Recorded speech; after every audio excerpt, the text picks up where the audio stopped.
ich spiele mal jetzt, ja.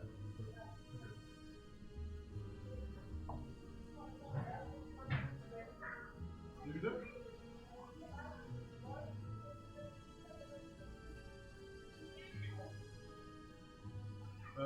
Ja, kann ich noch.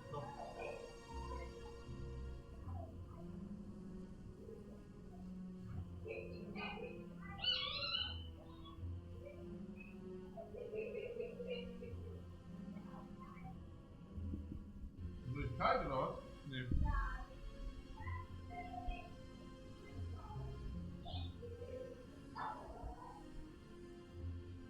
Ja, klar, wenn ich die offen bin.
Ja, okay.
Morning, guys. Yo, yeah, cool. Is he doing another run? Ja, also ja. We just started.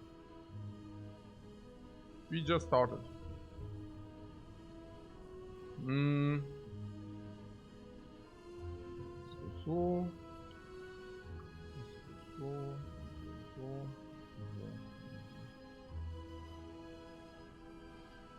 Ja, aber erstmal, first of all, coffee, non-alcoholic beer, to dehydrate, water, and social talk a little bit while consuming my breakfast. I already had liquid breakfast, but my liquid breakfast.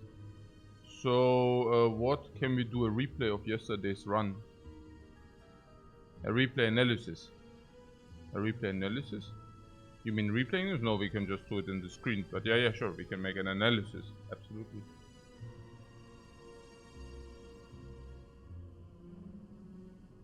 I also need to wake up first.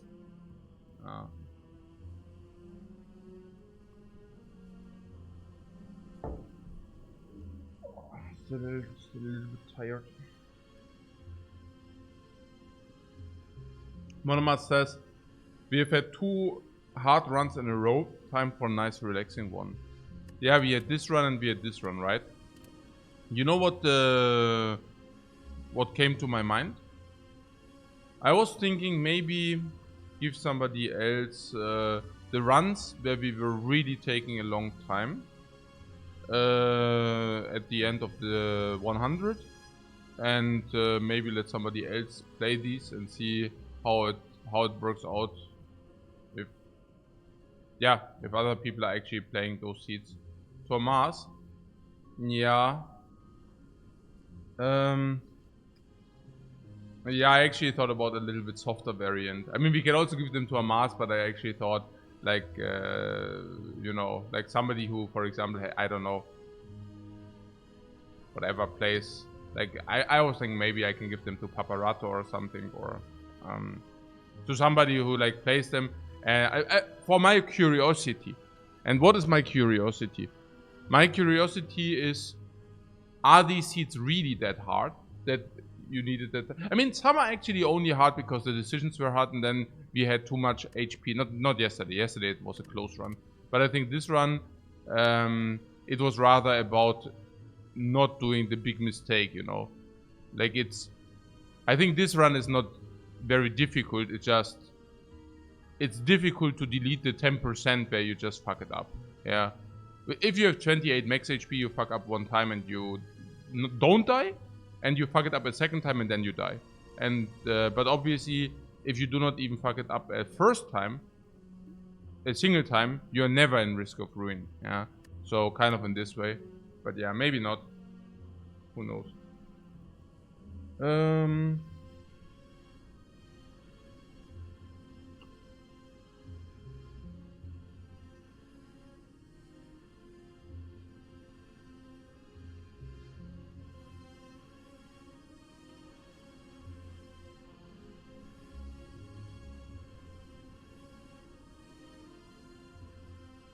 Corpus Animus says, once you take another decision fork in the beginning of the run could look completely different. Yeah, I mean, some runs were only that long because at the beginning, we cannot see Neo choices. Yeah, I mean, some of them, as one of them was specifically hard because we got the limit break from Neo at the very beginning of the run. Oh, maybe that was this run, right? Can you see a Neo choice? I don't know, it doesn't matter. Like, if limit break is in the deck, but I think it was rather some... I mean, yesterday we also got it from a transform, but you remember the one where we took a random rare card? Yeah, that was 4 or 5 days ago. And that was pretty... yeah, the difficulty came from the Neo choice. Yeah, if you take a different Neo choice, it's much easier, of course.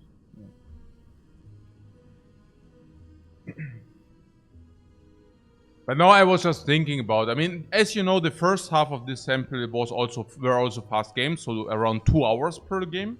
So that is that. So now we are really taking especially or specifically more time. But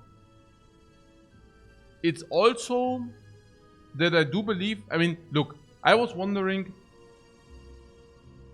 if you lose the hard runs, you know, then you do not take time in hard runs. What I'm saying is we also do not take infinite amount of, or a lot of time in easy runs. Easy runs are being played through. Like if I get the meat on the bone or whatever, or we are very OP and we are always at max HP because the run is so easy, there's no necessity to utilize time, you know, or to invest a lot of time into that run. But, naja, if the run is difficult, then suddenly fights matter, decisions matter, everything matters. Yeah. And if you just say, hey, I'm not playing those runs, look, like if you just lose the hard runs, you know, then, yeah, then of course everything is much easier. Klar. Okay, that is what I meant, right? I was curious if we give like if we just, I mean, not even saying we give the hard seeds, but just the ones where we took a lot of time. And like how people are actually doing with these seeds. Like, what happens to somebody who doesn't play that level of Ironclad? How are these seeds looking for them? Do they also win, but maybe in a different way? Or is it like, do they, I don't know, you know. Would be interesting. As a thought experiment. I don't know whether that's a good idea. I'm just saying we could do something like this. Yeah. Okay, sorry, nothing.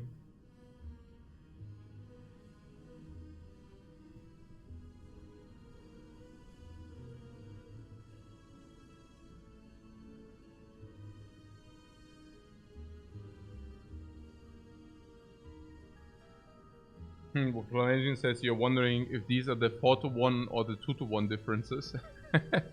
Yeah, maybe, right?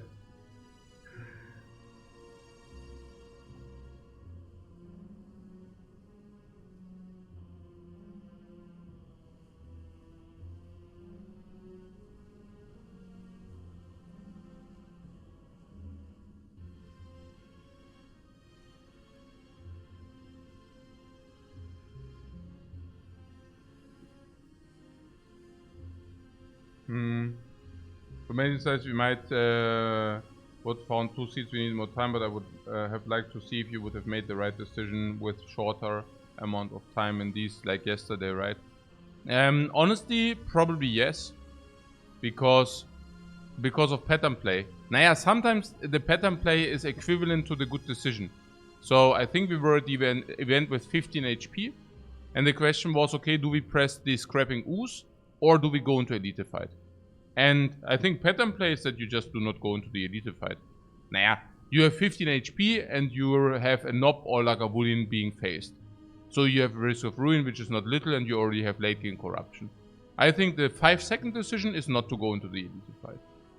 And the reason why I took a lot of time was because I was thinking whether this pattern play is a wrong thing, and that we might overestimate the lethality of the elite.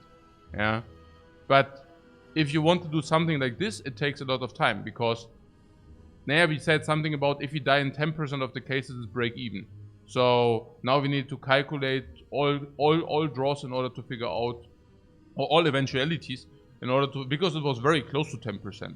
So that takes time, and also in the combination with the scrapping ooze, because it was scrap ooze the same. Like pattern play is probably press it once, because that's okay. I think that's pattern play. And I think you do not want to press it a second time, because then you go to 4 HP, and 4 HP into advanced hallway is not that good. So I think that's just pattern play. I think we would have played the same. But the question is always, if there's something very extraordinary we could actually pull off, you know. Those things actually do require time. Or also improvement, because improvement basically means you do something which you would have not done otherwise, right? Like if you go somewhere and you say, okay, I would usually do this and that, and then you think about it and you realize, hey, wait a second, I had a thinking mistake there. Maybe maybe because of this, this and that, we can actually play this and that way in this very specific situation.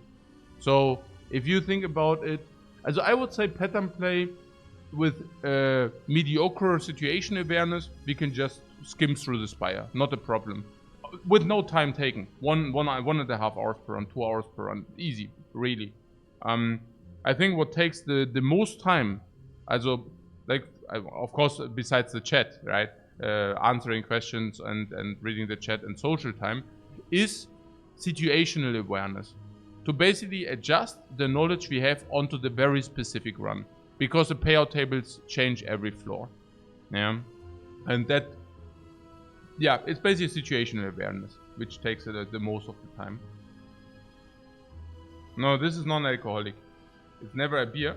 Doch, das ist schon Bier. Das ist hier Freibier. Ja, 0.0% hier. Ja, Freibier. 0,0%. Ah, hier sieht man es. Genau. Ja, dehydrating und also rehydrating and ja, und also hier ein bisschen carbohydrates, like to get a little bit for the brain. Ja.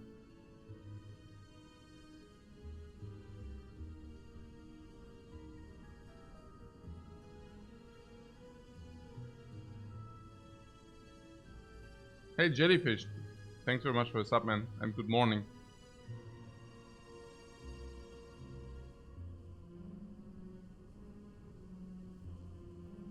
Yeah, also the most time-consuming thing was that every click needed a new calculation. That as well. Yeah, that as well.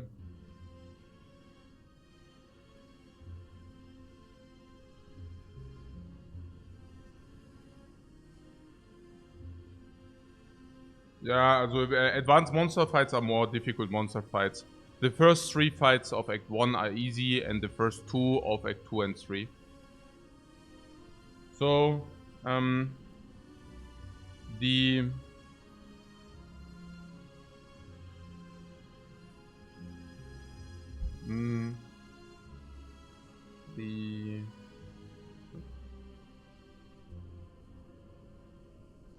still tired.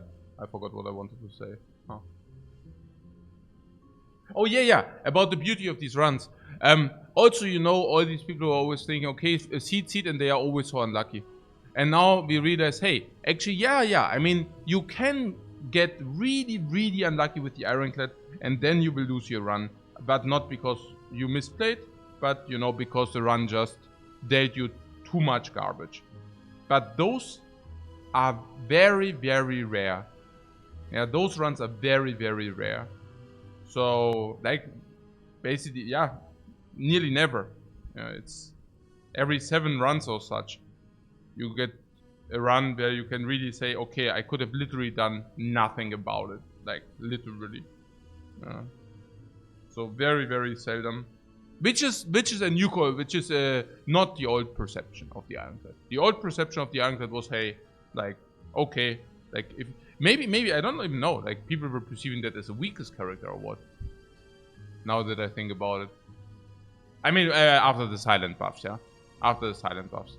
I think after the silent buffs, people are doing better on the silent than on the Ironclad usually in average. And on the defect, they were usually doing, I don't know, the same, yeah?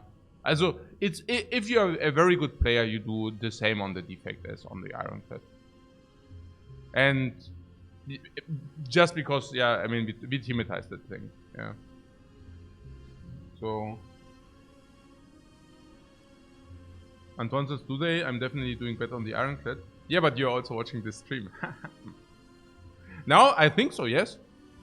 I mean, well, also, I think Bailalot is stronger on defect than on Ironclad. But you can tell me that better. I don't watch other streams. Then I don't know. Yeah, I mean, whatever. Like, Terrence is. Yeah,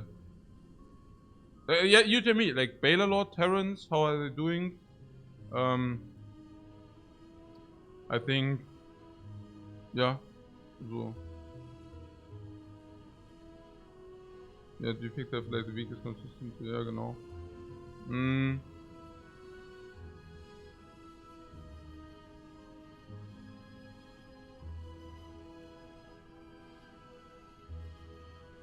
But nobody has an 80% win rate on defect. No, but the player specifically. Like, I mean, if somebody has 20% on the Ironclad, you would compare this with the 20%. Like, if he has 25 on the defect and 20 on the Ironclad, the defect, he plays higher than the Ironclad. So, what Baylord doesn't play optimally every run, so it's difficult to say what would be. Oh, Baylord tries to, I mean, nobody plays optimal, what do you mean? But Baylord tries to win the runs, of course, and he also does that very well. So, yeah. What Baylord's strategy for defect is getting orb. Yeah, that's also the correct strategy, unfortunately. That's what I'm telling you. Yeah, everybody's min-max strategy on the defect looks that way. That's the problem with the defect for, like, you know, people who actually want to. Ja, es ist halt kein Surprise. Das ist ja, was ich sage. That's exactly my point. You play very well, the game very well, and then defect is Ironclad are very similar, but once you play it insanely well, then, or very, you know, then Ironclad has much more room because you have many, like, this is a much higher skill ceiling if you want to receive a very high win rate. But yeah.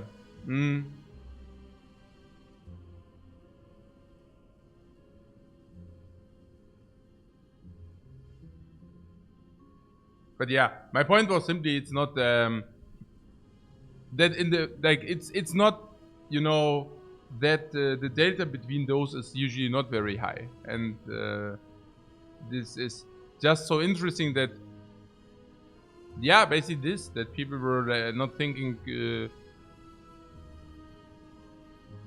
yeah, just how much we can convert this. I cannot put it really into words. It's just like to the beauty. To aufdecken, die Schönheit aufdecken, to reveal the beauty of this character, yeah, a beauty people just haven't seen, and it's just a beauty, yeah, it's a big beauty, guys. No, really. Ich meine, was kann ich denn sagen? Either you see it or you don't see it, you know, like it's was kann ich sagen? Yeah? What can I say about that?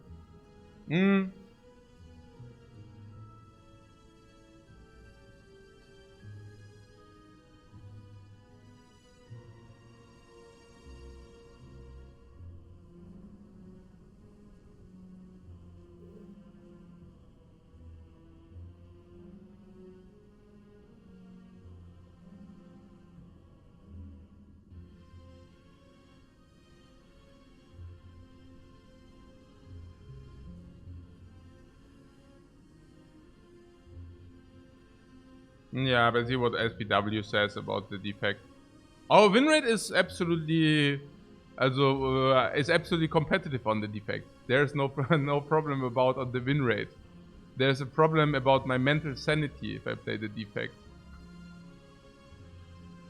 What, it was 64 or so? No, it was rather like 64 was on the silent.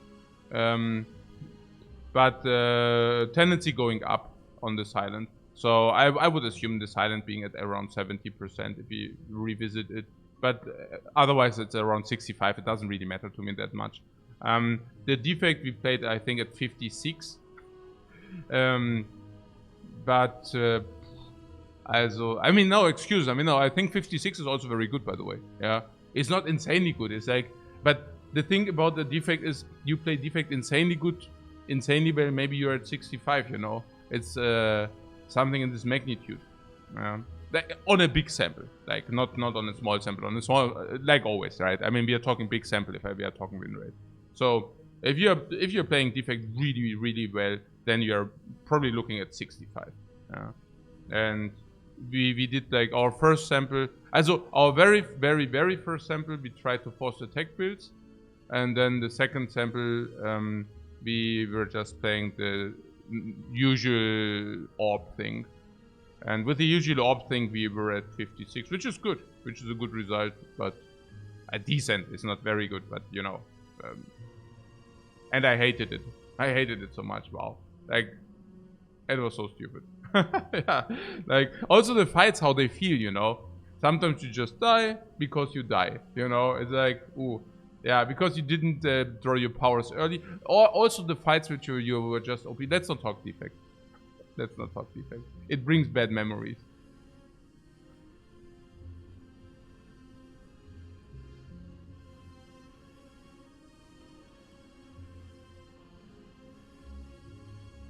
No, the Silent 64 was post-buff.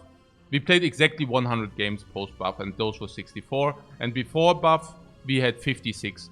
And funnily enough, the 56 before buff were much better than the 64 post-buff, of course. But I think the 56 pre-buff were the best win rate on the Silent worldwide. Yeah, I mean, correct me if I'm wrong, but I think so. And I also think the 100 we played on the 64, that was a small low roll. Simply also because pre-buff 56, only receiving 8% from the buff, I do not believe so, right? Because pre-buff we were also already playing and incorporating shift builds, so I would be very surprised if the buff only gave our win rate 8%. But yeah, let's always talk about the character if we are playing it. I don't want to make any stupid claims without backing them up. As you know, I usually back up my claims immediately, or even not even making claims and just like letting the numbers speak. Like it better that way.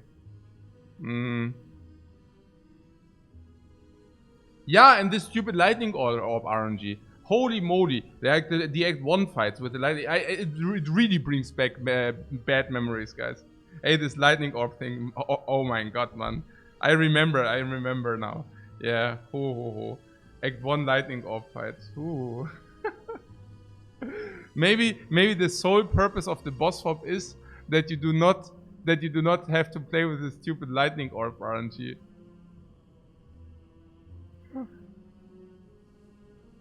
And Tonsis, would you ever do another 50 or 100 games of the Silent? I would love it. Yeah, I think 50 more Watcher games first.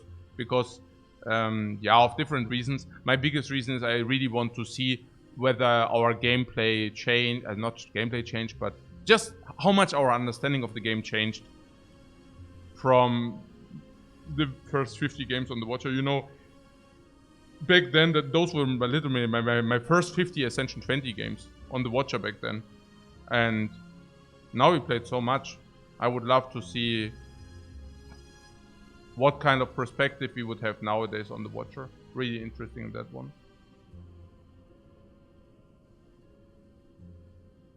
Yeah, also about like the 50 games we probably just high rolled as well. So maybe also getting some a little bit, you know, more realistic thing about that, but we will see. And about the Silent, I mean the what is his name? He's already doing the Silent, so he's it's always less interesting if somebody is already having an insanely high gameplay, like level of gameplay. Xecna, exactly. Yeah, like optimal gameplay usually looks very similar.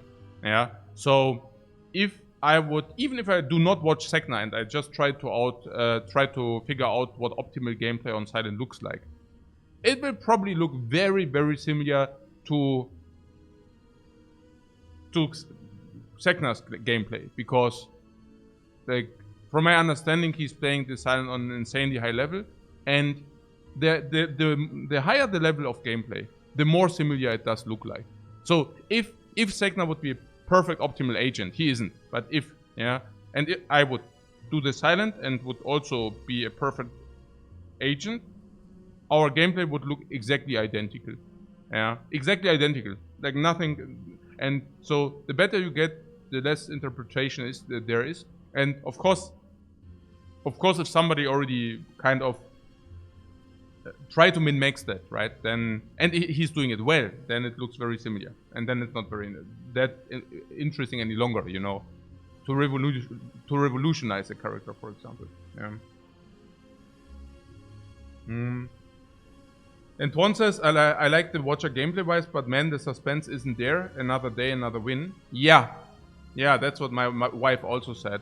Like at that kind of win rate, it also doesn't feel that interesting or that appealing any longer if you know that you win anyways, or most of the times. It's also, I remember back then, it was not very rewarding once we figured out how to play the Watcher. I mean, not very rewarding is wrong, but the losses felt heartbreaking and the wins felt like another day. Yeah, it's true.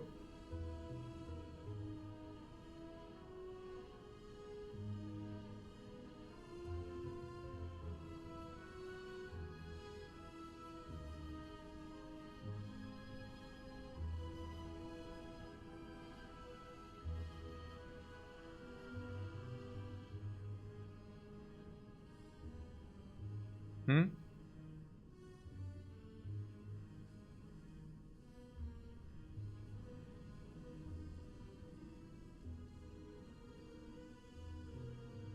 Is Ironclad the most fun for me? Yeah. At the moment, yes. But also generally. I mean, I played so much Slay the Spire already, and I really believe that if you go into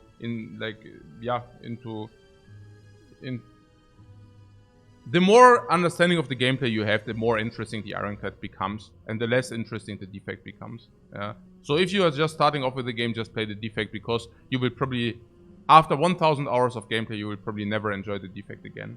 That's my personal opinion. It's just the deeper you get in there.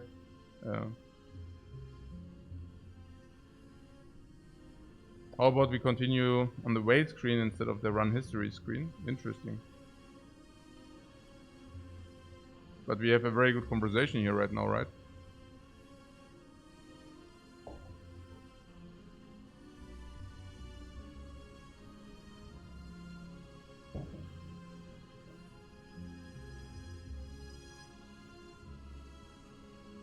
Nah, yeah, with the Watcher, it's also about this energy, exactly. And I think it's, yeah, I mean, we will just see how this goes. But also, like always, I advise you to just try it out on your own. I feel that the boss swap is so much better that you just also immediately feel it on the Watcher. You will just feel it. Like, just spam 10-20 runs without boss swap, play 10-20 runs with boss swap, and if you do not realize that boss swap is better, that's on you. Like, it's like, just try it out yourself. Honestly, it's mostly about Act 1, because later the Watcher is usually just OP or organically. Yeah. So, and I believe the energy every turn is important. Yeah, it is important. It also gives you some other things which are very interesting, which is, for example, if you didn't have the ability to upgrade, as you want to have max elites, and if you didn't get a fire beforehand, then you really, really, really need this energy.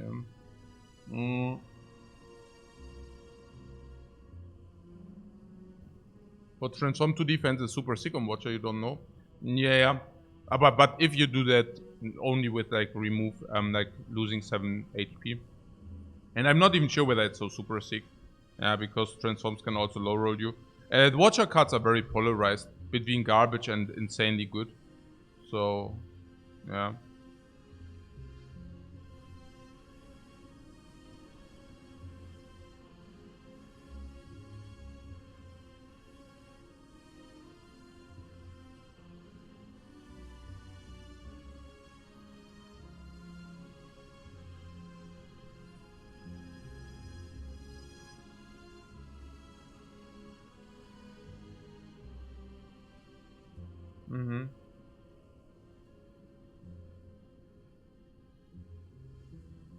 No, I am talking general. I'm not talking about Merle or what Merle said. I'm just sort of saying general.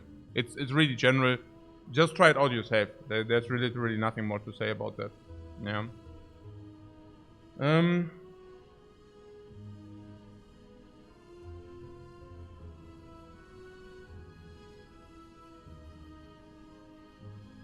Yeah, the point is that lowering the swap can introduce risk of ruin, but never gotten that point. But let's talk about it if we revisit the Watcher. And then we can really talk about it very specifically. I mean, it will be also in like around 20 days. So not even that much in the future. As you know, we are currently playing an average 1.2 games per day. So in 20 days we will be there. Cool.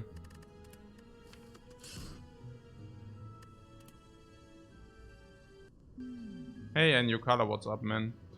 Yo, upgraded card 100, 250, curse into shop is 150, and then of course the snipe. Let's take a look at the snipe first. No snipe here, no clean snipe, yeah? No clean snipe here, no clean snipe here, no clean snipe here. A clean snipe here, but only if you also would go through this shop. Yeah. For 25 days, because we will go on a win streak. Yeah. Yeah. The win streak. Yeah, also, I also never catch this win streak argument, as we're putting that aside. Because it's funny, because we always, like, you know, again, like the doubters. And then they are also arguing with win streak. But the thing is, we also have the biggest win streak on the Ironclad by infinite fold, you know? But it's not even, I mean, that's not even what I'm proud about. I mean, win streak, okay, yeah, we high rolled an 18 win streak on the Ironclad, cool. Yeah, but I mean, the percentage makes me so much more proud, you know? It's like, I don't even, maybe that's why, because I don't teamatize it, right? We never teamatize our win streak, so they think, okay, we have a high win rate, but we don't have a win streak or whatever, yeah? It's not significant. Maybe people don't know also because we never talk about it, you know? It's funny, yeah, in kind of a way. Okay, so do you also see the 4 elites on the left path? Naja, here's 1 elite, a slime boss, yeah, so late elite, okay, whatever, no a problem. Late question mark, also good. Late question mark, also good. Late question mark, also good. Late double elite, super good. Another elite here after fire, super good. Fire, super good. Elite here. Yeah, also possible. Yeah. 250 into shop, ne? And then the only question is which shop, but probably this shop, because if we go into this shop, we can collect a lot of cards, a lot of potions, make ourselves stronger, also relic, then utilize the relic here already. If it's like something like a prayer wheel, we get a lot of card rewards. Then we get elite, bam. But we can also choose, if we are really desperate, we can even do fire elite as well. Whoa, what? Wow. Wow. Wow. Wow.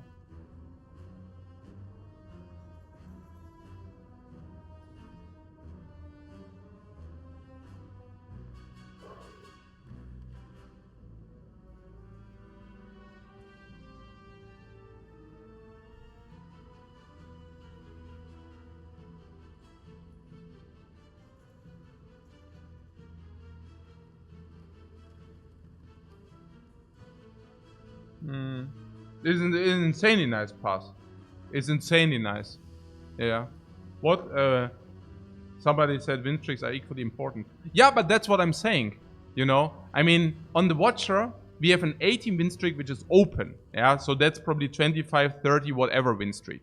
Yeah. So not only do we have the biggest win rate on the Ironclad and on the Watcher, on the Watcher, if you take only the 50 games, or maybe we whatever, maybe we equalized with Merle, but we had the biggest win rate for infinite amount of time, whatever.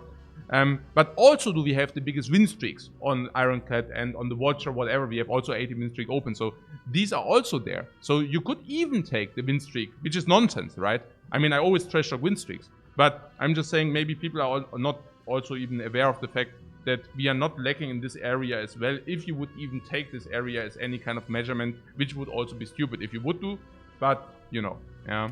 Okay, so let's do this. Pain, perfect, because there's the shop here, and we remove the pain ASAP. Oh my god. Oh my god. What? Fishing for comment on jobs. You won't get that. We talked about this. This is why we talked about this extensive. One time and never again.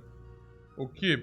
So, block, bash, triple strike. I would take the heat here. I would take the heat here, guys. I think with our, if we do not take the heat here, we have a very, very high risk that we get completely farmed with a pain in the deck. Yeah. So, yeah, I mean, it's obvious, right? I mean, I don't even, there would even be the question whether we want to take the full 12, but this is something I do not believe is correct. But the bash is certainly correct, yeah. Taking 7 and then seeing what the Jawworm does to us.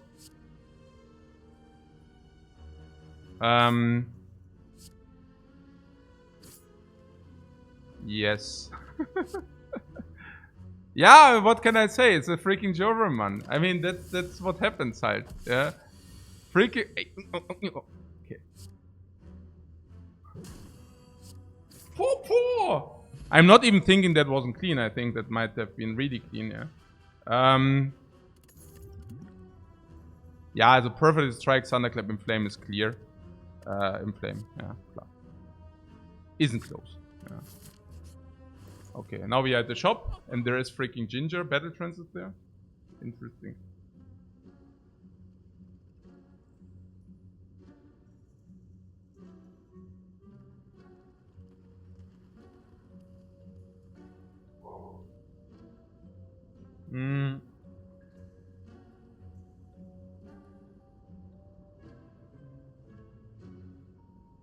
If the shop gives the Rupture, do we ever keep Pain? You mean this, right? Lul.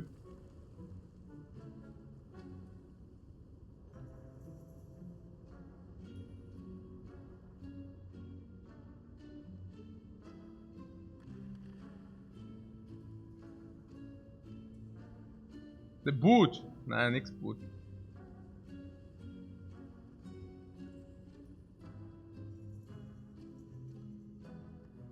Boot is like Ginger but half the price. Yes, guys, that's right, yeah. Very good. The shop is kind of meh. Yeah, Battle Trance is absolutely acceptable. Battle Trance is a very strong card. For 88 gold, absolutely good. Yeah, absolutely good for 88 gold. Then we are facing another 2 normal enemies. And because we found a potion, I think an additional potion is nearly out of the question. If an additional potion, it would be the Fire Potion. But if you then find more potions, I mean, the weakness is also always like 10 life against elites. So potion seems like nearly like a waste, a blatant waste. I'm not saying that the Inflame is doing a good job there, but you know, yeah. So potion probably rather not. Not becoming weakened for 327 is like ziemlich unverschämt, yeah. Its Pommel Strike is also always like very welcome, so there's no problem about that. Battle Trance also very good against the cubes though, of course, and also against Lagavulin. Now what? Remove Impervious and Battle Trance. Yeah, remove Impervious and Battle Trance would be a possibility, absolutely. I mean, that would be the standard gameplay, or what? Also Battle Trance, of course. If we buy Battle Trance and we don't buy Rupture, of course, remove it, which is 150, 163, Impervious, 332. Yeah, so Impervious over Pommel Strike. Pretty clear. Like, if we buy, also, we want to spend our gold. And if we want to spend our gold, that should be on Impervious and not on the Pommel Strike. Because we will face a lot of normal enemies first.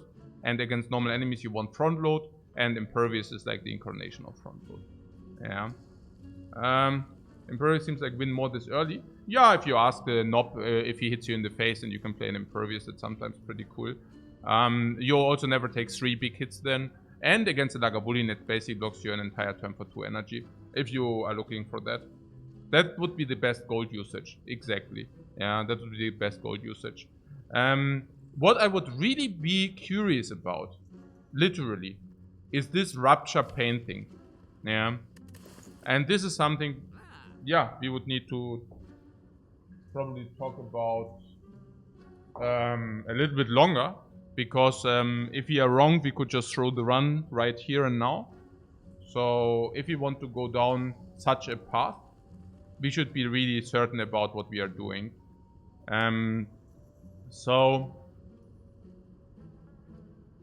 do you think it's a meme? Yeah, let's see. Also, first of all, the remove we can still do.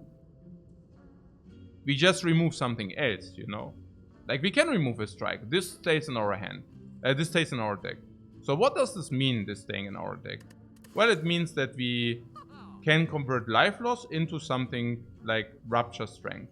So what is the Rupture and what would we need to do with that? Obviously, we would upgrade it. I would also try to take a look at this Rupture Pain thing as this being upgraded. Because that's obviously what happens if you go into such a theme. So I would just assume we will upgrade this at the fire, and then I would compare this with other options. So what would that be? Right. If we would pick up an Inflame, would we buy it for 41 gold? Inflame, buying it for 41 gold, yes or not? Yeah, also for 80 gold, I'm usually very skeptical about even buying an Inflame, even if there's nothing in our deck already. Even then, I would be slightly skeptical about the 80 gold for Inflame. Probably would usually not buy it. Now, for 41 gold, I would buy it, but I would probably not buy a second Inflame. So we can easily compare this with an Inflame, where if this would give 2 strengths, I would not buy it. Now, we already said, so before upgrade, the break-even threshold is 2. Actually, it's 3, right? So, let's say 2.5 or something. But we also now lose a lot of life for that. How much life do we lose? And what would be fair? So, for example, we play the Rupture, and Pain is not in our hand. The Inflame gives us like 2 strengths, but this Rupture gives us no strength. So in that turn, it's definitely burst. Then, if we draw the Pain the turn after, we play Block, 1 strength, attack, 1 strength, attack, or something. And then in that turn, it was break even. And then the turn after, of course, it's much better, because then we start with 4 strengths. So there it's much better. Which basically means in 3 turns fights, it's like as good as Inflame, but you lose like 4 HP. Kind of. And of course, once upgraded, it's more than the Inflame thing. So what's the idea? The idea is that it's better in boss fights, because you benefit much more from the scaling. That's basically it. Can we also say something that we... Okay, for that we need to keep the curse on our deck, but of course instead of the curse we can then remove something else. So that's fair. It's really difficult. It's really difficult.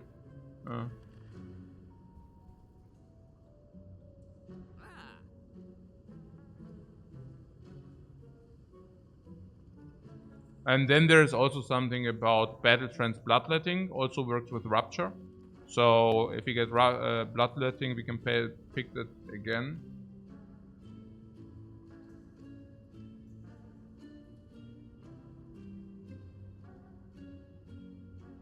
The Rupture Pain build could include the Whirlwind. Even the Battle Trance makes the curse better. Yeah, the Battle Trance makes the curse better. I'm not sure whether the Whirlwind does make the curse better. Probably something rather like Pommel Strike. Can we I mean, the next thing would be, can we like 120, that can we buy basically more if you do not go for the remove. So for example, 170, 257, 298. So if we go for these, we can also buy this. 298, and then we could also buy this. So what I'm saying is we can buy more if we do these. I mean, maybe something about the Pain is that there are no cheap fights. That could be something which is not very pretty, you know. Example are simple hallway fights. So you draw the Pain and you already lose 2-3 HP just by playing cards. Then another 3 because you need to set up your stuff. And yeah, it basically also nearly doesn't go without. So if we have these more easy monster fights, where if you remove the Pain, if you buy the Impervious, and if you buy the Battle Trance, we probably can very, very often go unscathed, or only losing 2 life out of those fights. Yeah. And instead of losing 2 life, maybe lose like 7 life in the hallways from now, if we do the Rupture thing. Yeah. Interesting.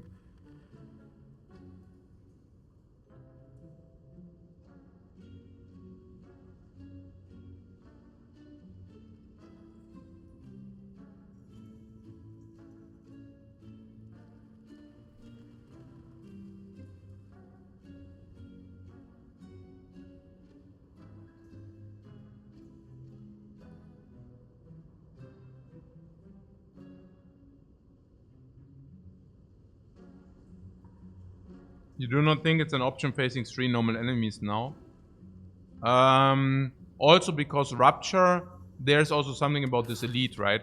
So there's Fire Elite, but what we would much rather like to do is like Elite Fire Elite, right? Also skipping this advanced monster and instead doing this for sure. So it's very likely that we go with a non-upgraded Pain into this. And if you do this, sometimes, okay, we play... If you draw the Pain first, it's so stupid. And if you draw the Rupture, even with the Pain, it takes... Like, Knob Fight is very fast. Against Lagavulin, we are basically very good, of course. Yeah. But that being said, we already have Inflame against it, and we will also receive a lot of new cards against Lagavulin. We have Battle Trance and Impervious. Against the Knob, again, the fight is too short. And against the Cubes is also really, really weird. Because, yeah, I mean, for obvious reasons. I mean, then we draw Pain plus nothing or whatever, and it's so sad. Yeah. Interesting. And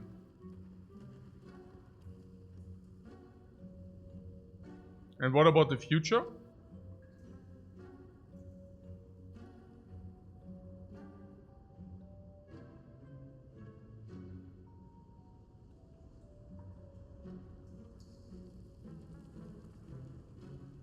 What about the future with this?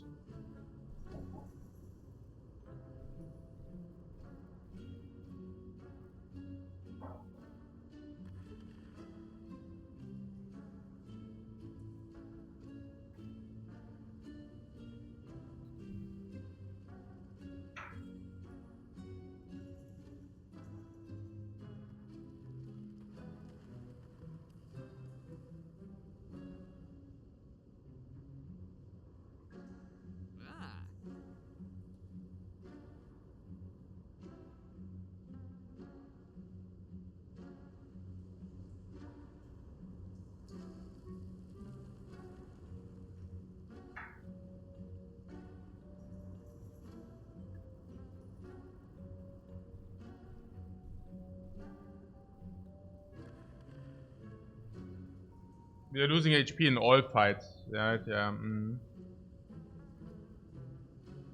Does it ever solve the late game?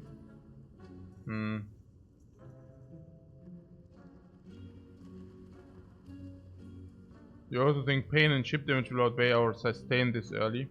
Yeah.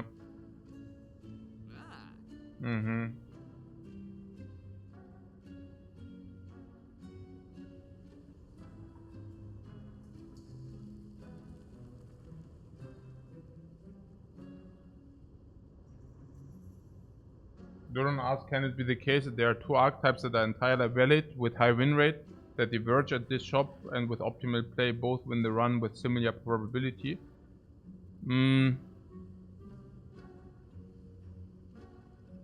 Yeah. It's possible. But it's also possible that they are inherently different. And we are burning 5% if you go the one way or the other. Or 10% even. Absolutely possible as well. Especially if these are so different.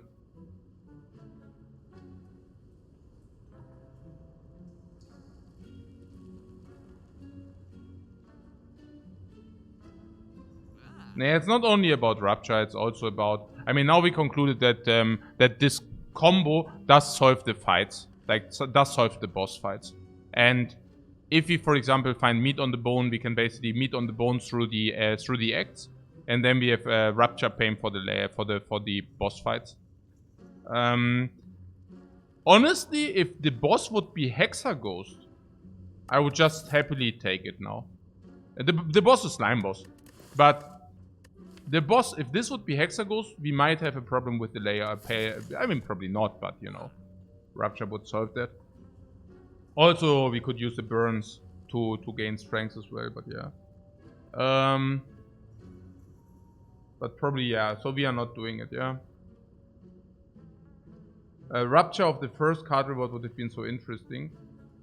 That's right. If we would have received Rupture of the first card, we would have taken it. But only over nothing, right? Because we would have removed it. We would have tried to plan to remove at the shop anyways. Naja, if the first card reward would have been Pommel Strike or Rupture, we would have still taken Pommel Strike if you think that Rupture is not viable, and then remove the pain. But yeah, if it would be over nothing, we would have taken Rupture, and then we certainly would have not removed pain now. Yeah, that would have been very interesting. Yeah. Instead of the Inflame, yeah. If we would have taken it instead of the Inflame, we would definitely not remove the pain now. Yeah. And we would have definitely taken Rupture over nothing. Yeah.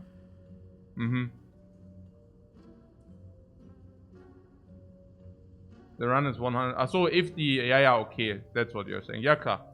If we are getting OP relics, of course we are more likely to win the run. Sure. That's true.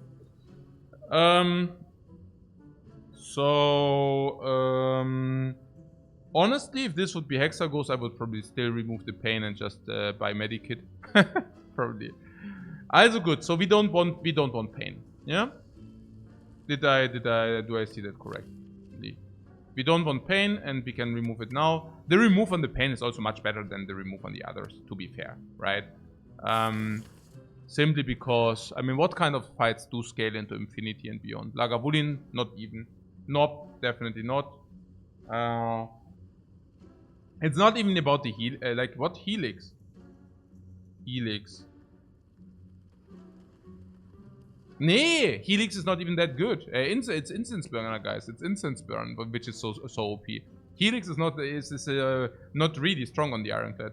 I don't know what's about this Helix. Helix is blocking a lot of stuff. But yeah, so you see that I'm a little bit hesitant to do the card remove Battle Trance Impervious. Do you think that's like correct? Impervious Battle Trance card remove? Probably yes, right? 170 to 60, maybe I need another coffee. Why do I not think that's so sick? Yeah, I mean, Impervious means really hallways are so super easy. Battle Trance too. Yeah, let's do that. Okay. Let's do it. We do it, right? We don't do the Rupture Pain, right? Right? It's the Rupture Pain. But Rupture Pain is quite sick, right? Rupture Pain. Is it not solving our problems if we just buy these 4? Let's assume we buy these 4. Oh, okay, but we cannot do the remove then, right? So 170, 260, 300. Yeah, then we cannot take the remove. So we would not take the remove, we would buy these 4. Our deck would grow to 17 cards. Let's make it 16 or whatever. And every 2 turns we draw the pain into our hand.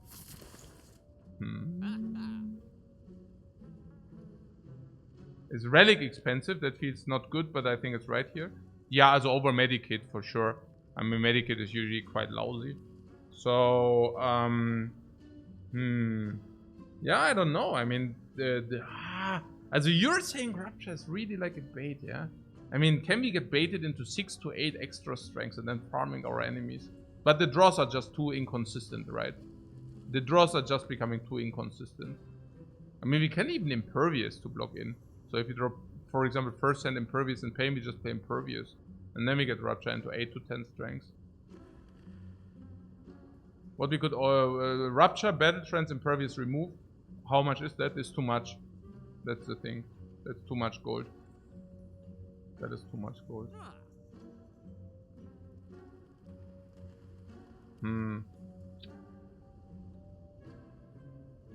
The strength is real. Yeah, the strength is real. Yeah. Need to find sustain if we go down that line. We go to leads. Yeah, we go to leads with much lower health. It's also about the 3 fights we mentioned, which can really go wrong. Like the cube fight, Nob, Lagavulin. Yeah. Because we cannot even play the blocks to make us stronger against Nob. Yeah. Yeah. There are many ways to get sustain. I don't know. One thing which I'm also thinking is Inflame is already there. So Inflame means it will become upgraded at some point, then we already have 3 strengths. From experience, we can probably tell that if you get the Ironclad to 10 strengths, you can basically fight any fight. Maybe even less than 10 strengths, maybe 6 or 8 strengths.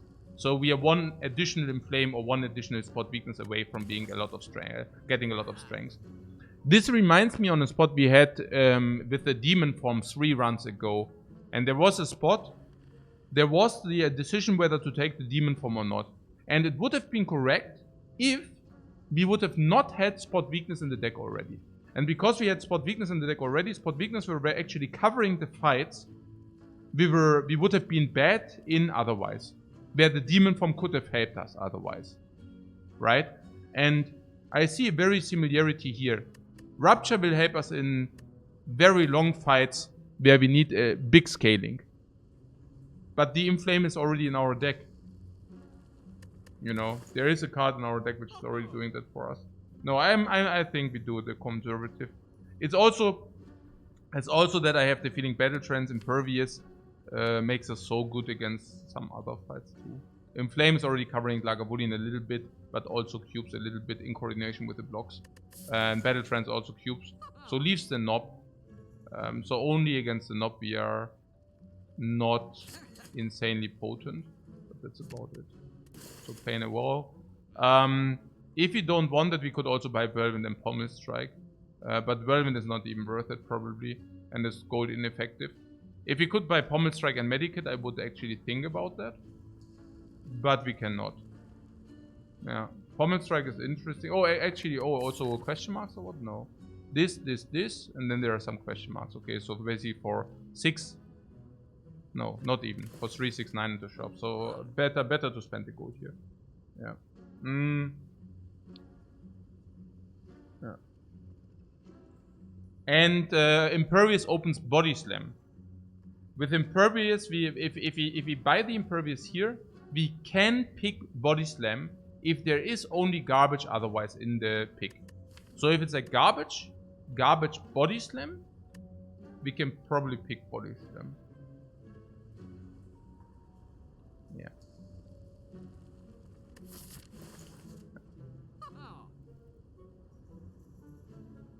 Yeah?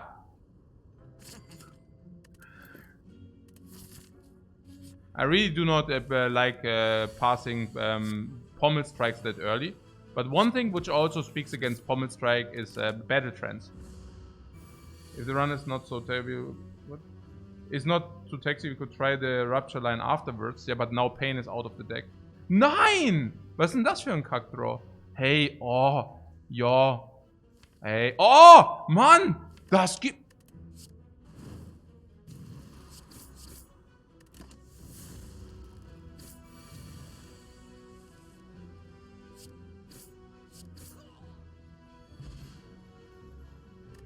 No potion, but that's okay. Oh, Seeing Red Battle Trance is interesting. Heavy Blade Inflame is not interesting, guys. Heavy Blade sucks big time. Blood for Blood Pain. Blood for Blood Pain! Blood for Blood Pain. Oh. Hey, Zed Kotor, thanks very much for the sub, man. Oh, Blood for Blood Pain, man!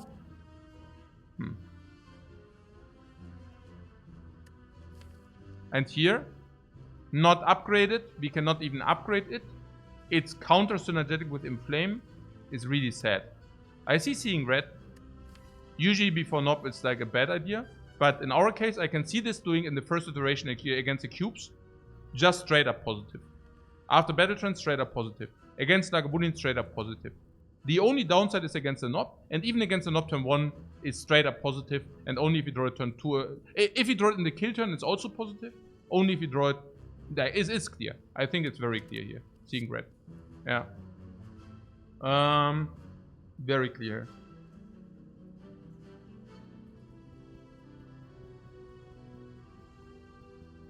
Unless you say we need Blood for Blood. But I think Blood for Blood wear off because we already found Inflame. Inflame counters synergetic, or a little bit counters synergetic with Blood for Blood.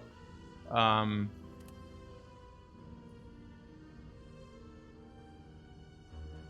just want to say thanks for sharing the knowledge. It has made me a much better Spire player. You're welcome, man. Thanks very much. The joy is mine as well. I'm happy as well, if that's the case. So, Blood for Blood over nothing we could think about. Blood for Blood over Seeing Red? If you have Battle Trance already, we cannot think about.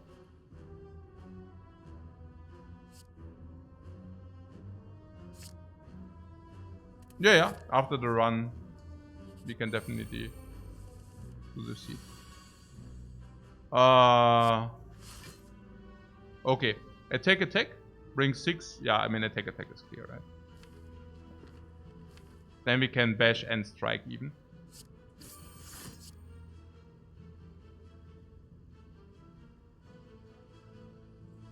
Actually, it wasn't that clear. We are getting weakened now. What am I doing? It doesn't matter. Attack is clear anyways, right? Because even... Yeah. Being red, nice.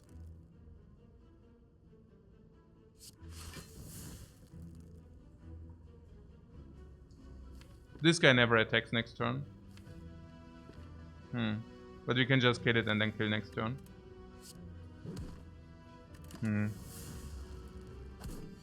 Was attack obvious or not, guys? Alex here. Alex here is here, guys.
Yeah. The not in Flameline was positive and correct. Because if you draw block, we can just block in. If you draw impervious, we can just block in. So our hands where we were afraid were the ones which contain too many attacks. And there are two options. The one is with Seeing Red, the other one is without Seeing Red. And Seeing Red Bash Strike would kill both lies if he actually plays Strike. But if he play Inflame, that would have not been the case. But if he would have not drawn Seeing Red, we can just 2 energy, attack on the back, lies plus defend. Yeah, so that was definitely correct. Okay, so... now we have Alex here. Alex here is pretty bad. I will try to use that against maybe Lagavulin, otherwise against Nob and getting rid of the defense if you would redraw them otherwise.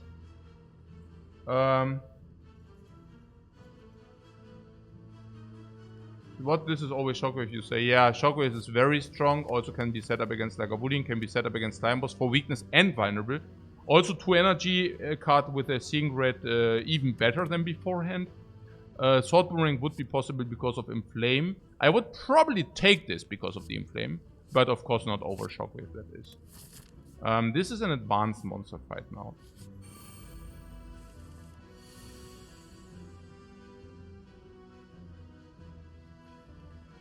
The boot is not even complete garbage on the Ironclad, but probably still not good enough. Battle Trance, sick. Why? If this Battle Trance would have not been Battle Trance, it would have been so much worse. What? Shockwave. Both characters, permanent vulnerable, permanent weakness. Permanent weakness. Okay, permanently weakened. So, Inflame. Inflame means we do not redraw this. Oh, we only have a lot of block. Couldn't play this next turn, maybe. Might round. Inflame, just to get it out of the deck. Unless otherwise we have clean kills. This means 2 attacks is clean kill. Currently we cannot kill with 2 attacks. So if we attack this -9, we could kill that with 2 attacks. Right?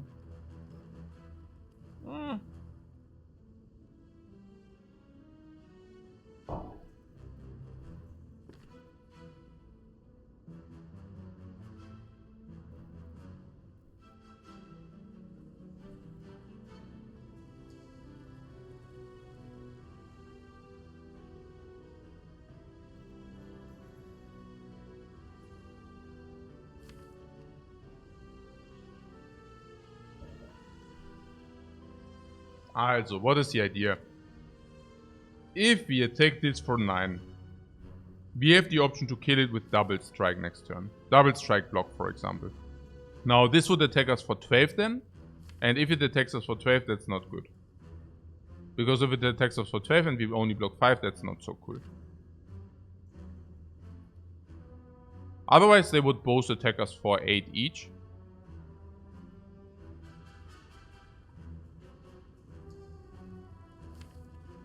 So if they both attack us for 8 each and we did not draw the Impervious, what happens then? Naja, there are some hands where we... Also if you draw the Seeing Red, it's also better to play in Flame. But if you draw a hand which is exactly, for example, 1, 2, 3, these 5. If you do not draw Seeing Red and Impervious, the strike is better.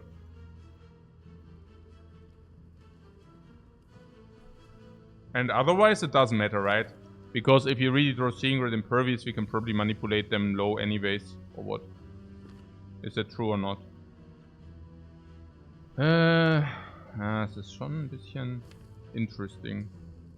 So, if you draw Impervious, would be Impervious and 1 strike or what? Probably. Or Seeing Red. And will it go into the redraw? It will usually go... Will it go into the redraw?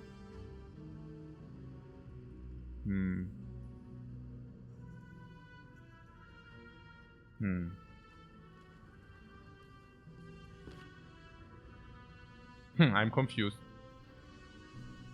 Oh, Weak Potion, by the way, wear off because of Shockwave. So if we can apply Weak Potion against Nob or whatever, we should definitely do that. So, yes. So if you... It's... Also, Inflame is better if you draw this or this, right? Straight up. Yeah. Is it? Even with Seeing Red, let's say Seeing Red... the one line would be Seeing Red, we kill the back red and block. Or the other line would be if we have Seeing Red and defend, we play triple strike, strike, strike, kill, and then strike this to 19. And this is now 19. And on 19, it basically will also die against the next turn. Unless we can block. Also, we can get Impervious. What do we not want to see? That we redraw the Inflame or what, but even then...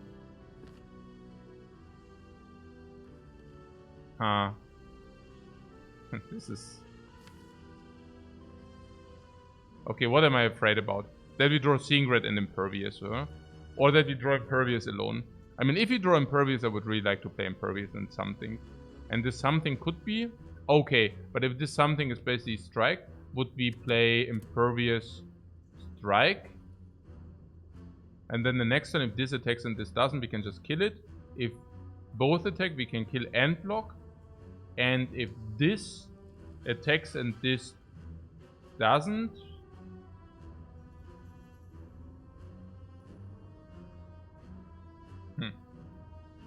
What are you talking about? The Shockwave, whether it's good or not, or why, or what? Okay.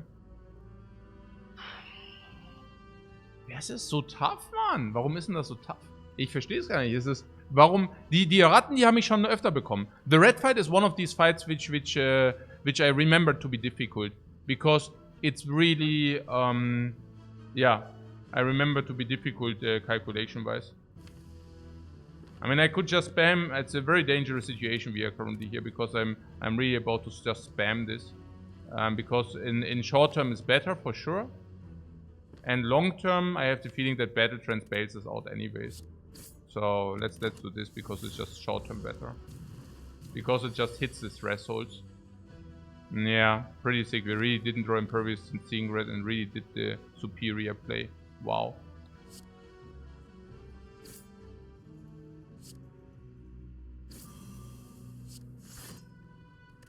Wow. Sick. Seeing Red.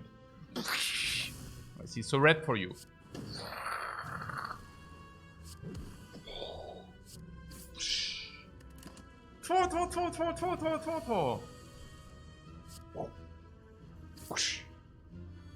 Speed potion over elixir for sure. Speed potion can give block. Is a garbage potion. Oh my god, we only received the trash potions. This is weak potion, which is a garbage potion or mediocre already. But with the shockwave and coordination, it becomes garbage. Then elixir is complete trash. Speed potion is trash. And how many fights? 4 fights. 4 fights, 3 potions. So now potion drop is 20% or what? OMG. Elixir is just bad, right? Over. Okay. Oh, Pommel Strike. Pommel Strike, Seeing Red. Pommel Strike, Pommel Strike. Anger, Seeing Red is weird. Anger against Nob is also way worse than Pommel Strike. Against Lagavulin, Anger shines, but I guess with Inflame, Seeing Red, Impervious, Battle Trend, Shockwave, we do not have a necessity. So against the Lagavulin, this is better, but we don't need to. Against Cubes, is also better. What Twin Strike with Strength? Pommel Strike is like Strength. It's utility combined with Strength. It's like that. It's the same principle why Iron Wave is also better with Twin Strike. Iron Wave is also scaling with Strength. Yeah, it's a blocking card which scales with Strength. What should see card reward first? Feel no pain if Alex here. No. Oh, it's also the way better upgraded Pommel Strike, by the way. Yeah, so in theory, of course, we take a look at the card reward first, but I always take the speed potion, I think. Card reward can really not change too much there. So, we do have against Nob. Well, Battle Trance is neutral. Seeing Red is nearly neutral. Shockwave is slightly positive. Impervious can be slightly positive. Inflame is definitely positive. Pommel Strike is very positive. Weakness with this, turn 1, or with this, is positive. Speed Potion can sometimes lead to blocking in, but it's usually not very potent. Against the cubes. Very potent, very potent. Can be potent, very potent. Against Lagavulin, everything. Yeah. So, also Advanced Hallway, super stupid. Yeah, let's do this. Lagavulin. Yeah, good that this is our first fight. For obvious reasons. What is our setup? Inflame. We definitely want to set up Inflame before we do future steps. Shockwave now means next turn, still not wake up. And then it's 1 turn of weakness / vulnerable. And if you play Bash, we cannot even carry over the extra. So if we play Shockwave here, do we open next turn? Do we open this turn? Seeing Red. Also Shockwave, if you open now, it's basically weakness vulnerable into next turn and into the turn after. We can go this for energy, attack this. Yeah, that would be possible. I would really like to play Inflame first, but yeah.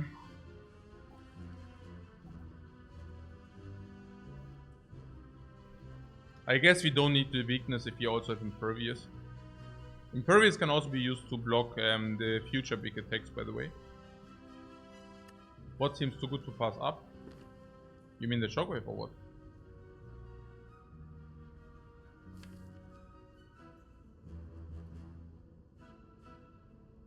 Opening? No, I don't think we open.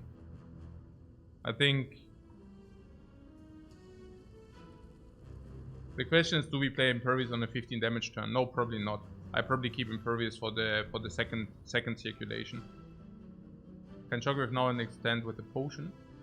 Yeah. The problem is if you... Okay, if you draw Inflame... If you draw Inflame, we can basically Inflame and open next turn. That would be something I would be willing to do. Yeah.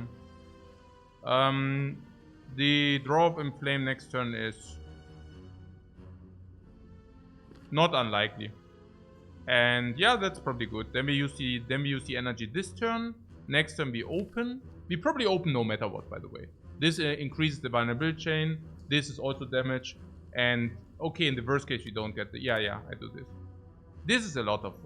2 energy is a lot. And then 2-2. And then we will open. And then we have weakness 1 time.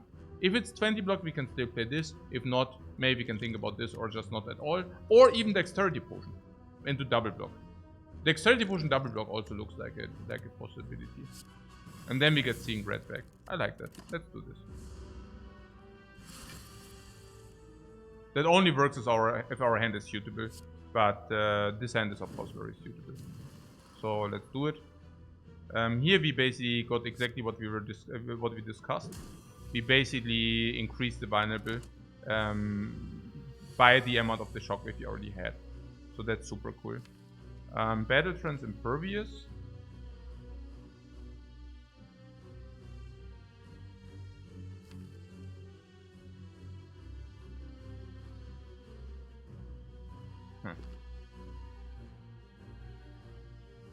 No, that's good. I mean, turn 1, we utilize our energy for future setup against Lagavulin, which is super duper. Then turn 2, we utilize all our energy for setup and damage against Lagavulin, which is also super. Everything good. Also keeping Seeing Red in the deck, of course, is good, but only if we can get that off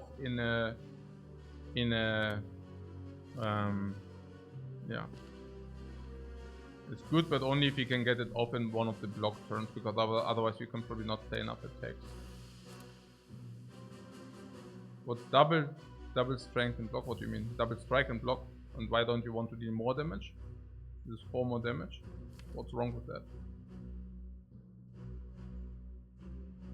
You want to play Impervious next turn or what? That is interesting. This is 24, and 24 means 84. Currently I do not see that we deal the damage, by the way. So that's what makes it interesting. So it's 84 currently. And then you want to block and play 1 energy what? Wanna play this? 16. 84. 68. 66.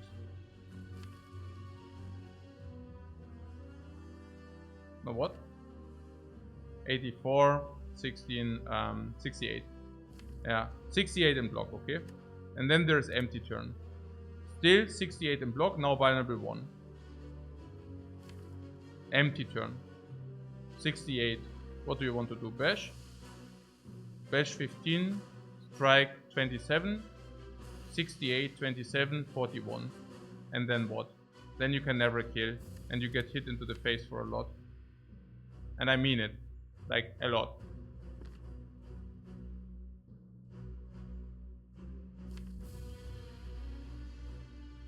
Also, what about this Impervious thing? There are 2 draws here. The 1 draw is Impervious. If we draw Impervious, we draw next turn Battle Trance. We can activate Battle Trance. We can draw Seeing Red and still Impervious if you want that. Just with the fact that we dealt more damage. And what is if we draw Battle Trance? Yeah, then we also draw Impervious next turn. There's literally nothing which speaks against this. And honestly, I'm not even sure about this. Maybe just triple strike this thing and take the 15. We can use the weak potion next turn. Yeah. For 10, because we might find another potion slot, it's already value 12. Number 1. And number 2, it also makes the next attack cycle also block. Also, I think this is obvious. Oh, there's Impervious. I think blocking with Impervious to 15 is criminal. I think we can never do that.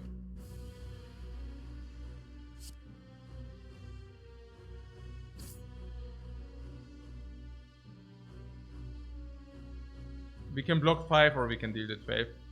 Basically what we were discussing or thematizing before.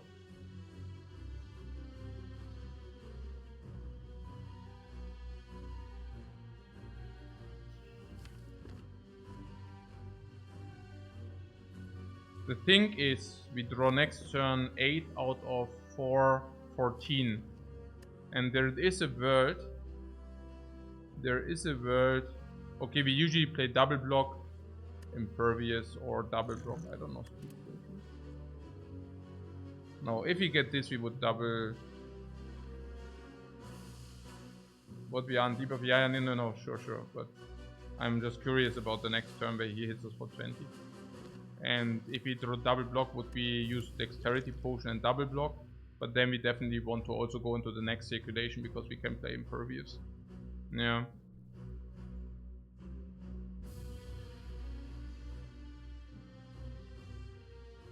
The only thing is if we deal the 12, we can actually go into such things like speed potion double block is suddenly possible, or impervious is also possible.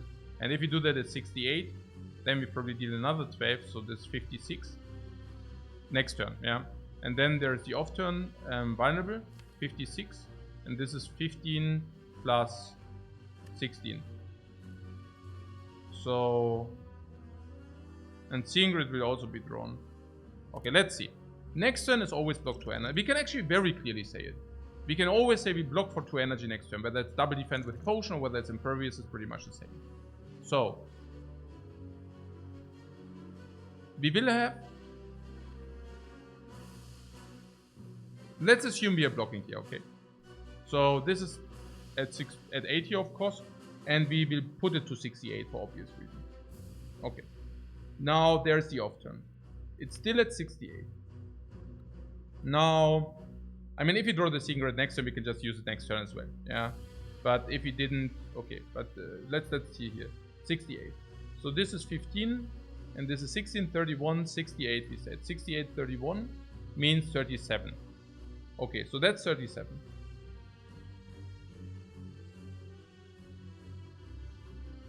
But this is also 1 energy, so 37 are actually 25. Can be killed on 25. Yes. If we draw triple strike or if we draw pommel strike, strike. If we do not draw those, what happens? If we did not play the impervious next turn, because we didn't draw it, then nothing happens. Because the vulnerable would be 3, goes to 2, goes to 1. So if we actually don't draw lethal, we probably are likely to draw impervious, because we also have battle trance. And so either we draw triple attack or we draw impervious, and both are completely blocking us in. So that would be not a problem. We would just save 5 life now, right here and now. If we already played the impervious though, if we do not draw triple strike, but how likely is it to not draw triple strike? We always draw triple strike, right? I mean, there are 1, 2, 3, 4 blocks, and Warhouse Bash, 25. Yeah, Bash would be also with pommel strike, but otherwise this is 9 and this is 12. That would not be enough. So we have 1, 2, 3, 4, 5 blanks on 1, 2, 3, 4, 5, 6, 7 good cards. Standard is 3 attacks. We can maybe manipulate a little bit the battle trance. So, and if we played the impervious, that also means that if we do not draw triple strike and we draw too many blocks, we can still use the potion to block in then, right? So there's that. So what are we afraid of? Yes, we are afraid of not drawing Seeing Red next turn. Because if we do not draw Seeing Red and our draw is weird, it could lead to the next draw being 5 cards. Oh, that means that we do not need to play Battle Trance. But we probably want to play Battle Trance next turn. So, if there is a world where the Seeing Red whiffs into our, like, we draw and the draw is weird and suddenly the last draw is Seeing Red block, attack or something like this, and we cannot utilize the Seeing Red. That would be sad. Yeah. How sad? Well, sad in a way that we cannot kill the Lagavulin even with the triple strike, and in the worst case,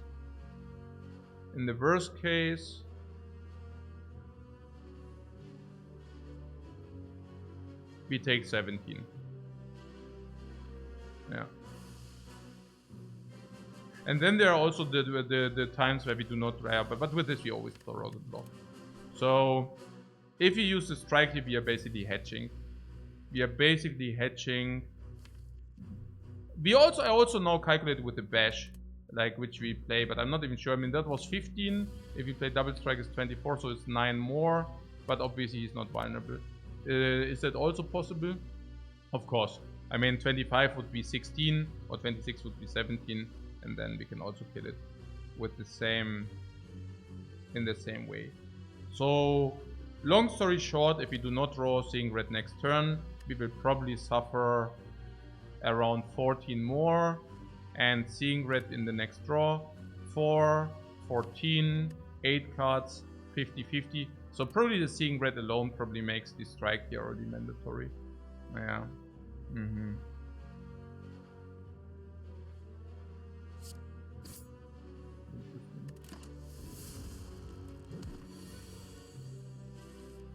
Yeah, so this is the hand where we do not draw Seeing Red, but we want to draw Seeing Red.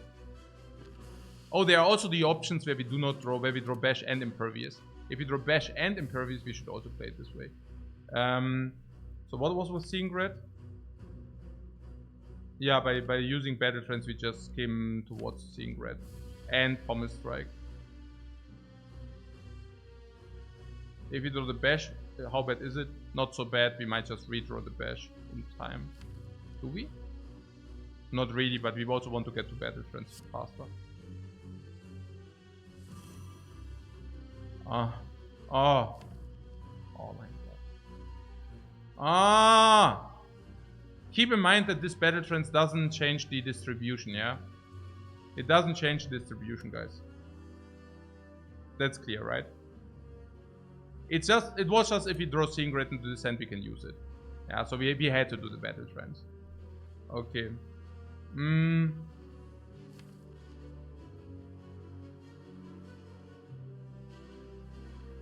Was it really necessary? What do you mean necessary? The draw doesn't change by playing Battle Trance. Okay.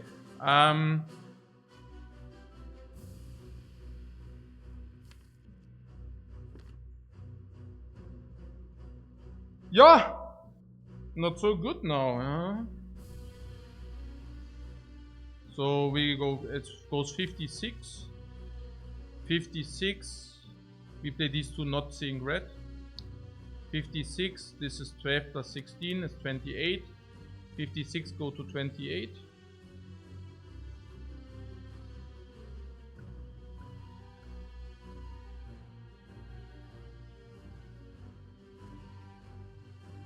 If you don't draw Pommel next turn, such a disaster. No, then we just block 2 times more. We can use Weakness Potion and Dexterity Potion to block in. What? What?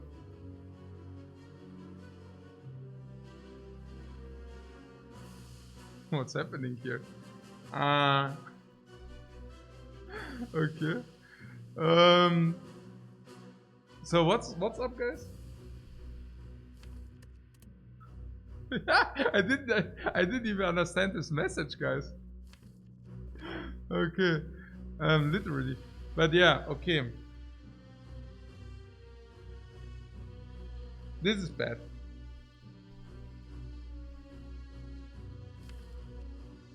$16.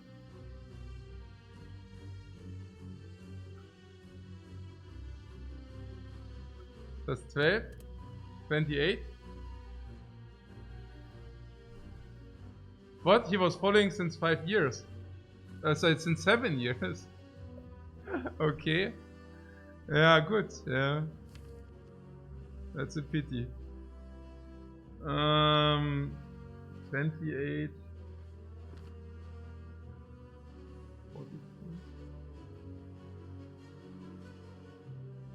Yeah, it's a pity if the development was like this, but yeah. Man, is that the time where... this is unreal, really. This is just so super sad, man. This is just so super sad. So, okay, I calculated lines. Impervious, attack, 56. Next turn. 28, 56 is 28. New draw. Okay. The new draw gives us...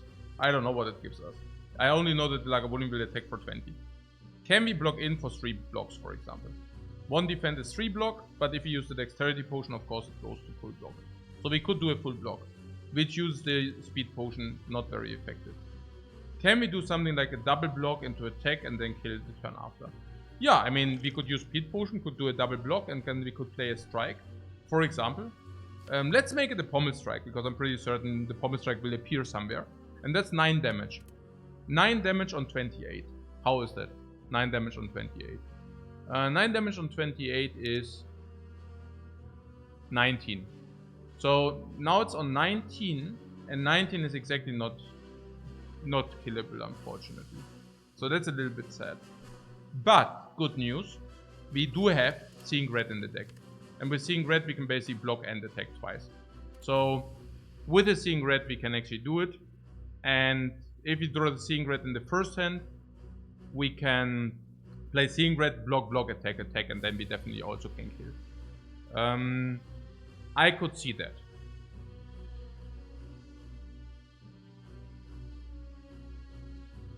I could see that. If our draw is really infinitely bad, we can also use the Weak Potion to save 10. Because we already have Shockwave, so Weak Potion is much weaker. And Speed Potion is also pretty garbage. So I could definitely see that, yeah. And let's talk about the other line. Yeah, the other line utilizes the Weak Potion immediately. Very weird. Right? Also, what is even the other line? I don't even understand. The other line is what? Bash for 15, 53, then also 28. So 53, instead of 28, it's like 13. 13? 28 minus 15, yeah, 13. Must be 13. 53 minus 28. Huh? 53 minus 28 is 25. What?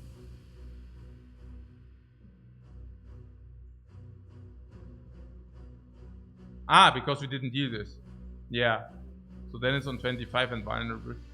And which basically means there are still draws which cost us more life. Which is super stupid. Yeah. No. Yeah. It doesn't make sense. We can basically... It doesn't make any sense, guys. Like literally the only thing which could have spoken for that would have been... No, I don't even know. I mean, the thing is we do not even want to kill. What I'm saying is, I mean, of course we want to kill. But what I'm saying is... we never want to kill if Impervious is still in the deck. Like, what the hell?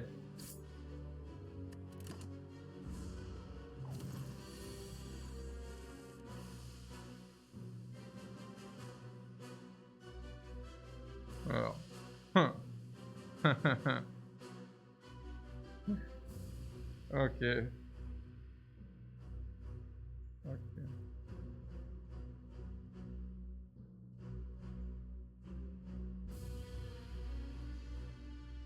What is triple strike this turn in line? No! You don't want to finish this fight with Impervious in the deck, guys.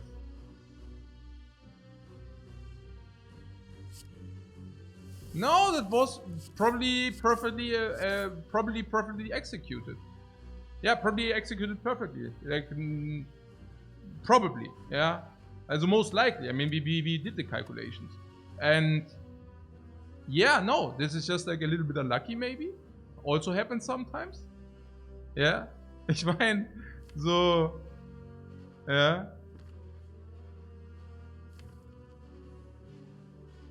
Okay. Dann Weak Potion for 5.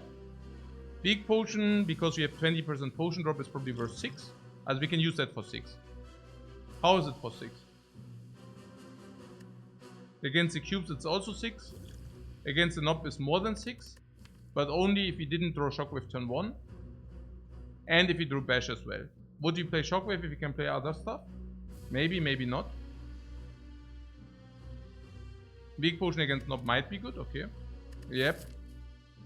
And against the cubes is also at least 6. And even if you would find a potion, maybe we don't replace Weak Potion, but we might replace Speed Potion. Because Speed Potion is probably worth around 5, and this is around 6.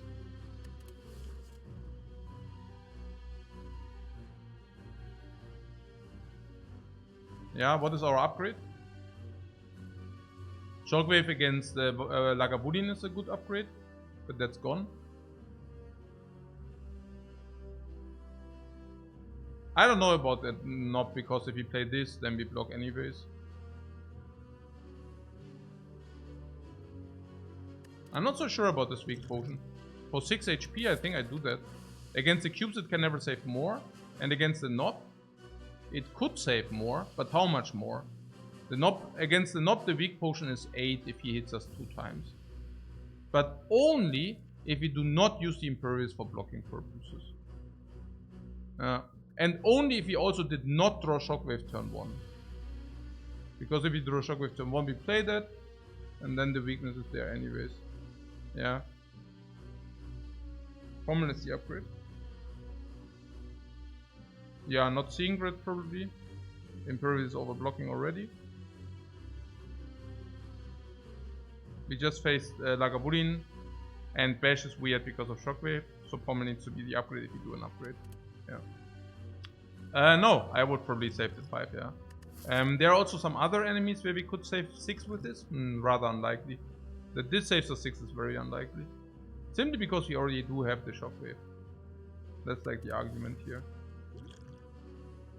This is only good if it would actually be applied against the knob and saves us 2 hits. We have Pommel Strike upgraded against the knob now. We do have Inflame. We do have Impervious, which is full block. We even have the option to triple block into Speed Potion sometimes. Let's use Speed Potion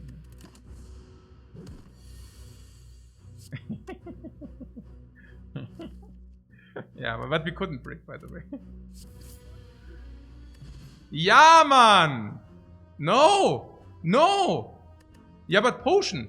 BOOM! Potion against Knob! No vulnerable, freaking go home! No vulnerable today, no vulnerable today. Yeah, we got 4 potions, only the garbage of the garbage. And now we have 10% potion drop. So we don't receive new and more potions in this act. Pretty sad. Juicy Bracelet. Also very sad. Exhume. Exhume Impervious. Exhume Seeing Red. Exhume Shockwave. On the other hand, Exhume is pretty trash. But yeah. Oh my god, this is sad. True Grit before Knob is super weird. Cannot do True Grit before Knob. Also against Slime was super weird. Juicy Bracelet helps exactly nothing. Potion drop was good, but the potion we received was not so good. Yeah, the Jutsu again, super bad. Bloodletting with Seeing Red already in the deck, rather not. Also before Knob, rather not. Exhume probably also too bad. Because Exhuming Shockwave doesn't happen. Exhuming Seeing Red is bad. Exhuming Impervious is also only good very rarely. So probably just skip. Super sad.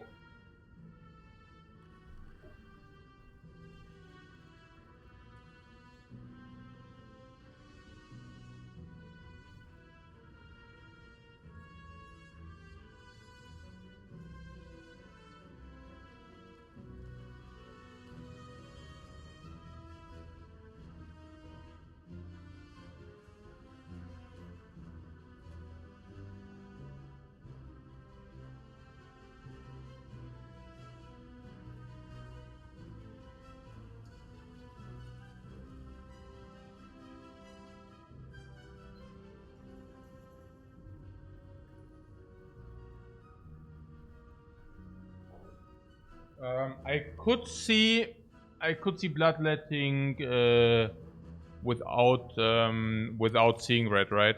But we already do have Seeing Red. Are you not afraid that we draw Seeing Red and bloodletting in the same hand and then it's devastating? I think so, right? Probably yes.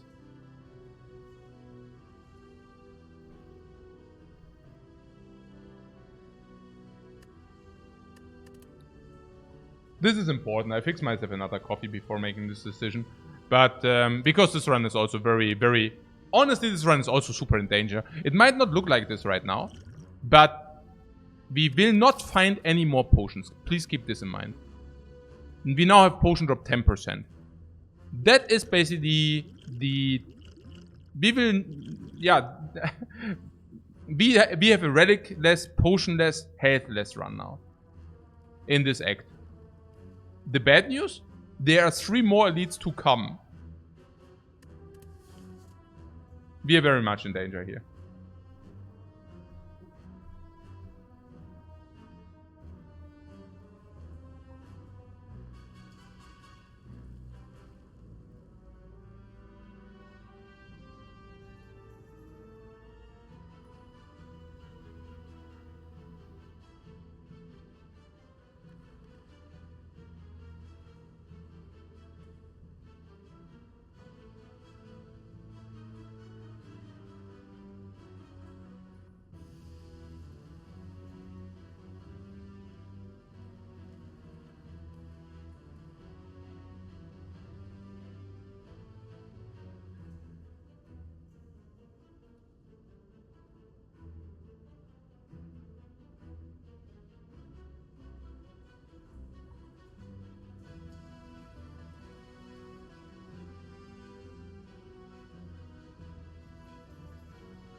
So we are taking nothing. Yeah. So it's clear, literally, right? Or is it not clear to anybody? True Grit also doubling down on Impervious, super weird. How are we against the cubes? Pommel Strike will help a lot, but it's only one card only. Battle Trance will also help a lot, to be fair. Inflame will not help. That we don't have a damage potion is really, really bad. That you do not have front load big damage is really, really bad. Seeing Grid is good, especially with the card where we have. Shockwave can help if you draw it in the same turn with Seeing Grid. Impervious should usually not help a lot. We need to kill one cube very quick. And we currently don't have the tools for that.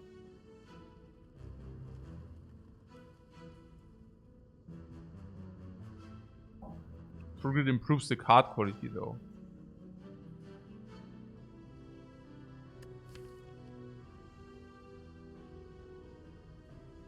No, against the Knob it's a dead card.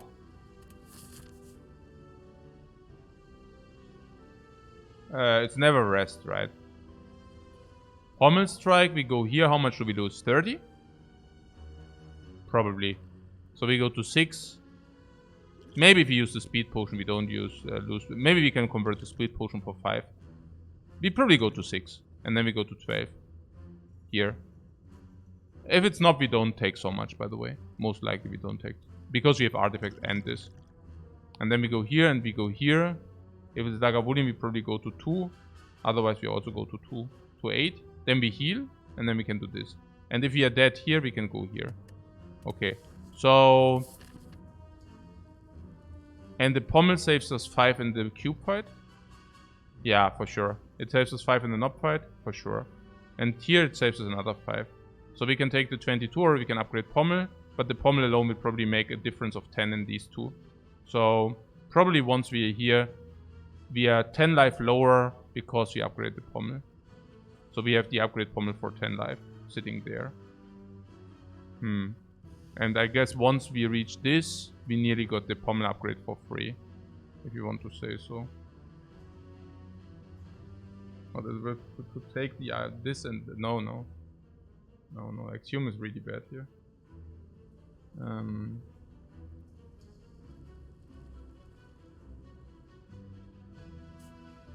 No, we just talked about it the last 15 minutes.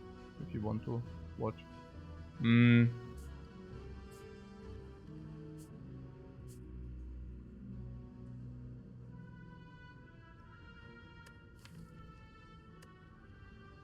Also I would probably really want to do the Pommel Strike. It really seems to me that the Pommel Strike can save us.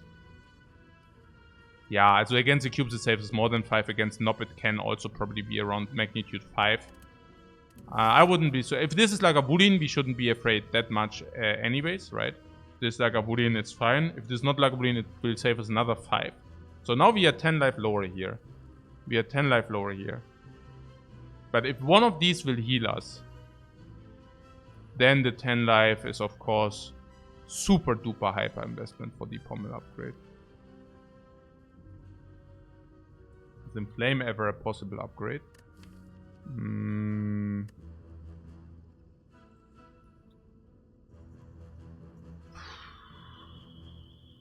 Rather difficult. If Inflame is on the bottom of the deck,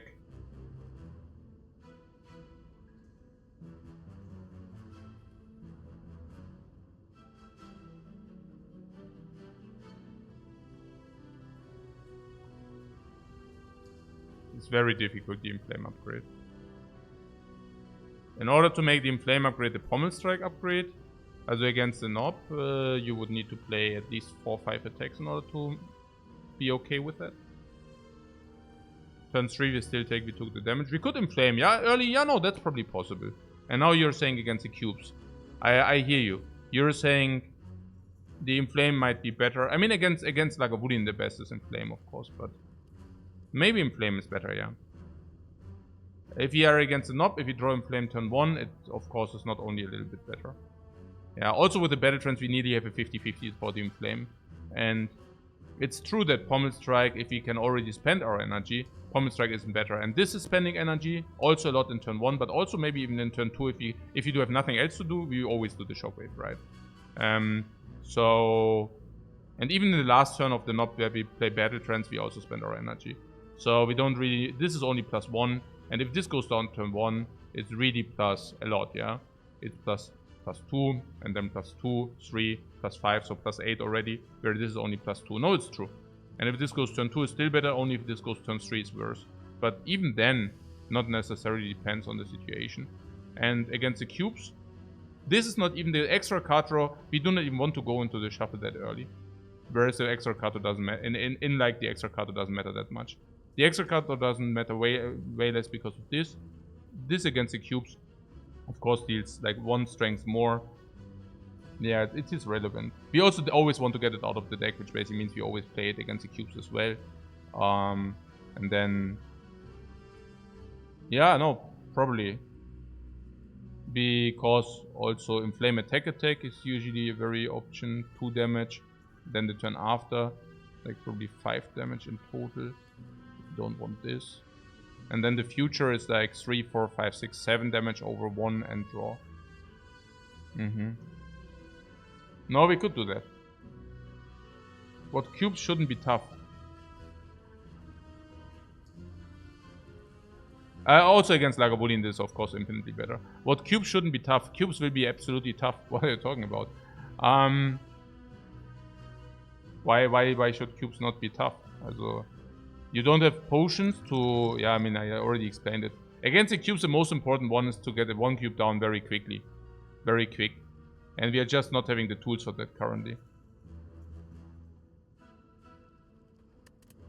Okay, so... Yeah, let's do the Inflame upgrade. Inflame upgrade will probably, if we said the Pommel Strike will save us 5 and 5, probably Inflame saves us 6 and 5 or whatever, 11. So we spend 10 HP for the Inflame upgrade. And we are probably break even once we reach this. If we reach this, we probably break even with that. Oh, cubes, damn. Yeah, Seeing Red is mandatory. I just blitzed it out here because it's so obvious. The reason why Seeing Red is so obvious is that in the next iteration it's not even positive. It's only positive in this iteration. There is Shockwave, which makes us vulnerable, which basically means we only need to deal, we need to deal 27 instead of... You like the starting and you say? Oh, really? Also, now we need to deal 27. It's 2 energy, 13 damage, this is. Also artifact strip, I'm not sure whether this is important. Maybe a little bit, because once we play Bash we can inflict vulnerable again, but... So. Impervious is a bad draw though. Impervious is a bad draw, but maybe, like always, we can use the speed potion to create our own Impervious. Okay. Naja, good. Shockwave, Pommel Strike is obvious, oder? I think so.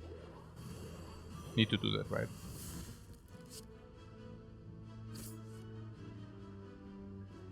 Flame is clear.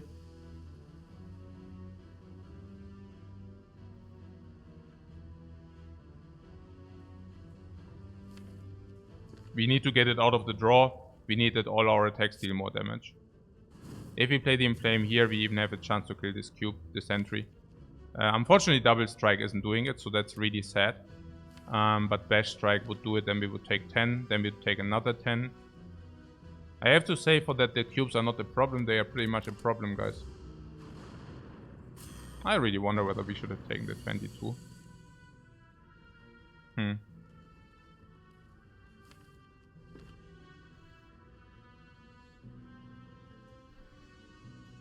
So this is basically converting into 5. We are at 16 currently. And we can take 1 big hit and 1 small hit. Because this only averts a big hit, it's basically... We are not allowed to take two big hits. Yeah. So this is, of course, exactly not enough for this sentry. So it's very bad. Yeah. We could have had 22 more life. I'm really wondering about that. But I mean, that's a thing of the past now. Cannot change it. Yeah, I mean, we can kill this however we want.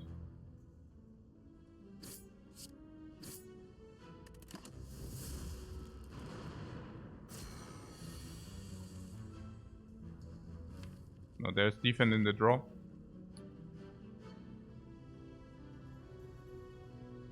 Brutal HP breakpoints. Hmm.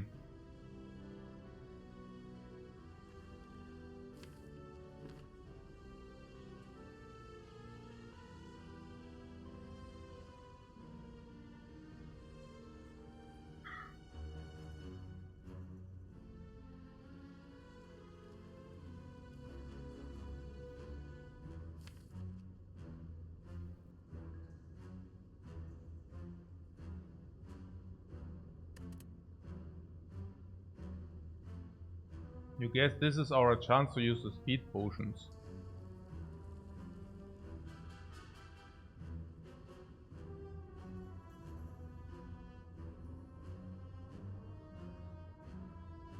What double 40 HP cubes was a good roll? Naja, if it's 37 and 9, it would have been infinitely better for us. And if it would be like if one is 39, the other one is 45, it would be way better than double 40.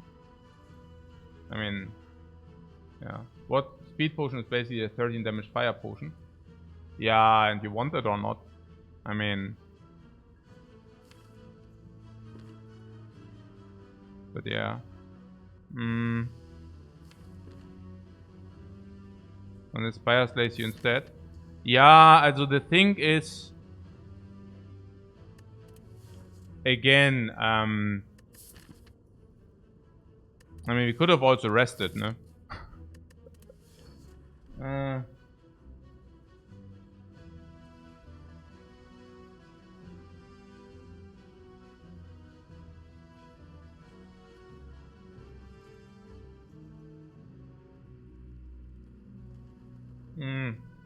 Naja.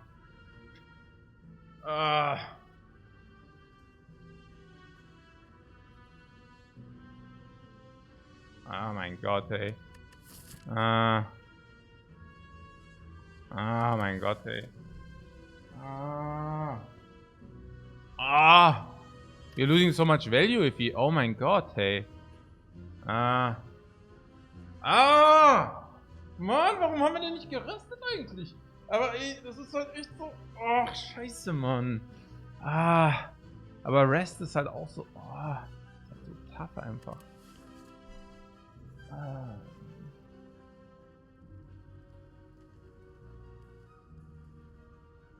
Went from near what never rest to we could have rested mentality. Nein, was heißt hier we could have rested? I mean, I already explained it, right? I mean, it's about the expectation, and I'm just curious about the value we are currently losing if we can suddenly not take elites because we are too weak. And the value loss is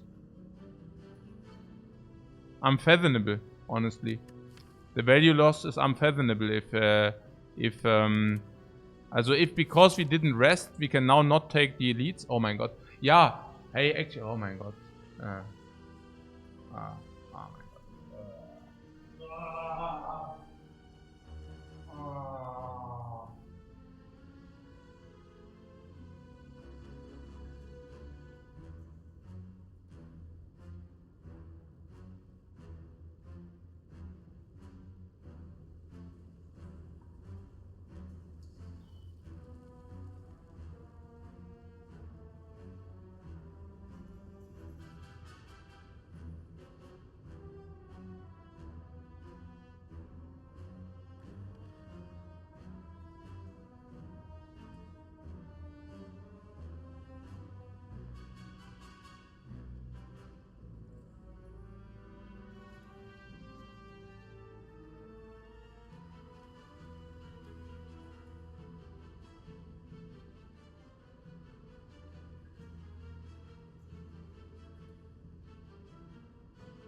I'm okay, no, I don't know. Es ist einfach super tough einfach. Ja.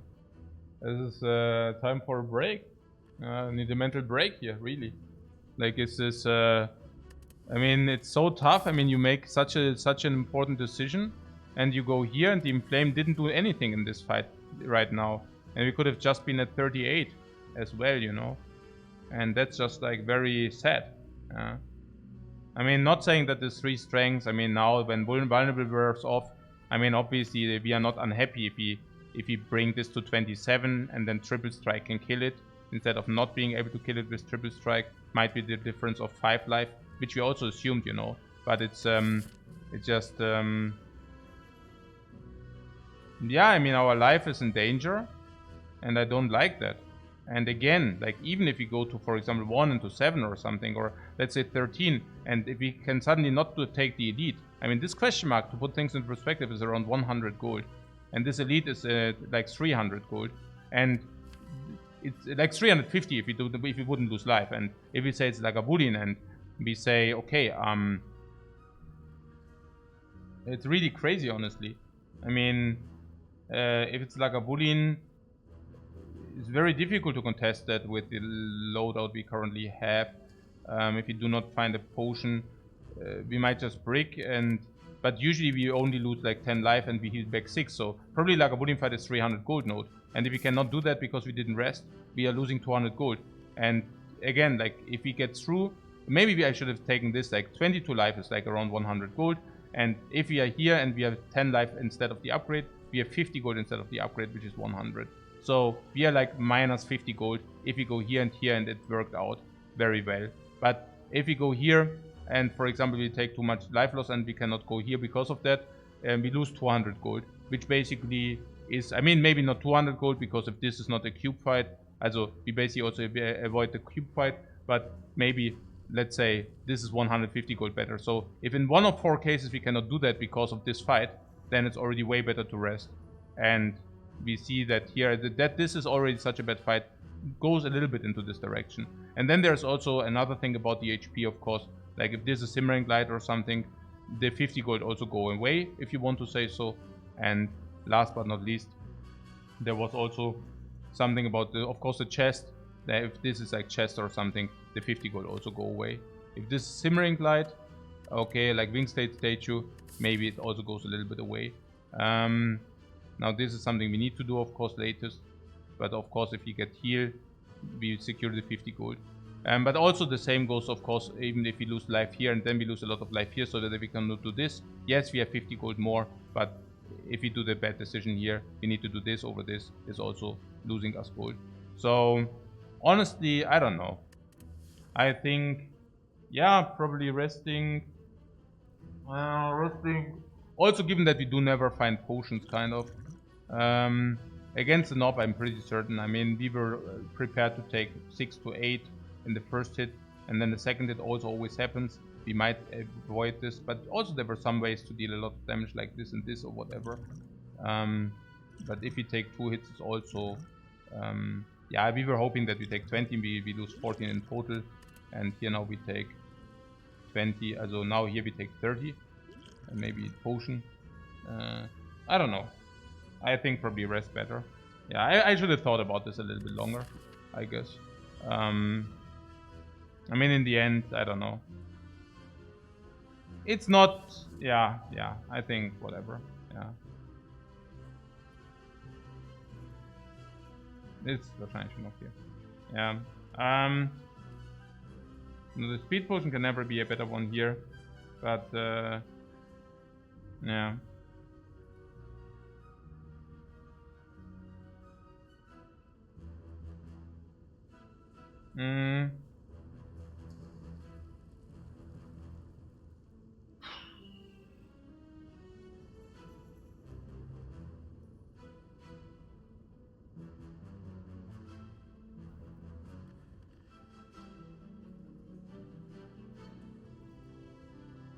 I mean, yeah. So, what do we have here? Some people are saying something about this potion and that you want to use a potion, but I don't know exactly why.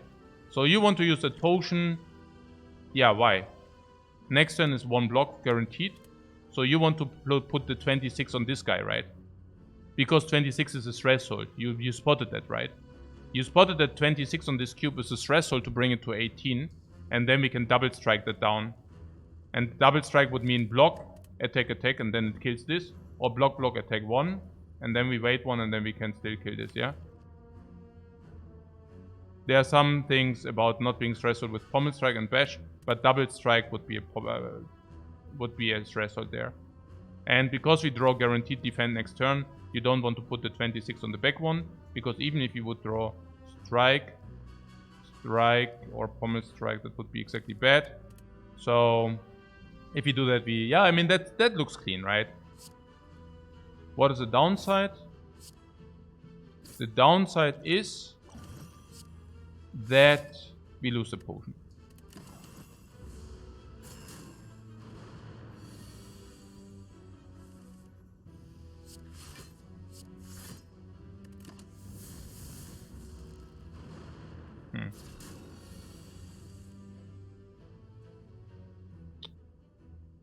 Okay.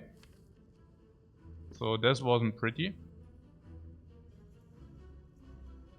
You can use the artifact potion to negate the dexterity debuff. Where? Oh, okay. You wanted to do that? Not really, right? The 5 dexterity in this fight are exactly relevant if you draw exactly 1 block. And we wanted to do this against the knob, right? I mean, how we drew it didn't matter. If you draw impervious, it doesn't matter. It's exactly important if you draw 1 block. Yeah. But it keeps getting worse. No, I don't know. I mean, we attack this, then we kill it. Oh, you mean this is getting worse? No, I don't know about that. About getting worse. Also, can we ever kill if you do the back one? 31? Can we ever kill the back one? 31?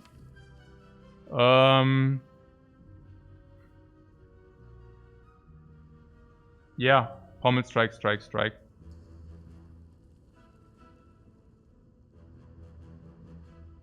It's 30. 1 off.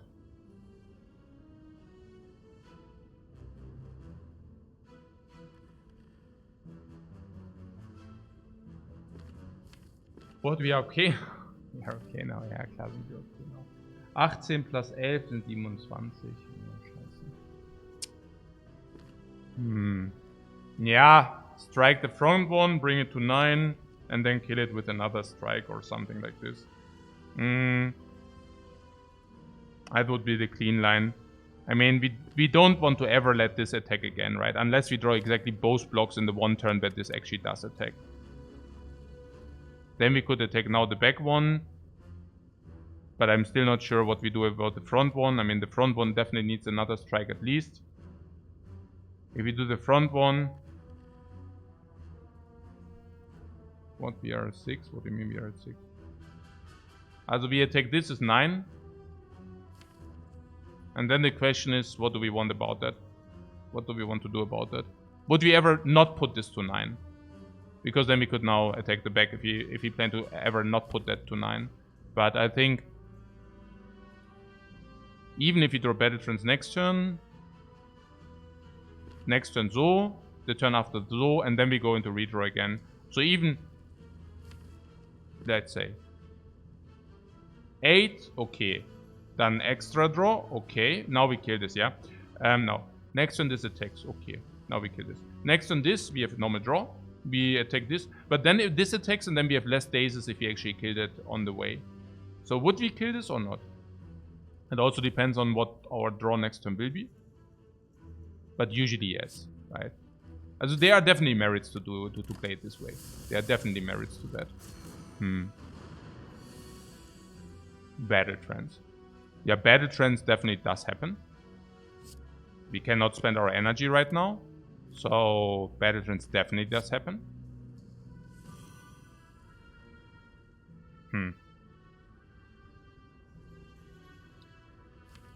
Now next turn, we never want to take the 5 or what? And we don't want the dazes, kind of. So we block, attack to 12 is 18. And then we probably kill from there. Could pommel and hope for a defend. Lol. Yeah, guys, that's not how this game works. But I hear you, I hear you. So we want to attack, block, attack, 12, 28, and then we have 2 turns to kill the back one. 28, is it, yeah, but we should usually be good from there. Okay, so this. Threshold inflame, by the way. So it wasn't, it was not all for nothing. Yeah. Yeah, okay, now we have salt.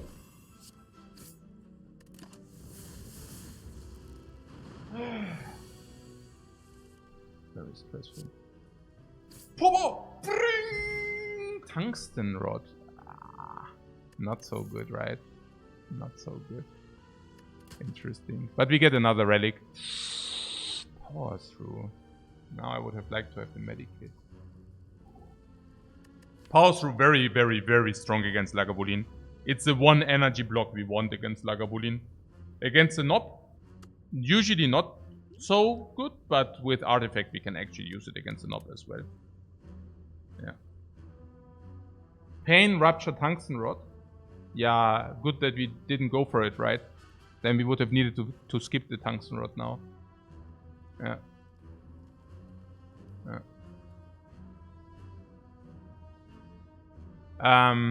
Yeah, power through over anger or what? Anger is good against Lagavulin. Against Lagavulin we have Inflame plus Battle Trance. Power through. Against the Nob we might need this instead of this, but if we use the artifact against Nob I think this would be okay. Generally this is just better. Anger with Inflame and Vulnerable is favorable. Yeah, favorable what? Also favorable, I don't know. I mean, we are going through the Spire, we already fought 2 elites. So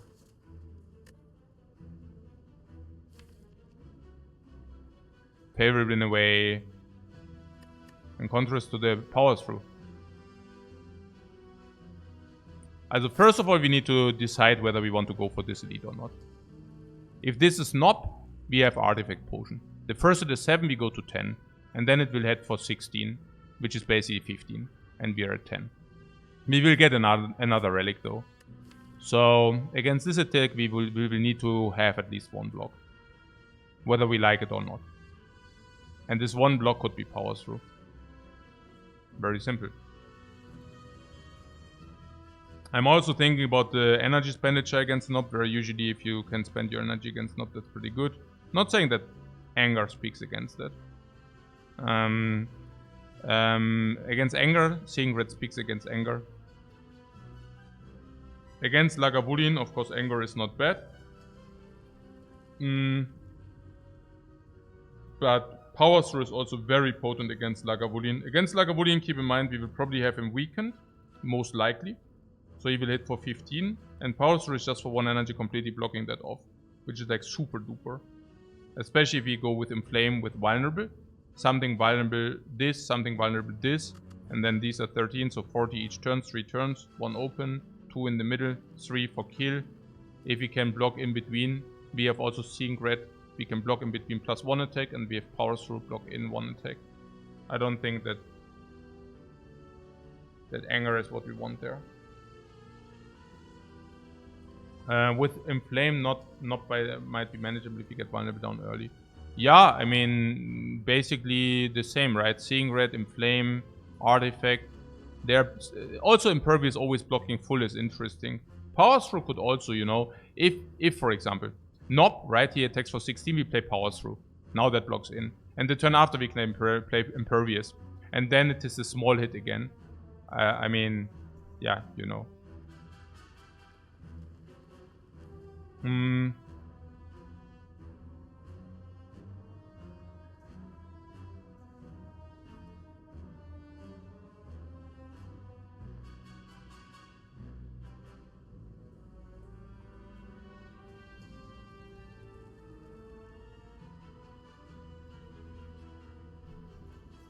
On the other hand, anger.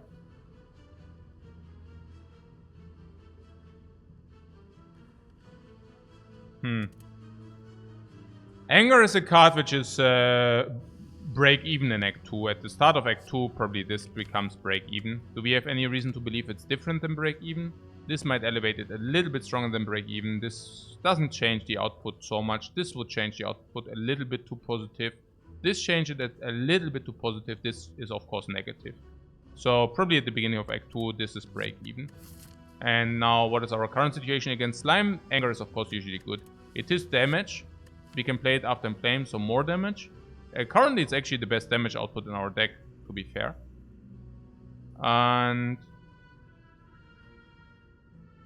yeah, pretty much that. Of course we split lower. Currently we don't have AoE, so that will help as well.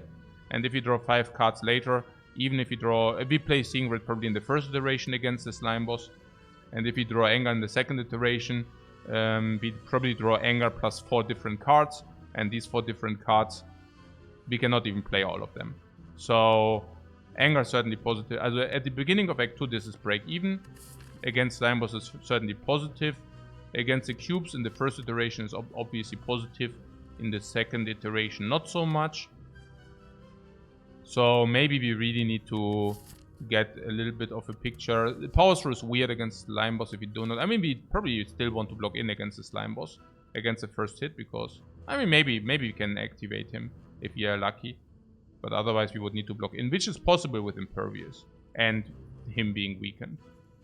So it's not out of the question. But if you block in with this, we just increase the amount of wounds in our deck, which is also true. So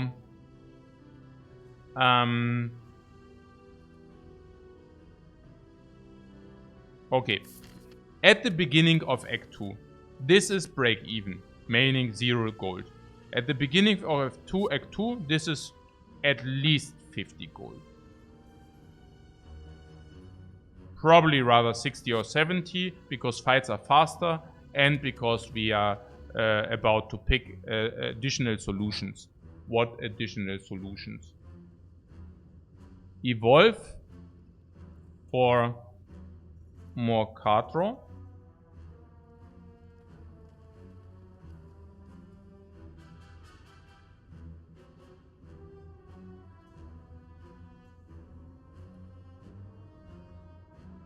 Yeah, Evolve, of course, this makes it insane. Also is then away from Evolve Second Wind, Feel No Pain for ultimate combo. We already said something about the slime boss where the anger does play. Is the slime boss not a little bit far-fetched? Maybe we can talk about this, like whether this act is dangerous or not for us. So now our potion drop is at 20%, so that's not very good. Ancient Potion is at least good against the Nob, and against the Lagavulin we should also be relatively okay.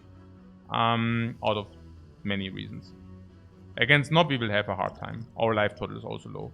The first artifact we received is a pretty garbage one. The second one is also only good in late game, and not even... Tungsten Rod is not as strong as you might think it is. Tungsten Rod is decent. It's a normal relic, okay? Like, in our case it's a normal relic, but this is a no relic, basically. Yeah? So, our situation is not very pretty. If you only take a look at potions, it's really bad. If you take a look at life total, it's really bad. If you take a look at the relic, it's also not very good. So, we still have all strikes. We did found an Inflame. We also did upgrade it, though. We also have Battle Trance, which is also very good. We also have Impervious, which is also good. And we have Shockwave, which is medium good. Yeah? So, our situation is a normal one. Now, if you look... Hello? If you take a look at this act isolated, I think we can isolate this act. If you say this is 60, 70 gold at the beginning of Act 2, and this is around 0 gold at the beginning of Act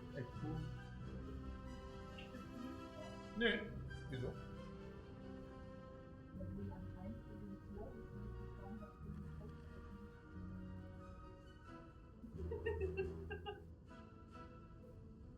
Life was very sad because like we already lost the run. She was like, "Oh my god, did you already lost the run?"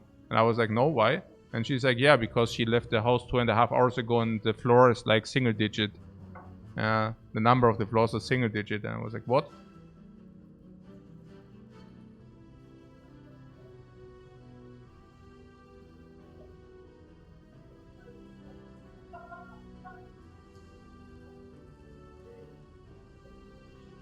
ja, also... Ja? Nee, ein. Getting trolled by wife, yeah. Getting bullied by the Spire and in real life. Yes! Yes!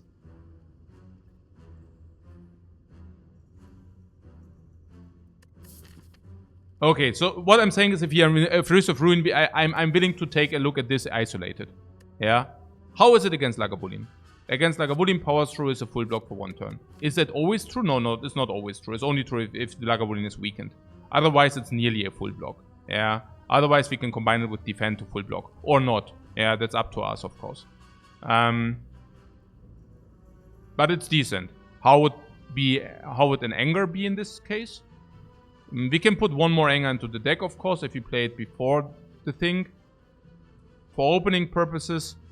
I mean, it's true that it's like matching the damage of every strike. So it's definitely a better and potent attack. It's basically one of these attacks. It's probably as good as Pommel Strike, maybe better. It's better than Bash because we already have Shockwave. So it would increase the quality of our attacks for sure. There's no question about that. We can squeeze it in while dealing more damage. We do draw 5 cards. And against Lagavulin, you usually have a full energy expenditure. Not usually, you have full energy expenditure. Which basically means it's just positive against Lagavulin for sure. I mean, that being said, Power Through is also positive against Lagavulin. Yeah. Against Lagavulin, the Power Through lets us block in a better manner. If we did not also draw Impervious. And if we say that we set up Inflame against Lagavulin, and maybe potential Shockwave, maybe Seeing Grid, whatever. We already discussed this, right? But we are dealing around 30 damage, 30 to 40 damage per turn. But let's make it 30. So we kill him Lagavulin in 4 turns. Or we block 1 in between, and then we kill him after. Actually, we would not mind a little bit more damage deal, right? If I take a look at this deck as it is, also like we plan to block with Impervious a full block. And then there's the one turn we do with Impervious. And then maybe there's 1 turn where it's not weakened if we do not open Shockwave, which we do not. So probably there's 1 big hit, there's 1 small hit. And the small hit, we try to block the big hit with Impervious, and we try to block the small hit with how many defense we drew. And then the Anger will probably do the rest. And with Power Through, it might be tricky to do that kind of. Is that true? I'm not sure. But yeah, and against the Knob, the Anger is... We compare the Anger with Power Through, right? So the first hit, okay, we will probably usually tank the first hit. And then the second hit, we die if we didn't draw a block or what, like a potent block. We can also, like with Shockwave, we do not necessarily need to draw a block against Lagavulin, against Knob. But Power Through would help. But Anger would also help, because Anger just deals damage, which basically makes it also less likely that the Knob hits us too often. Yeah. And then there's also about the cubes. Against the cubes, Power Through is usually overblocking as well, where Anger just straight up helps. Yeah. Against the Slime Boss, I would maybe make an argument that Anger is better than Power Through. Because Power Through, of course, can very often not be played where Anger can be played. Even in the big turn where he attacks us, well, we can play Power Through, but then it also gives us 2 wounds. Not only for the next iteration, but also for the iterations to come. Which basically means, yeah, I'm not so sure. It's not very, very sick. Maybe Anger, yeah, maybe. But is it not very sad? I mean, we could have also rested to prevent this Anger thing, but...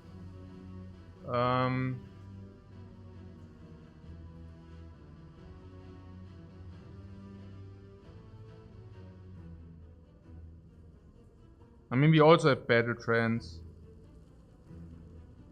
You think Power Through might actually be better than Anger against the Knob? Unlikely, no? Quite unlikely.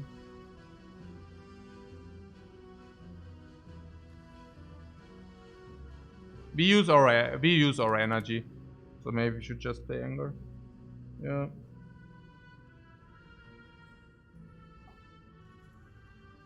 Oh, I got a copy. What? We must block the second hit or death? Yeah, but we just block the second hit. Yeah.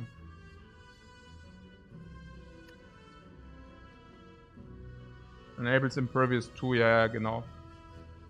That's the thing.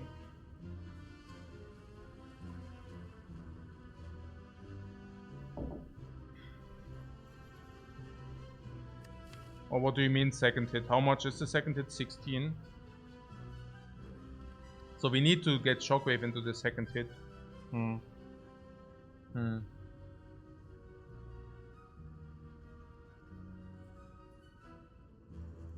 How are we against the knob? Against the big hit? Like, can we do it until the... I think with the anger we have the chance also to get it until the big hit or not.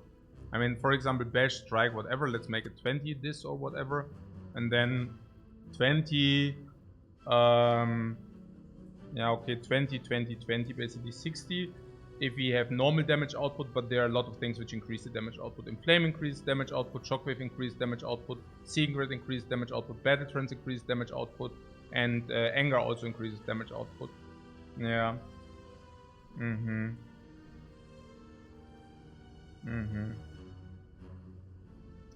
It seems to me that we don't even need to take the knob's big hit if we draw correct. Like if we draw reasonable. And even like Shockwave can also prevent stuff. If Anger would let us kill one turn faster, that would be better. Yeah, I'm also thinking it just does exactly this. I mean, there is something about the second wind against Slime Boss. We would probably take that, but I'm not so sure how sick. There's of course Evolve.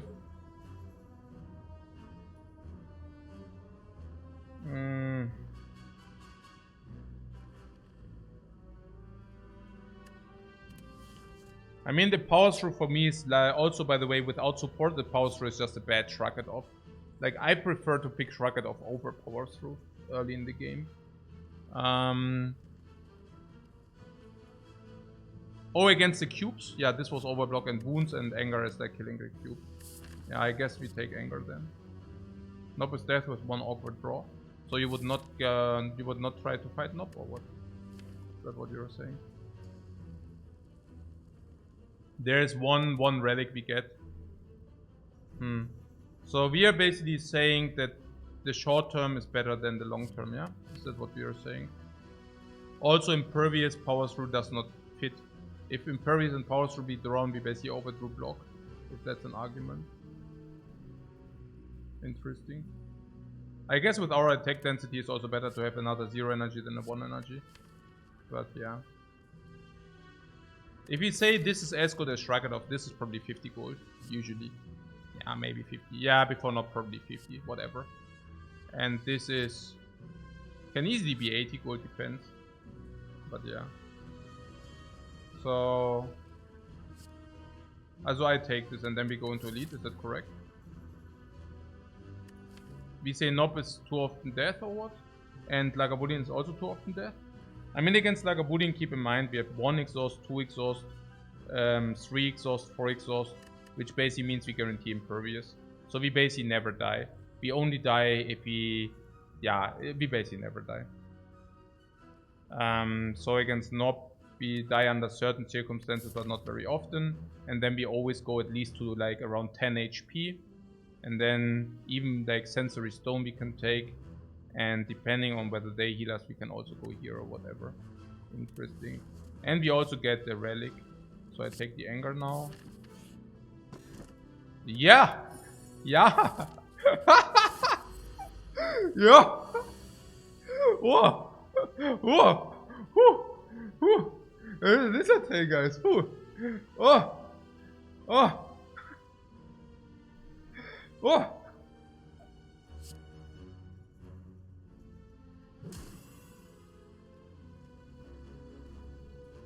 Ah, whew. That will be good.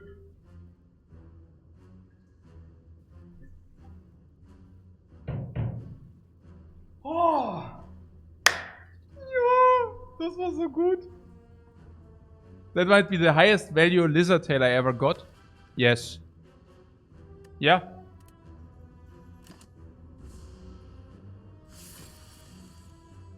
Whoosh.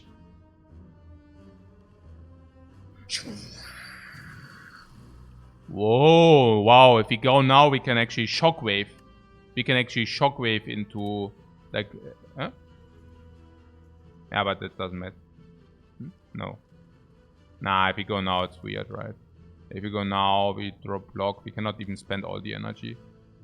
Rather wait. Then shockwave next turn. Yeah, shockwave next turn is super good. Let's do that.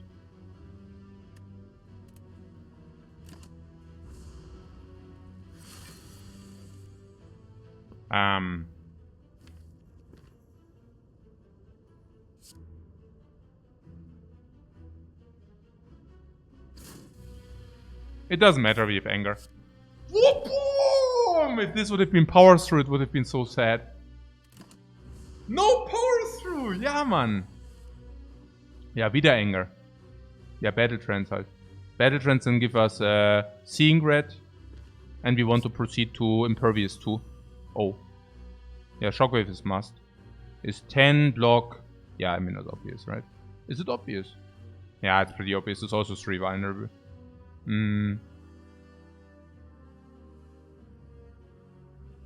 As a 10 block, this is also 10 block. So the Spire continues to bully.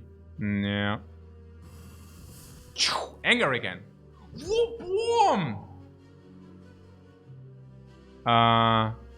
Yeah, this is 13, but we have impervious in the deck, so definitely block here. Okay, we take 9 or what? Cool. Seeing red. I see so red. Oh, I didn't need to do that. Oh my god. My excitement again. It doesn't matter, we have enough angers in the deck. I think we wanted to do that. So, this is 13, this is 18, this is 13. No, it's not spew. We need to draw real cards. This has nothing to do with spew.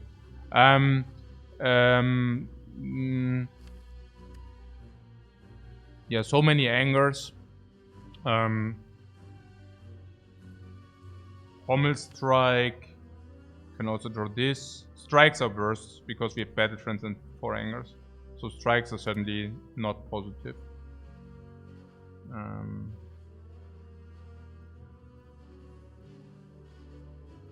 Yeah, there are 2 options. This is 13 each, and this is 16. So we can either deal 13, 26, 26, 44, bring it to 12. 12 means 2 instances of attacks kill, 12. Or we deal 16 plus 18, 34, 22. And then 2 instances don't kill. Draw first. Yeah, even draw first, genau. Yeah, for the anger. Yeah, now 2 instances of attacks do kill. Yeah. Whoa! Why do we win? Whoa! Because of anger. Why do we win? Whoa! Whoa, ashes. Okay. This is rare, oder? Rare. Wow, we are rare train. We are the rare train, man. Ashes. Ashes slime. Ashes Ascender's Bane. Ashes shockwave. Ashes seeing red. Ashes impervious. Ashes.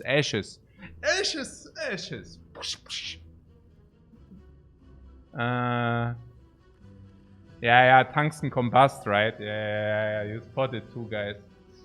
Yeah, but we already have so much AoE with the ashes. Do you really want that combust there?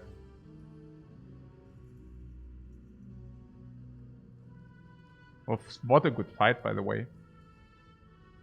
Oh, hey, my heart is really beating from this, like, lizard tail. I was really under stress.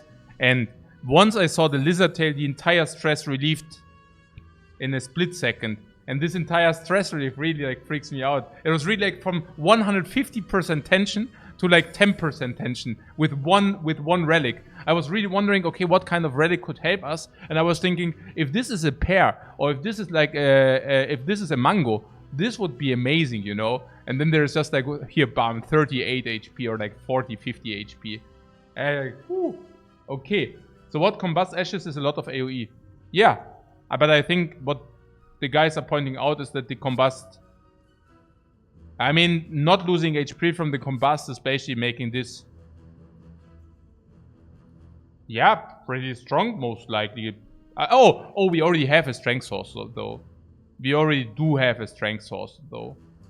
And having a strength source basically makes everything which is dealing damage besides strength source a little bit weird too.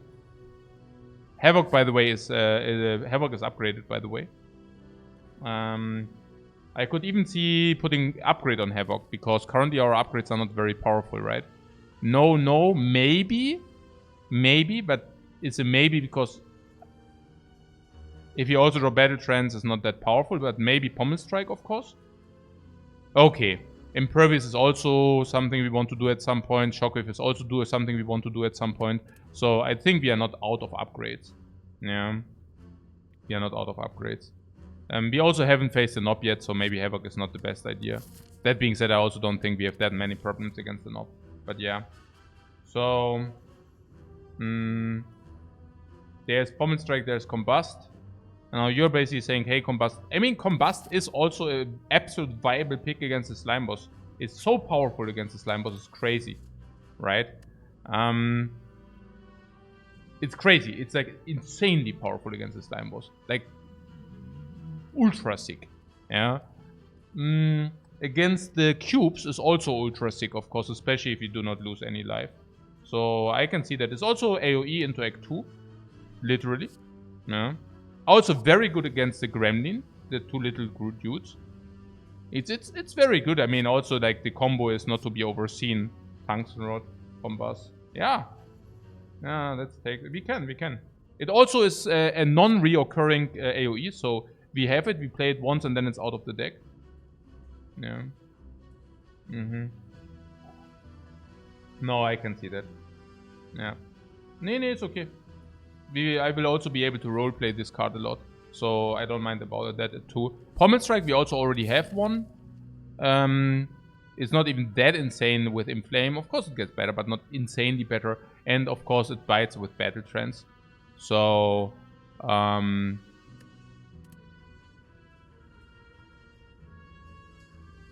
think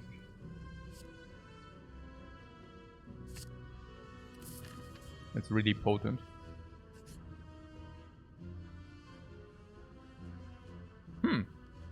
Interesting. We meet again. Very interesting.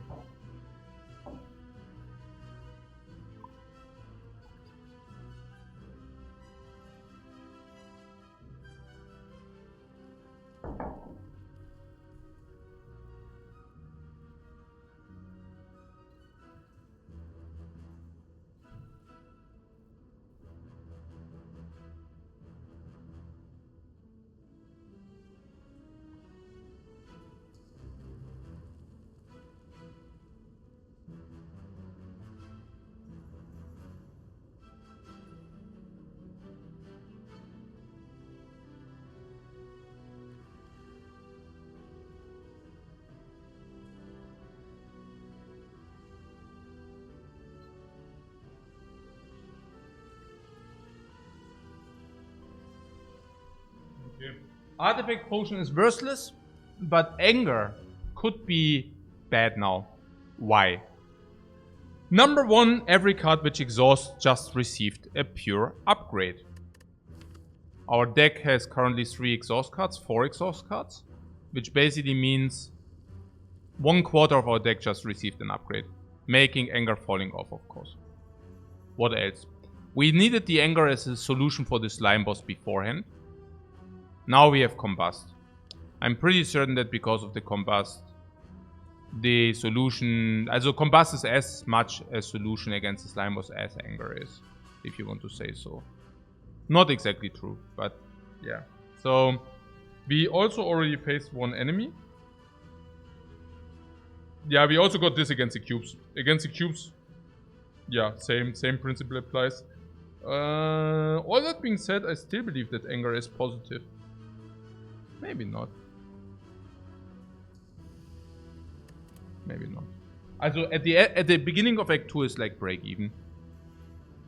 And the Ancient Potion is worthless. So even at the beginning of Act 2 I don't care whether I have Ancient Potion or Anger, I think. But for this act it's certainly positive. Against cubes it's definitely positive. Against Knob it's definitely positive. Okay, but Ancient Potion is also good against Knob, yeah? Ashes against the cubes as well. Yeah. And we can use the ancient potion against the knob, basically. Interesting. I mean, the knob will still activate us, though. But we also receive another relic. And against the slime boss, we are saying we are fine, huh? Oh yeah, because we also have AoE from the slimes or what?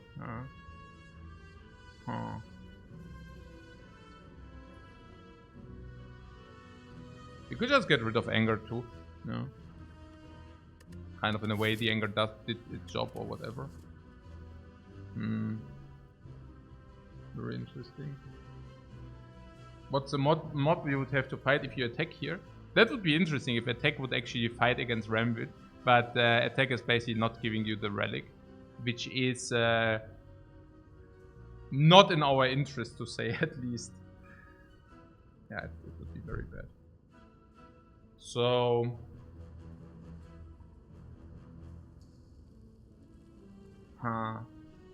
I mean, the anger is just a pain later in the game. Against the knob. You're saying we use ancient potion, but why for? We can still not. The knob still procs us against the second hit. You see that? Like the second hit will always proc us unless we played impervious, even if we use the vulnerable potion. So, what ancient might let us save tail against the knob? No, he always procs us next second attack anyways. Yeah. What do you mean it pollutes the deck if you rotate again? Free anger remove. Yeah, we just picked the anger. The anger is a positive card. I'm very certain that we just lose the artifact potion and are happy about having anger in the deck. I don't even know why you mind the anger. Anger is basically our best attack. Seriously. There are also cases... This is garbage because of shockwave. Yeah. There are also cases where...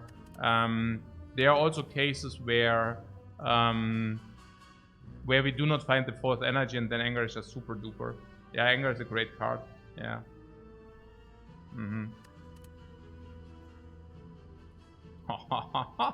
Now the potion would have actually saved the lizard tail against the knob. This is so stupid. But I mean, who knows? Oh, what? Rare? Babeum. And babeo. Rare. Babeum. Ashes. Nice. Thread and needle. Boy.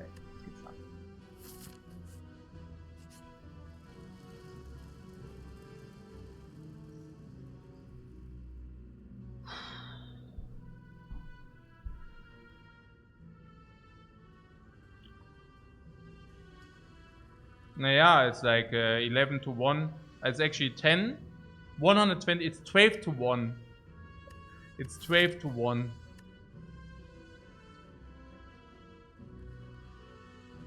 Greed is good. Yeah. I guess so. It's raining gold, by the way. Oh my god. Nope, huh? My god. Pommel Strike Battle Trance. At least we do not get procced by the first attack, Meha. So, Pommel Strike Battle Trance is better. Only if we draw Vulnerable is not better. This is getting spicy. This is getting very spicy. It's also 90 HP, number 2. Number 3, I mean the plan is here to not die against the first attack. And then the second attack, either we kill the knob or we proc the lizard tail for 50 to 60 HP. Probably for 60 HP. Lizard tail conversion into 60 HP is so super mega omega sick. Yeah, pretty great. Let's do it. Battle Trance. Your hand is garbage. Complete crap. Battle Trance.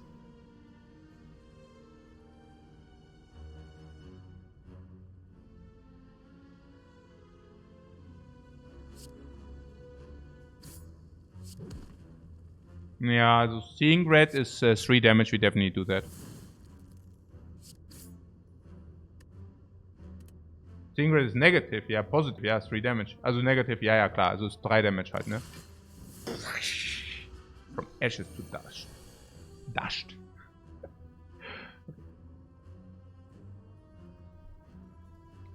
Inflame Combust Strike would come to my mind. We could also Shockwave this. Interesting. Inflame Combust Attack. This is 10 damage. This is 9 damage. 10 and 9 damage. At least 10, but then the next turn is like 19. We need the Inflame always right? Question mark? No, not necessarily. That's the question here. If you play Shockwave, the dude will still attack for 8. Is that correct? Yes. He will go to 11 strength minus 3. It's like still 8. So that would make him vulnerable. So we could also inflame. What did you say? Shockwave combust? No. Also can also Shockwave inflame halt, ne? This is our draw. Oh, this is our draw. It doesn't look like lethal. So maybe Shockwave is not needed because Shockwave makes vulnerable, but this also makes vulnerable for both turns. So probably no Shockwave. Can we ever kill him? This is 10 damage, this is 9, is 19, is 38. We have this. No, 38 is not doable. It's okay. So, yeah. I mean, it's obvious, right? I mean, we don't need to weaken him because weakness is worthless. Vulnerable is worthless. Pretty self-explanatory. Value Town! Value Town! Value Town!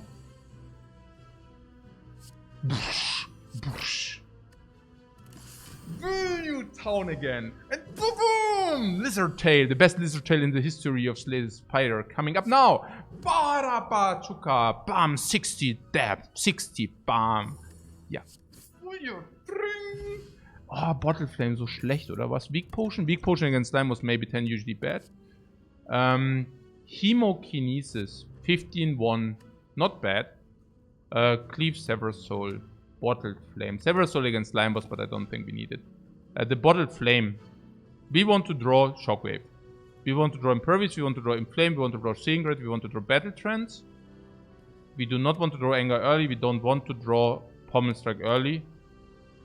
We do not want to draw Bash early because of Shockwave as well. We also want to draw Combust early. Bottle Flame is a no relic. It's a no relic. So what? Hemorrhod. Yeah, of course Hemorrhod. Yeah, 15-1, yeah. It's basically 1 energy 15. And the question is, do you want that? It still would proc Ruptures.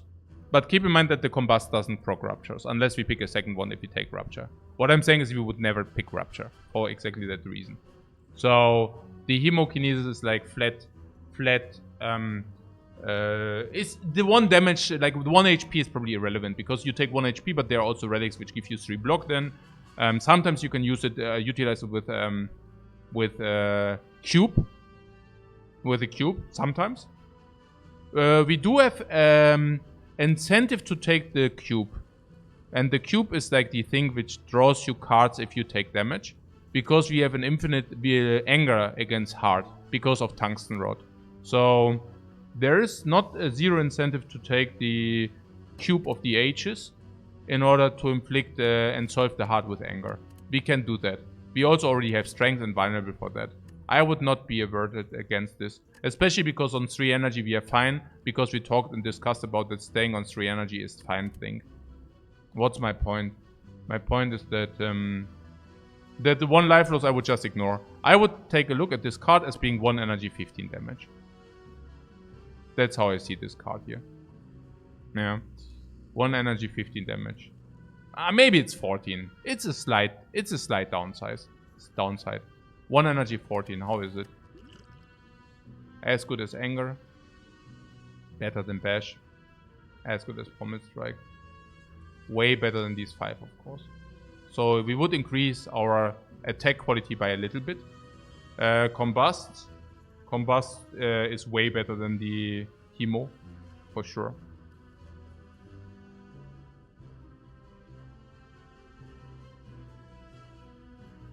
Shockwave is also better than Hemo. Hemo does not scale with strength. And every exhaust is upgraded. Probably no Hemo.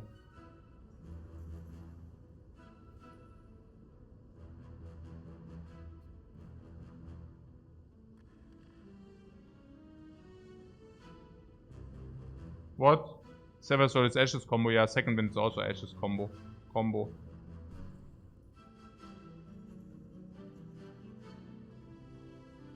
No, we don't take Cleave if we have Ashes and we have the Combust already.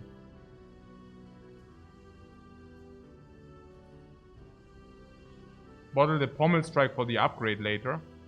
Yeah, you're saying Pommel Strike into upgrade, and that is something we want to have. You want to have Pommel Strike into upgrade? Really? I want to have Shockwave before I play any attacks.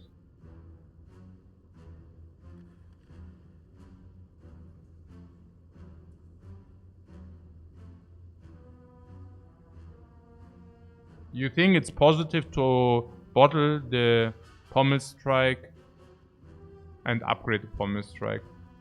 For that we would first of all need to find out whether we want to even upgrade the Pommel Strike. Maybe we want to upgrade the Combust into this. Combust being also a potent upgrade anyways. I do not see it. I don't see that I want to have the Pommel Strike at the beginning of my fight. You think we want that?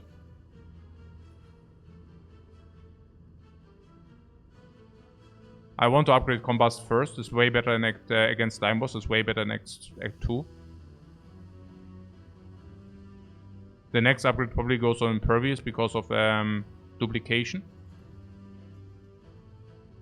Most likely. And then I don't even know whether I would like to start with Pommel Strike Plus. Against which enemies do you even want to start with Pommel Strike Plus? I don't even know about that. I also want to, if I have Shockwave and Pommel Strike Plus, I would usually play Shockwave into Pommel Strike, which is also weird. No. We want to draw the powers first, right? And then we want to draw that stuff.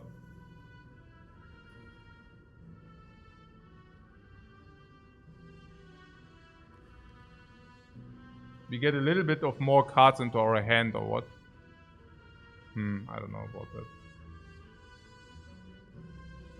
Maybe there's one thing that we don't battle trance into the Pommel Strike any longer if we do that, but other than that.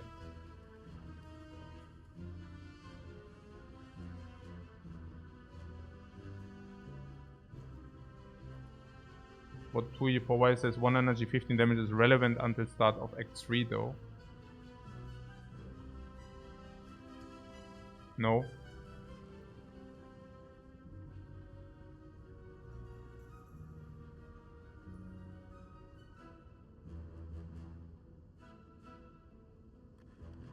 If you ever find the 4th energy bottle, Pommel Strike is great.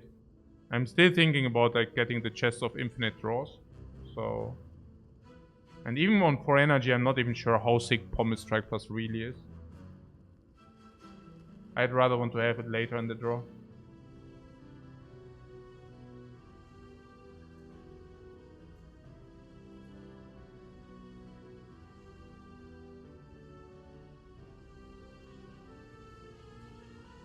And the reason says maybe I just value card draw. What?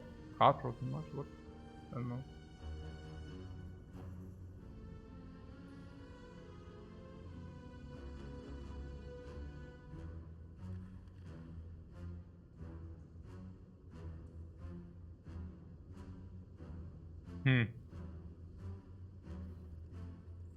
The thing is that any exhaust attack is of course...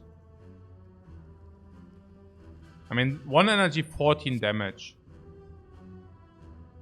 Is a Pommel Strike flat better? Draw a card is probably like around 4. But the scaling is better. So this Pommel Strike is 13 plus better upgrade. This is probably in the area of Pommel Strike. Maybe the I don't know how we can answer this Hemo thing. Maybe we can answer it with, do we need it? Maybe that might be also something. We are against the Slime Boss and we can even take the big hit. Ashes, plated, clear. And of course we have Combust upgraded against the Slime Boss. So even if he would take damage. Do we need what? Yeah, you don't see him. I also don't see Hemo. With an upgraded Combust, we go to the shop, then we even get stronger again. And with an upgraded Combust, I also don't see it too much.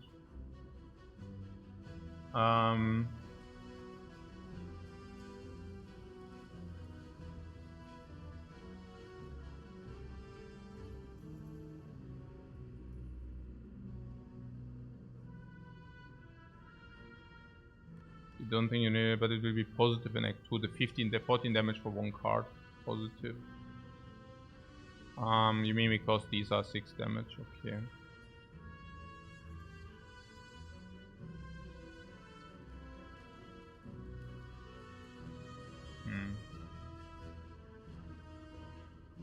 What? Sever Soul isn't a meme card.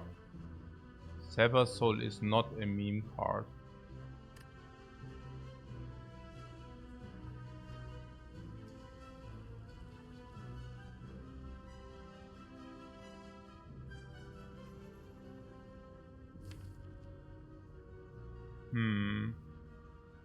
It's not?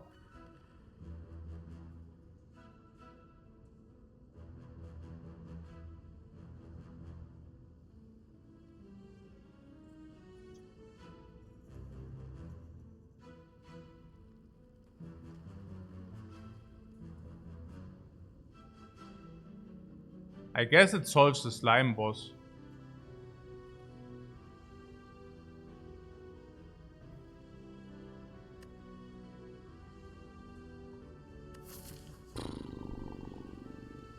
Sever Soul. Nah. Not really.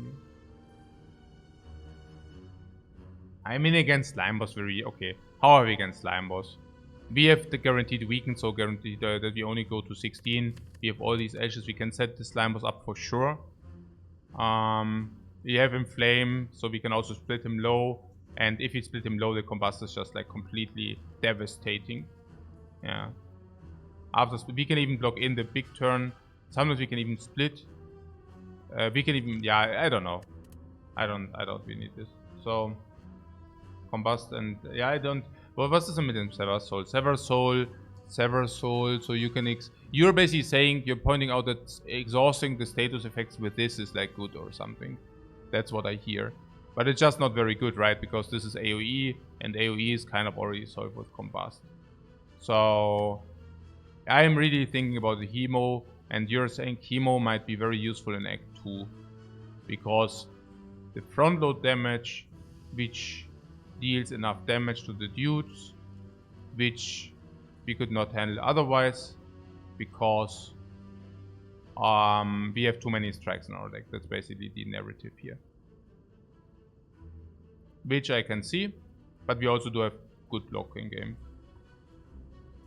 I'm also still looking at the ashes, which are telling me that, yeah, a lot of these skills are upgraded, and all exhaust things will also be upgraded as well.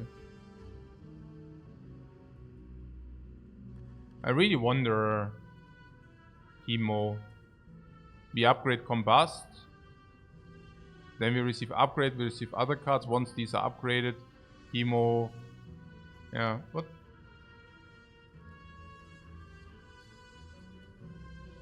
Skip and get a Fiendfire, ja klar.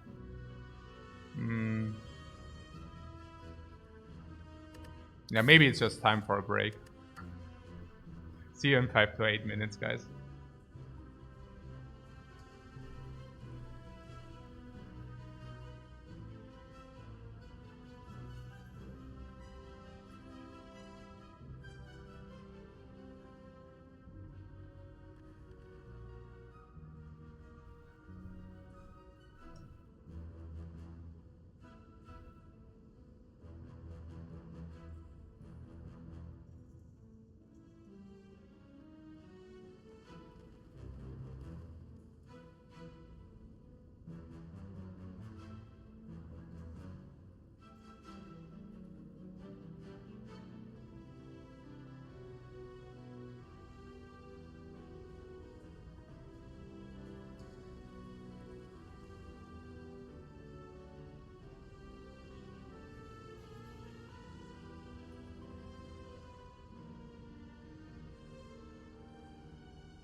Yeah, so even body slam is better. Can we just not pick this crap, right? Cool. So, na gut. Ja, das Garbage Hemo, komm, bitte. Oh mein Gott, I was really thinking this might hit us.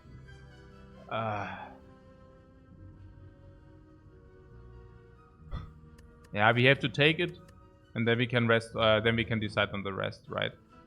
Or what? Oh my God! Click time, you say? I don't know. You're saying we can also hit the combust, and there are also other viable upgrades, or what? I don't know about that. But probably yes, right? We said this is important, this is important, this is important, this is viable. So there are just too many viable upgrades to not take this. Strike and defend, yeah, hopefully not. Anger and defend. Alright. Anger and defend. Okay. So my question would be, if we upgrade the combust, do we have risk of ruin? The slime boss can attack us for 29 or something. And, or what? No, I don't even know. 38 minus 9, minus 10, 28. And we have it's 27, and we have 25 block. So I would assume that, so tired, I read so tilted. But yeah, did we get 5 relics? Yes. 5 relics is average in Act 1, so we got 5 relics. Actually, we got 6 relics. But one of them is used, so it's 5, and actually it's only 4. On the other hand, these are good. So break even, relic found. So yeah, we could upgrade the combust. I think combust makes this fight much more approachable. If we can somehow reach the impervious or manipulate the impervious into the attack of the slime, we basically receive the upgrade for free. If we cannot manipulate that, can we at least assure that we kill the slime until then? Anger plus might help a lot, by the way. So, for example, bash, but we didn't draw strike for whatever reason. That's stupid. No, let's say bash strike. Not upgraded. 17 plus 12 is already 30. Yeah, and then we inflict around 20. And then 30 again or something in this magnitude. With the Inflame we deal much more. If we get Shockwave we also deal more. If we get Singret we deal more. It looks fine on paper. Oh, also exhaust, of course. This exhaust is more damage. This exhaust is more damage. This exhaust is a little bit damage. And we have Battle Trance. And once the slimes are out, let's say we split it, even if we split it on 60, you know. We still need to deal with this 23. And there are many ways to deal 23.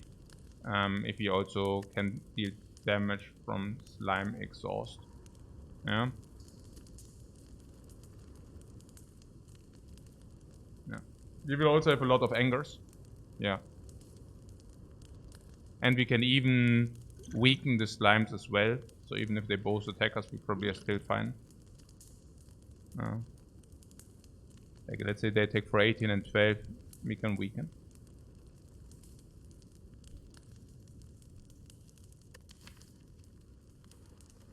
Yeah. I'm not even sure. The combust already might help save us 10 to 15 already. Standalone. Do we have the option to draw really bad?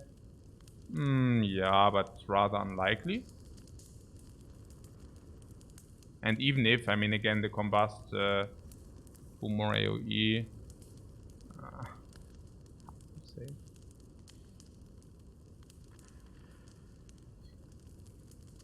I would think that we are usually super fine.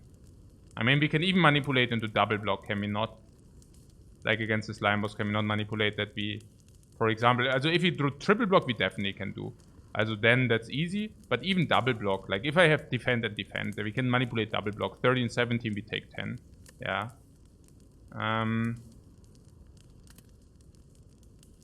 With edges and about 16 damage AoE, even if you draw all slime. Yeah, that's what I'm thinking. It was also about the big hit a little bit, but yeah. I don't know. We have combust upgrade here. And combust, this is perfect. Yeah, insane draw. Yeah. What is draw?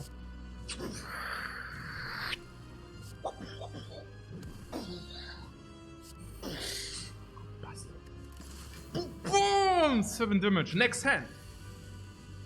Well, this hand could have maybe been not so good, but it's really good. Oh. Battle Trance? And then see. Battle Trance gives us Clairvoyance. Oh, it's so sick.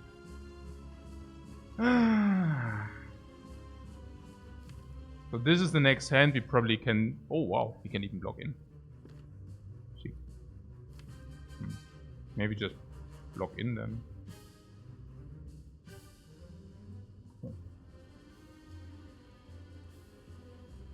Risky Pommel? No. What is our... Guys, okay, guys. Also, so this is always coming down, or what? Yeah, because it also duplicates itself. Cool. So... we have what option? So this is 26, also 18, 18, 31. And that's too much, oder was? Also einfach Shockwave, oder was? Shockwave Pommel und dann we are good anyways. Ja, genau. Shockwave Pommel we are good anyways. Or this is too much. Yeah, 31 is already too much, oder was? Yeah, 31 would be already too much anyways.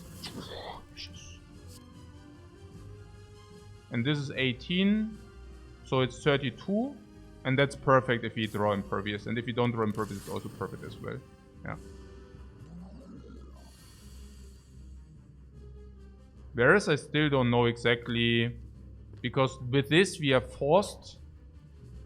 I'm not even so sure, honestly. I mean, if we draw like this, we are forced. No, actually it doesn't work, right? We cannot Impervious now. Yeah, what are we? Huh? What are you saying? Like, we cannot Impervious this. We have to split. But yeah, I mean, I don't mind to split it. But I'm just saying the way how we played it, we could not even Impervious. Impervious and turn. If you play Impervious and turn, you're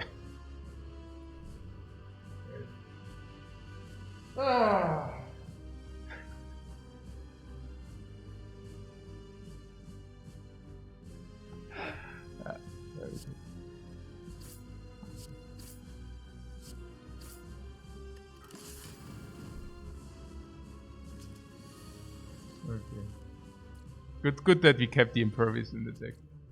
Okay. So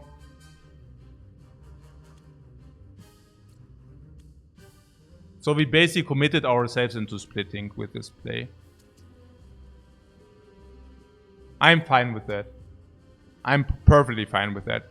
Because with this, we did two things. We kept Impervious in the deck for 25% plus to draw Imperviouses and in any given turn. It's rather 1/3 every given turn. We have 1/3 to full block and then finish and conclude the fight exactly back then and exactly then. Because Impervious always concludes the fight. With Impervious we get the double combust in and then we conclude the fight. Basically guaranteed. With the play we chose, we dealt more damage, which meant if we did not draw Impervious, we also are so much better. So infinitely much better. The only thing we actually gained by waiting for this, there was nothing to be gained. We could have played Impervious. Like, we could have set it up in a way that we could have actually played Impervious and not split. But keep in mind that we were forced to split latest next turn then. And that's definitely worse. So no, we played it clean. It's just a prank, bro. Yeah. Like, that's Impervious split. Yeah, that's like... and that. And save and exit. Yeah. Okay. We have two options here. The one is 12, 19. Naja, we just play Impervious. I don't even think about this, honestly. Like, we can just play Impervious because it's full block while doing so much more. So the combust here is bringing this 26.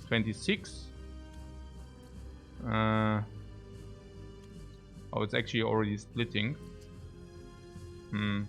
Naja, because Impervious also, of course, does not only block, but also deals AoE. So, 10 damage. 12. 26, 14. We could wait one turn. What happens if we wait one turn?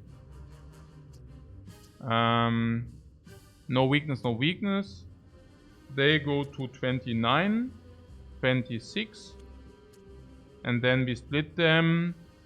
We have around 13 damage multiplied 2. We just passed this. Passing is way better.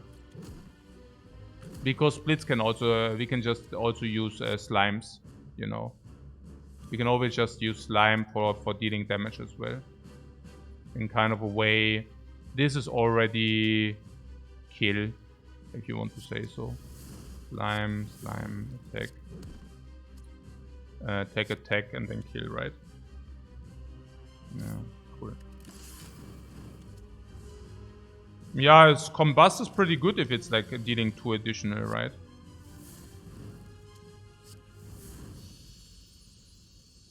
Cool, we didn't take any damage.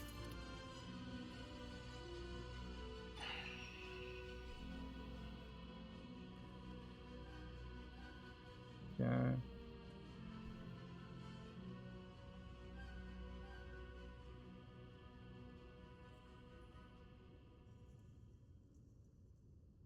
Yeah. Ah, okay. Barricade.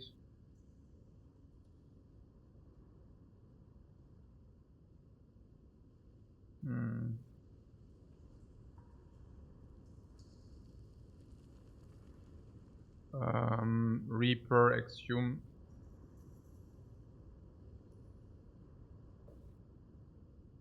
Reaper with inflame. Also there's barricade, you say barricade, thread and needle. I say barricade, impervious plus.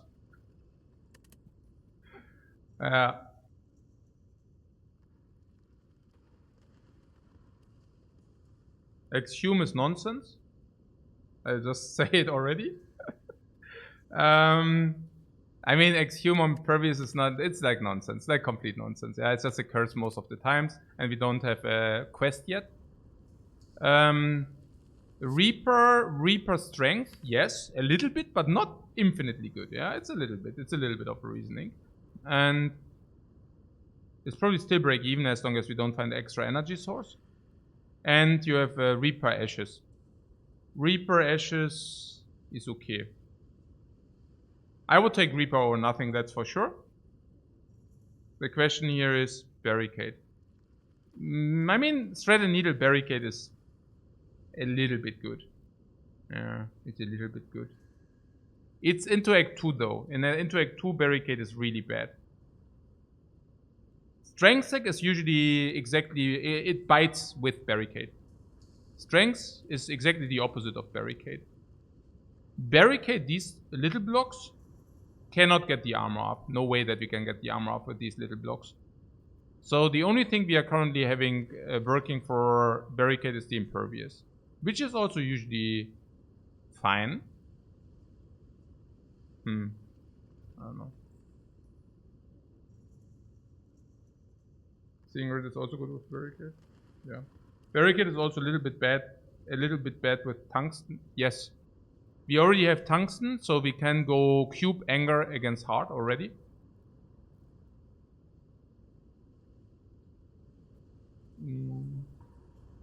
Snack vielleicht?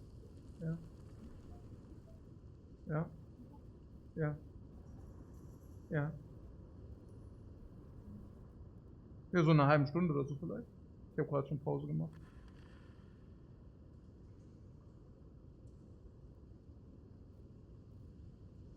Combust while we are dealing damage with the Barricade, yeah.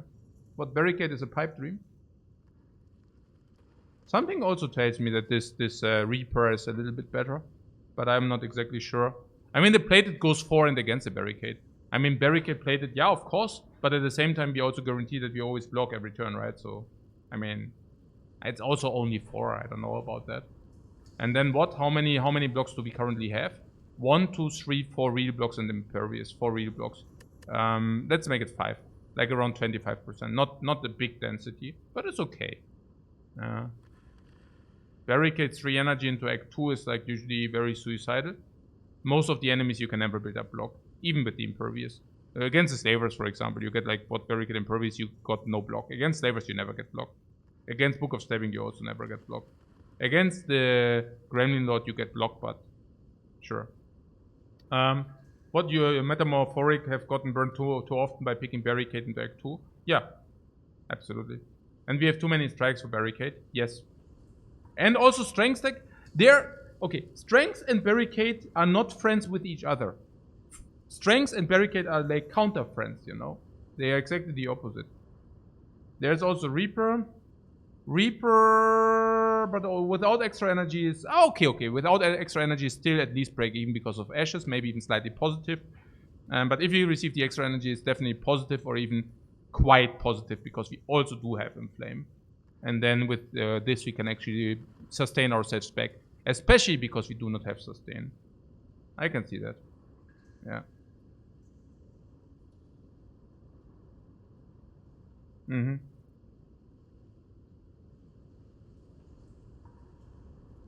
Okay.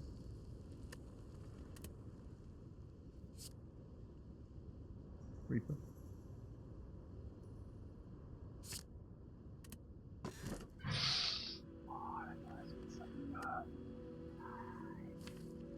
No.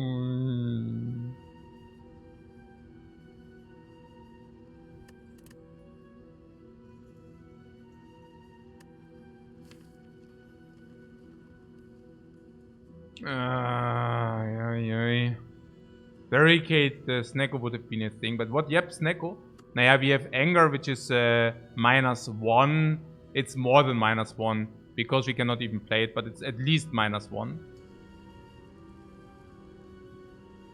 Break even, if we want to say so, but maybe not. +1.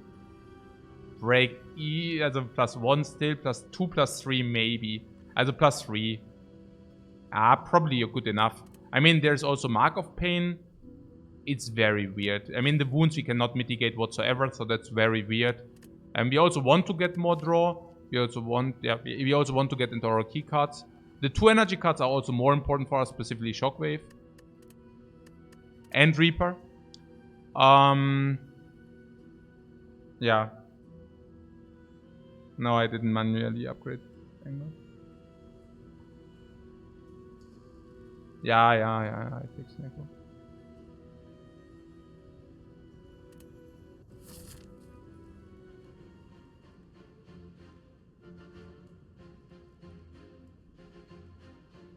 Was with the Anger we are shuffling, so -1.5-ish? No, not really, because I just don't play it. Yeah, if it costs 1 or more, I probably very often just don't play it. Also with the reshuffle, it doesn't happen that often.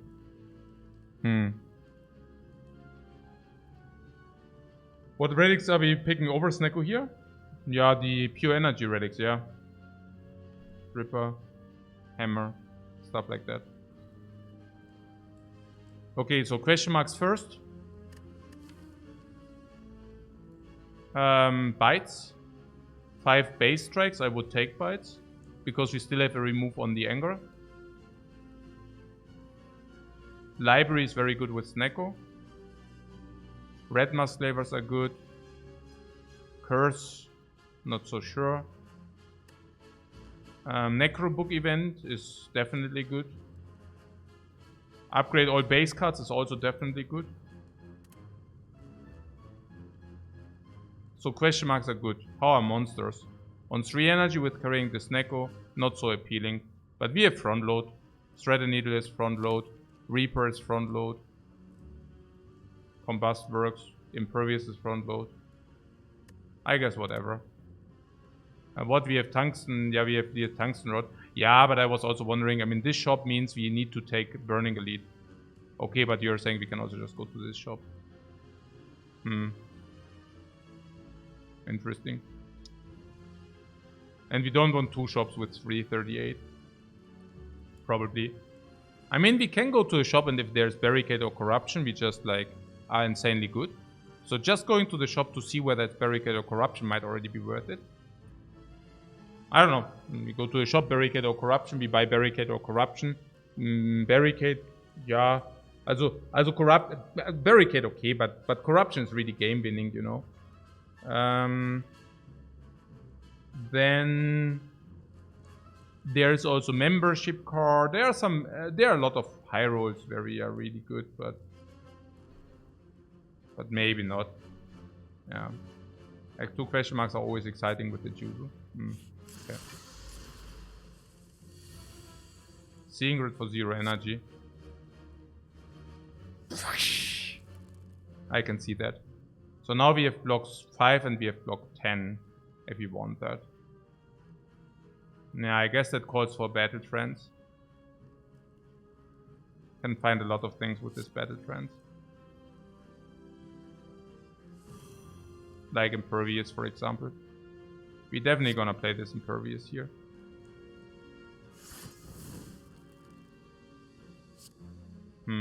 Yeah. Sure.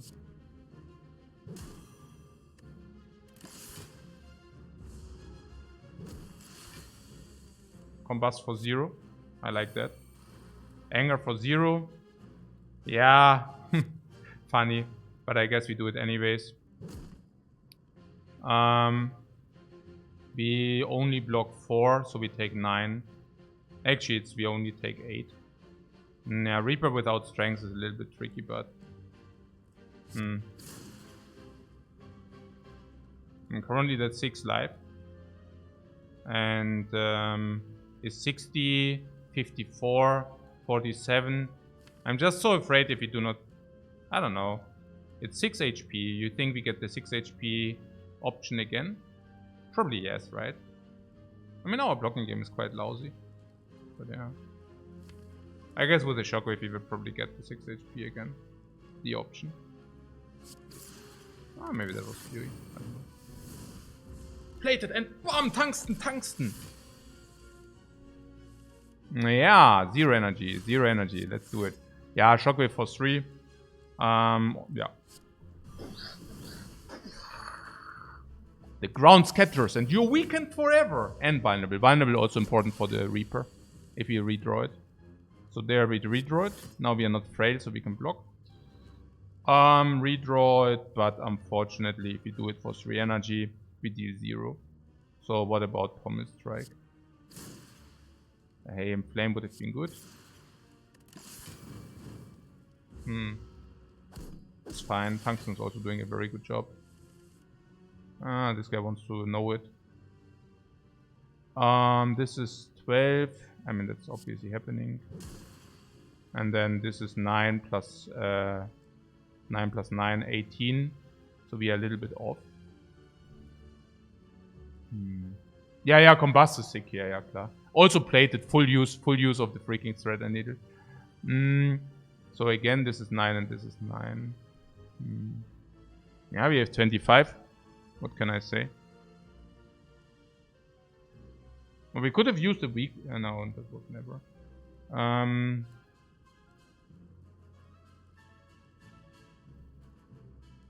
What we have exhaust plus 3.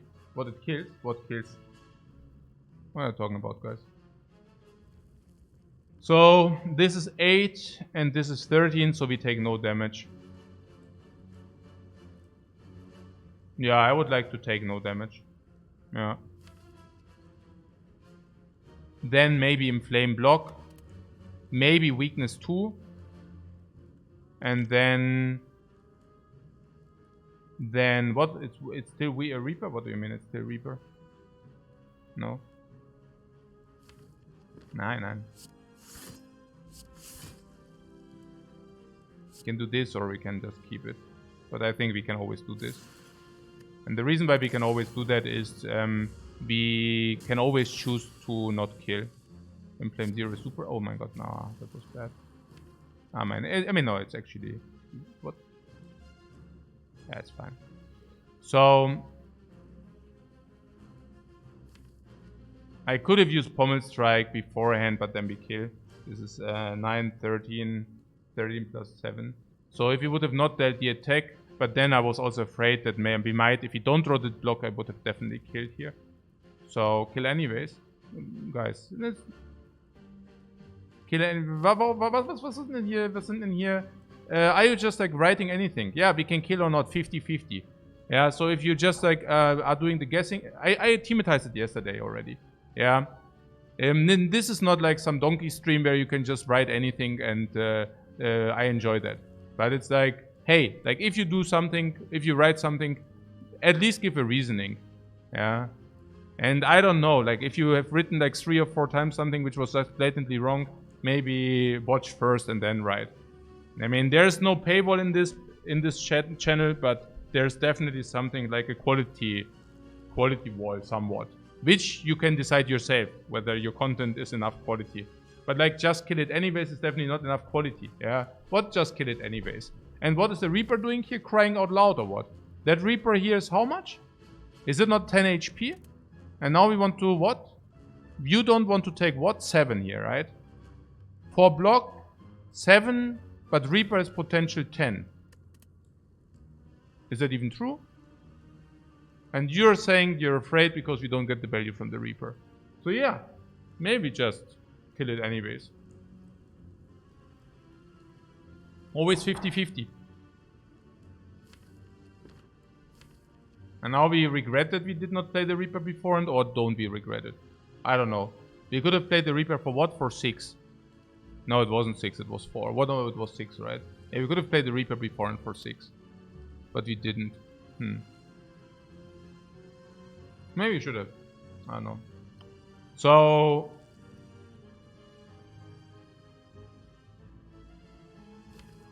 it's just too gambling on the Reaper, right? We don't have infinite time. We have Frail next turn. Probably the Frail next turn is like the problem. Let's do this. Blood Potion, very good. Now we can overlay the potion and swap it. Blood for blood, Thunderclap. You just came here for the ASMR. Very good. Now...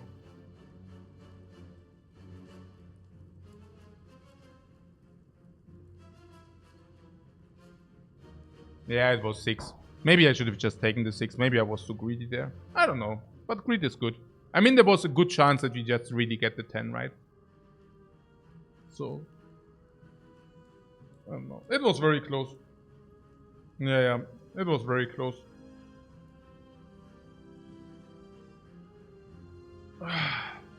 Yeah. The Snecko will basically reshuffle the blood for blood every time. Yes. So... but I think if you upgrade the blood for blood with an armament within combat, it will go to 0. Also to 3, and then it will also calculate in the life loss. But we don't have armament, so whatever. I would just take a look at the face value of the card. Deal 18 damage is the card text. Which is better than this, which is better than this, which is better than this, which is way better than this, way better than this, this, and this. This is a one-time effect. Deal 18 damage one time is probably on the same level as Combust is. But this is AoE. What's the long story short? We would increase our damage output by manifold by picking this. Just compare this with Hemo, by the way. Hemo was 14 damage, now we have the option to take 18. If you want that. No. If you want it. There's Thunderclap, yeah, Thunderclap, no.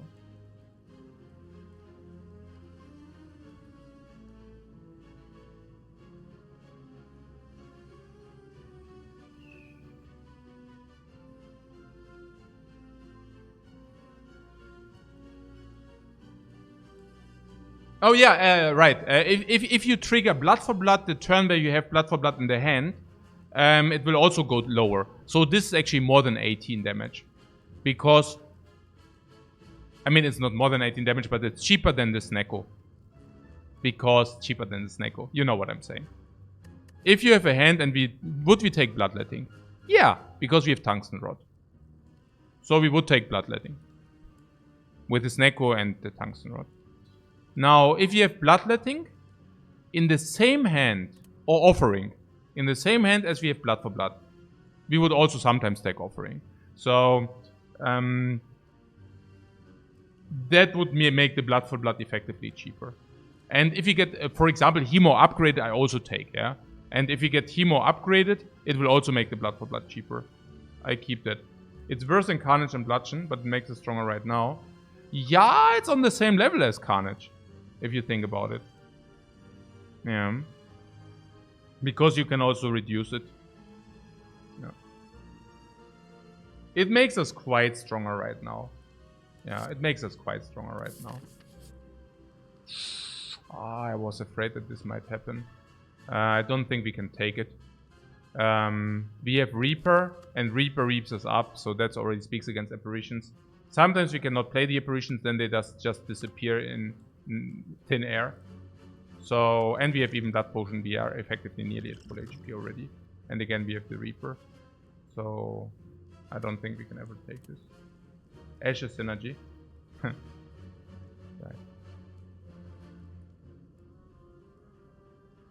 With Schnecko. It gets randomized and then it gets cheaper if you take save wound in your turn. Well, Bloodletting is picked because of possible corruption. No, because it gives you energy. So they disappear for 3 AoE though. yeah, great.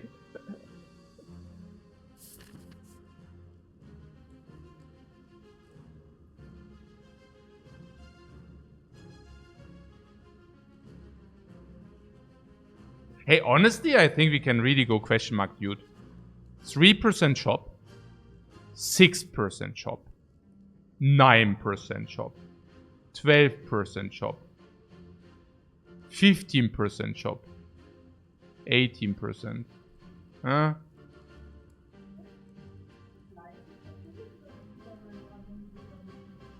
Es wird randomized wieder.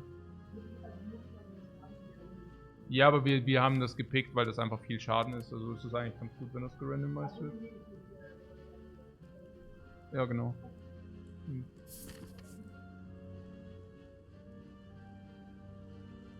Ungerecht. Okay. Ja, wir haben schon den Schaden genommen, stimmt. Das ist dann so.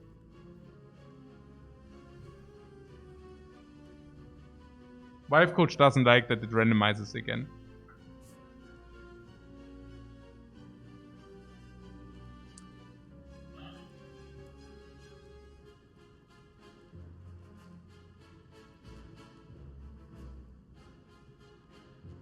Okay, this is weird, because we have monster burning elite.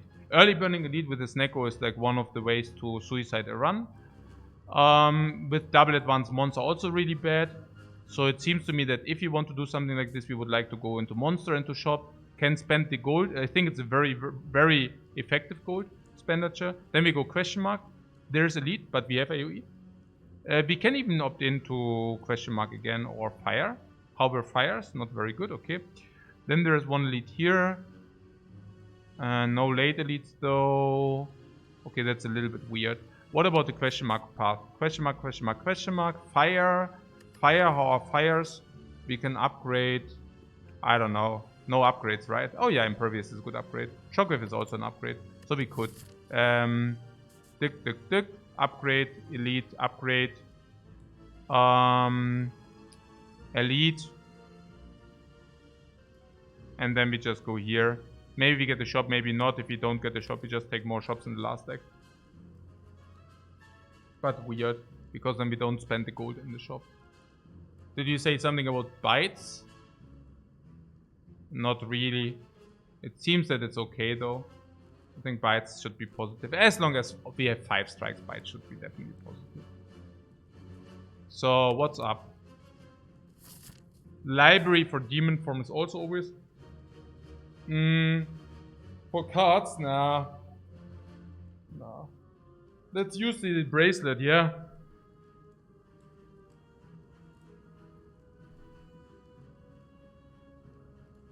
There are also some question marks which cost you gold, I don't know.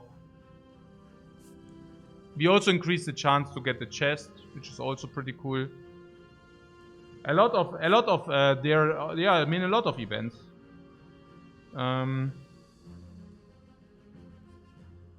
Yeah. I don't know. What's the other thing?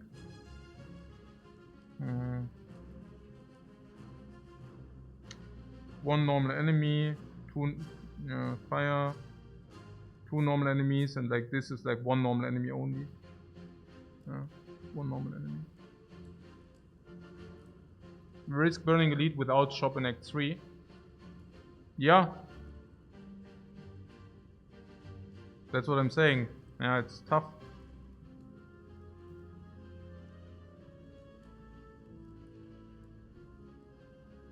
And this is also weird, right? Yeah, we get 2 elites early, but for that we get no elites late. If we consider this early. This is earlier than, yeah, you know, this is earlier than this.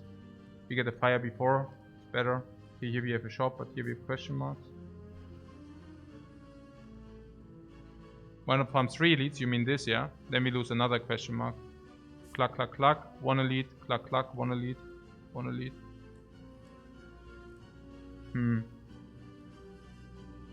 Get the shop is a safe option. Safe. Okay, this is never a shop then. And then there is a shop here, shopping here. And what was the shop likelihood? 6, 9, 12, 15 and 18. So like 50-50 on a shop. And if you do not find a shop, it's really bad. How are we in elite fights? Yeah, with the blood for blood, definitely pretty juicy, the blood for blood. Against slavers, it's very juicy, the blood for blood. I'm in 3 and oh yeah, then we also have ashes. Ashes should also do a little bit to the slavers. Sometimes we get the combust in a good fashion, in a good manner. Shockwave is good against slavers, Impervious is good against slavers. Yeah. And Reaper is good against slavers. Against Lord of Gremlins, we only need to get combust. Against Book of Stabbing, we have blood for blood. Impervious, Shockwave.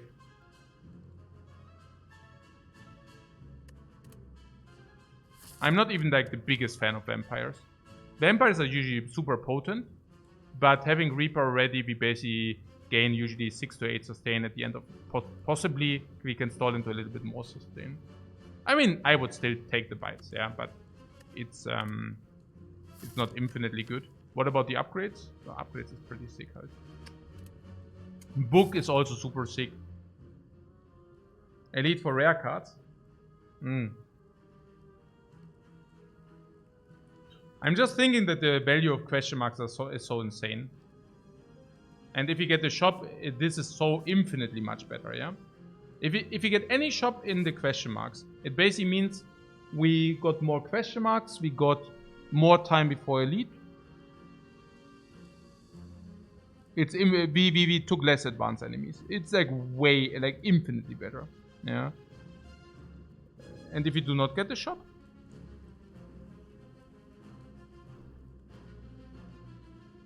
then we did not utilize around 400 gold. Which is possible, because if we go to new shops, we might sometimes just want to buy cards as well.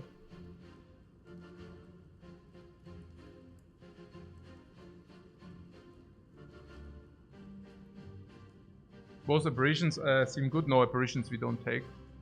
But, I mean... Yeah. Question mark. Yeah.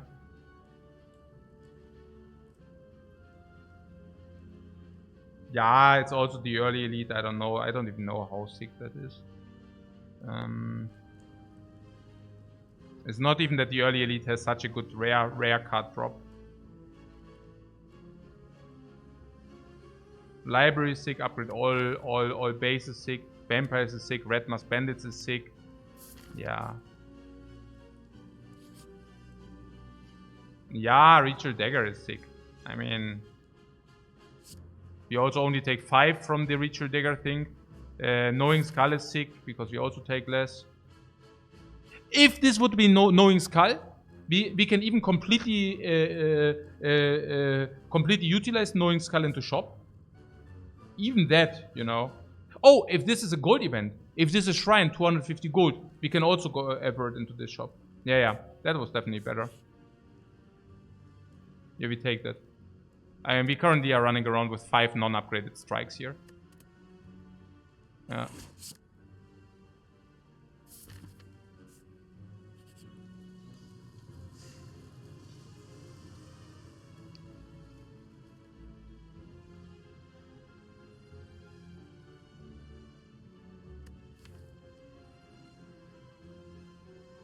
Can we handle the bandit fight? Yeah, easy.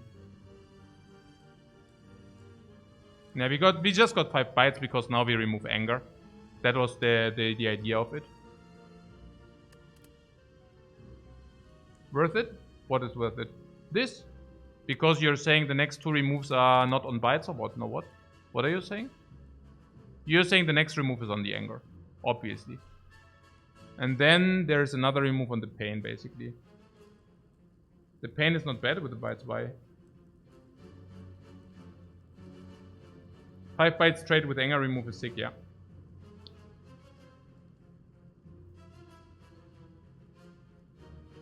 The pain is simply a curse. And you're saying it's good? Oh, you mean because of Blood for Blood upgrade or why? Is the Blood for Blood upgrade even... Does it revert it? I'm not sure. Maybe it doesn't revert it to 3. Not so sure whether that it reverts it to 3.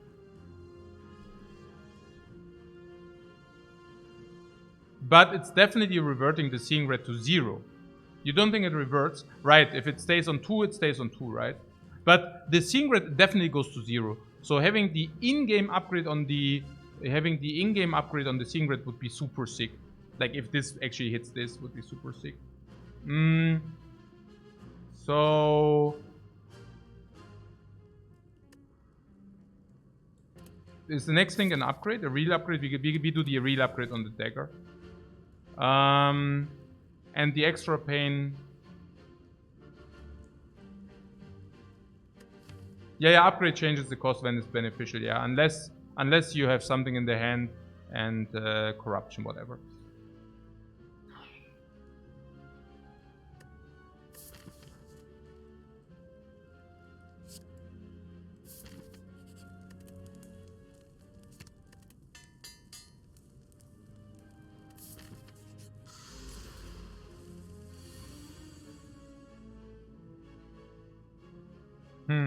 Also we have Impervious for full block. It's also perfect block. Weaken doesn't matter. Blood Potion doesn't matter. Let's go for the perfect block, no?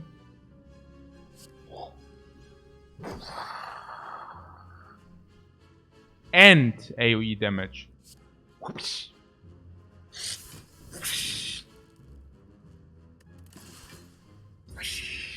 Wow, so much block.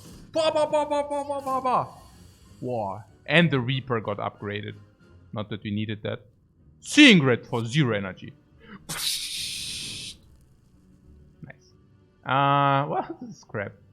Yeah, shock. Oh my god. Also, this is 27. Yeah, we put it on the back for sure.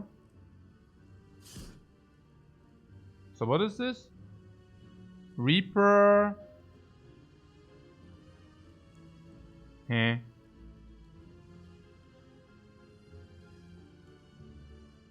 Also we can either keep the Reaper or we cannot keep the Reaper. If you bite the back, so if you Reaper... I mean, Shockwave Reaper is the cleanest. No? Shockwave means this is going to 12. We have Reaper, and we nearly take no damage, and we still have the bites to bite up. Yeah. It's also good because then they are vulnerable, and it's important if you get the dagger into something.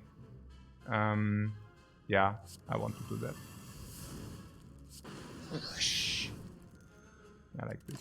Okay. It's also only 1 damage taken from the first hit, but I really want this dagger to go off if possible. Battle trends, not if you do not play the dagger. The dagger.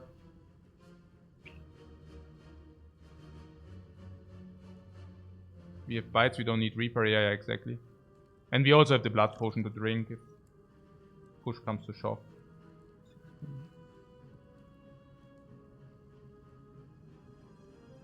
Combust means no dagger. I think dagger is very important. Where's our block though? Huh. Pommel Strike could draw into that block.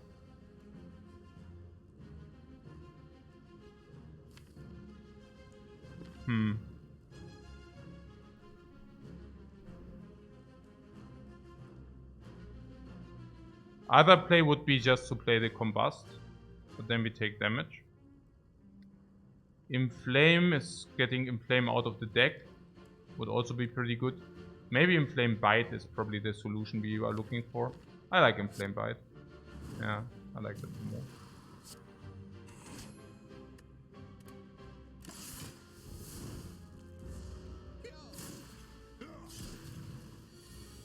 Gives us also perfect blood potion and such. Alright. So Bash goes on the... I don't know. Okay. So yeah, it's obviously full block.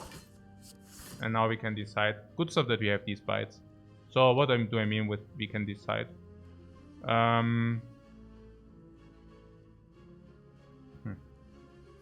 Yeah, we would need to set up the dagger. This is must. And then we could, for example, kill the front. But then this, if you get dagger, dagger is 3 strengths, is 18 is kill. It's perfect kill, right? Good.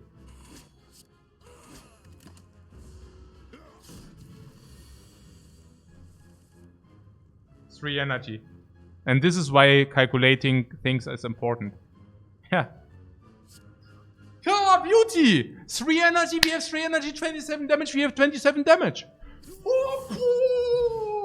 Full HP as well, how beautiful is that, please? Smiling mask, yeah, klar. And now we go into shops.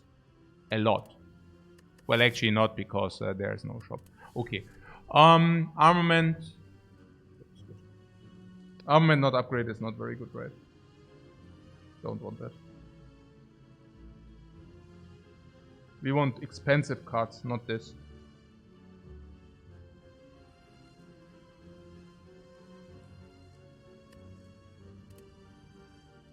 Armament with tongs as well. Yeah.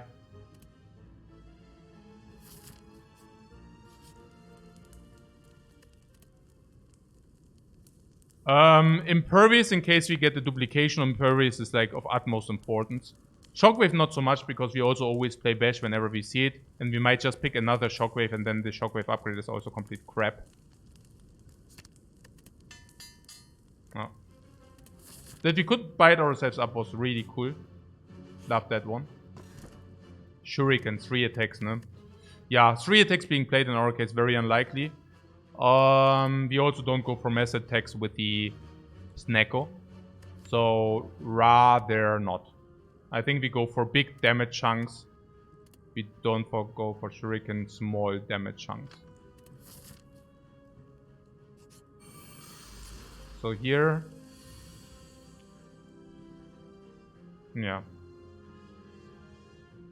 Skip again. Yeah, but what are we supposed to do, right? Yeah, dagger on her. Whether we will be able to delay that much is the question. Blood for blood on the shield gremlin. We still would like to get the combust. Here. Ja, es ist so nervig. This is full block. Do we still lose plated? We still lose plated, right? That's interesting. I would probably like to draw a card. Yeah, Pommel first, exactly. So... but on what? On the Mad Gremlin? Weird. If we do it on the Mad Gremlin, we would need to kill the Mad Gremlin. Maybe that's okay, because... yeah, that's probably the best. Let's do that. Yeah. I like that.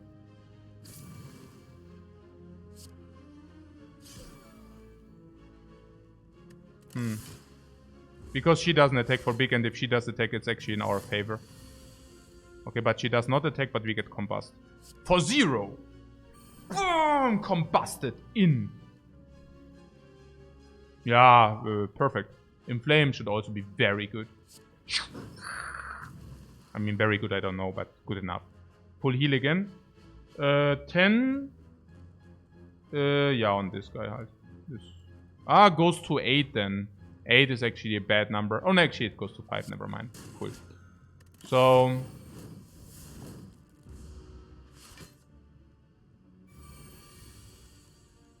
oh, secret. Secret for 0! Ja, Shockwave. Ja, Shockwave halt, ne? Shockwave, babam. Reaper not yet. Shockwave super value. And yeah, what is that? Kills. Flash on her. Could bite full on this if you want.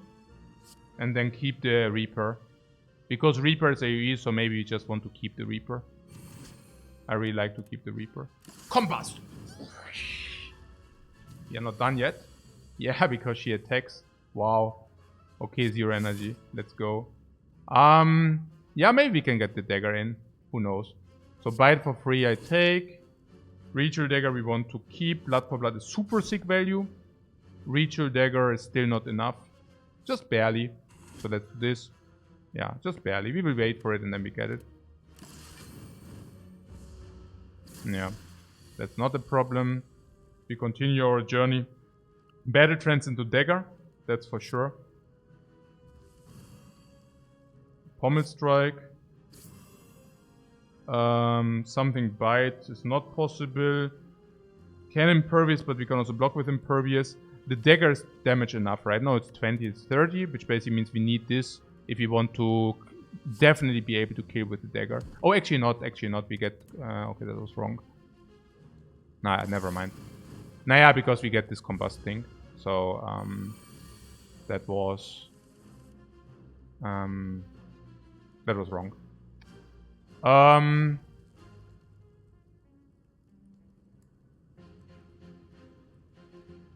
Yeah. Happens. So...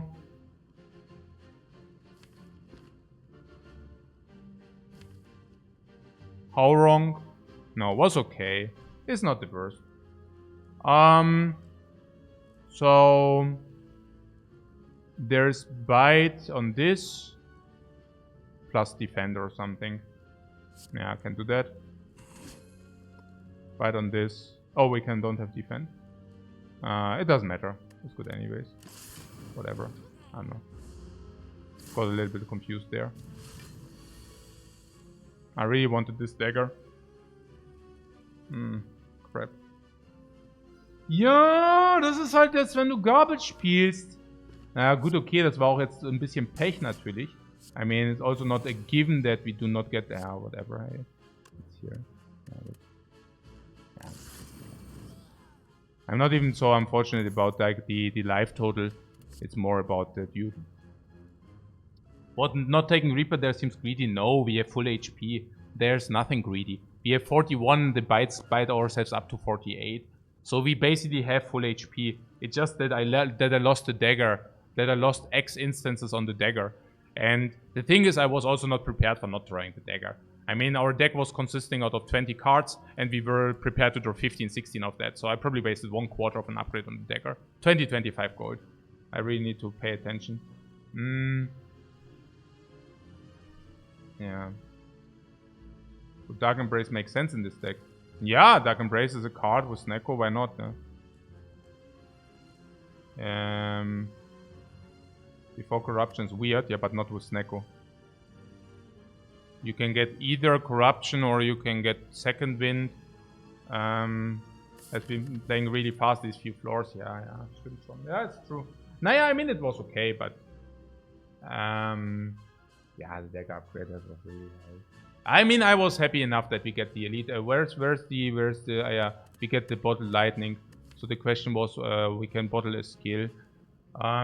No, I think it was just about okay. I was, yeah, probably. Yeah, it's true. Okay. Yeah, cool. It will get reduced to 1 if the tongs hit the 2. Yeah. Yeah, the rest of the fight was good. And the anger, yeah, I don't know. Yeah, I mean, it's like, yeah, sure. Deck upgrade. Would be good. Yeah, the shockwave super good, right? Yeah.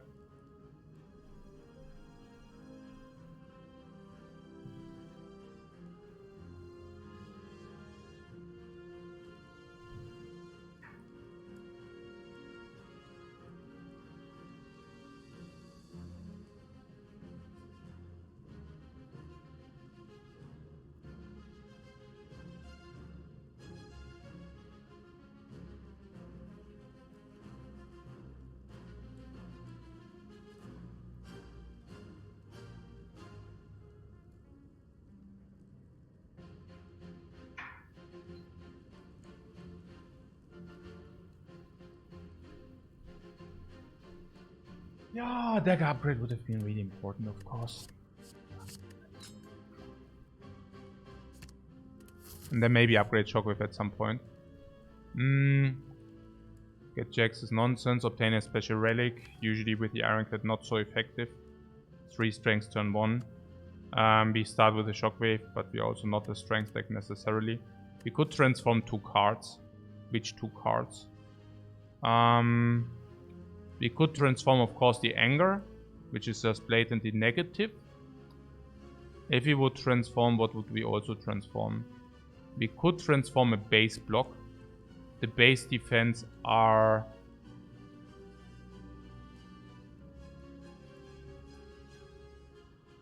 not very good. The bites are better than the base defense, for sure.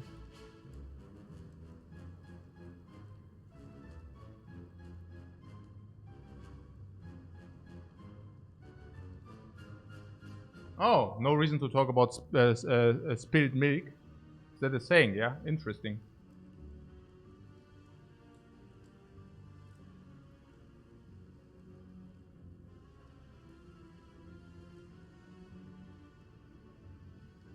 Bites do transform to colorless. Yeah, because they are colorless cards. But colorless cards usually are 0 energy, and that's very bad with Snecko. So I don't like that.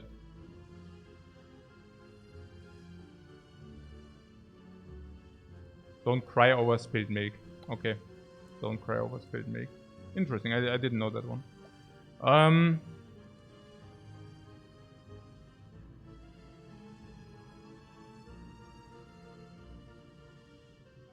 Transforms cards keep color and type, yes.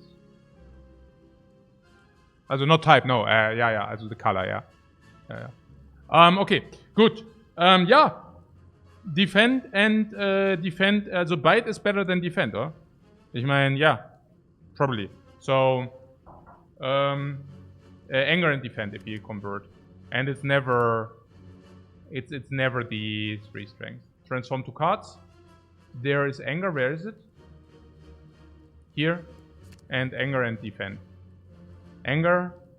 And let's take the one which is not upgraded, please. Okay. We got Sentinel, which is basically the exact equivalent of a block, just better. Under a lot of circumstances. We wanted to get Exhaust anyway, so we will see about that. And then there is the other one, which was also definitely better than the Anger. Which is just a Combust. Interesting.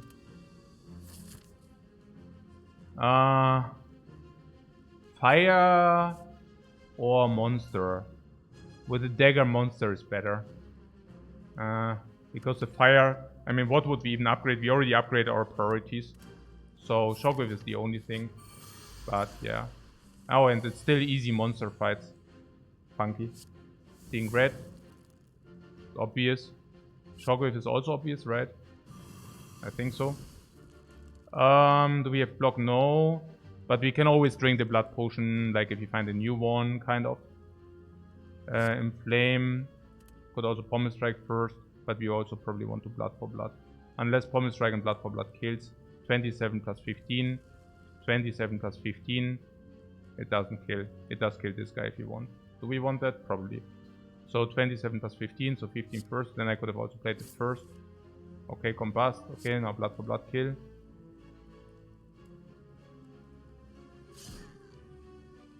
Combust. Yes. No, I don't know. Oh, Combust is... yeah, but probably yes.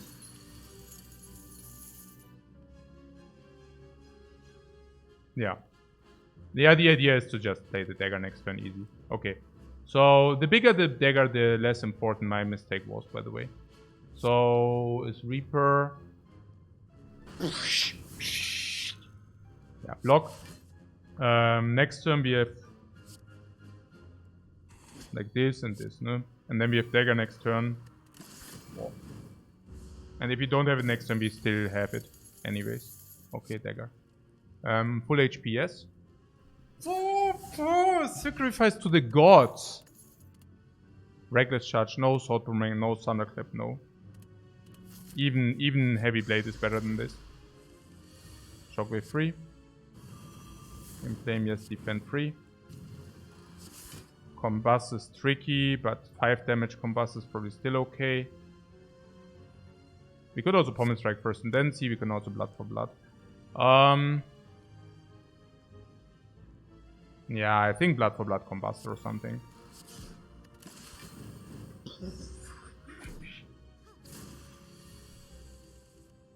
Yeah, Reaper heals full if you want it. I don't think that we want to play the other Combust. I think the other Combust just increases the pressure on us. I don't like that. Yeah. I mean, the dagger is already dealing so much damage. Yeah, we can do this into dagger. Seeing red. Dagger is not enough, but with the bite it is. So bite dagger. Like this.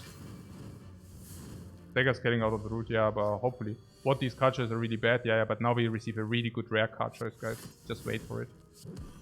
It's showing up right now. Regeneration potion is, let's say, 12 in average. This is 10, but I like the versatility of this being consumed immediately.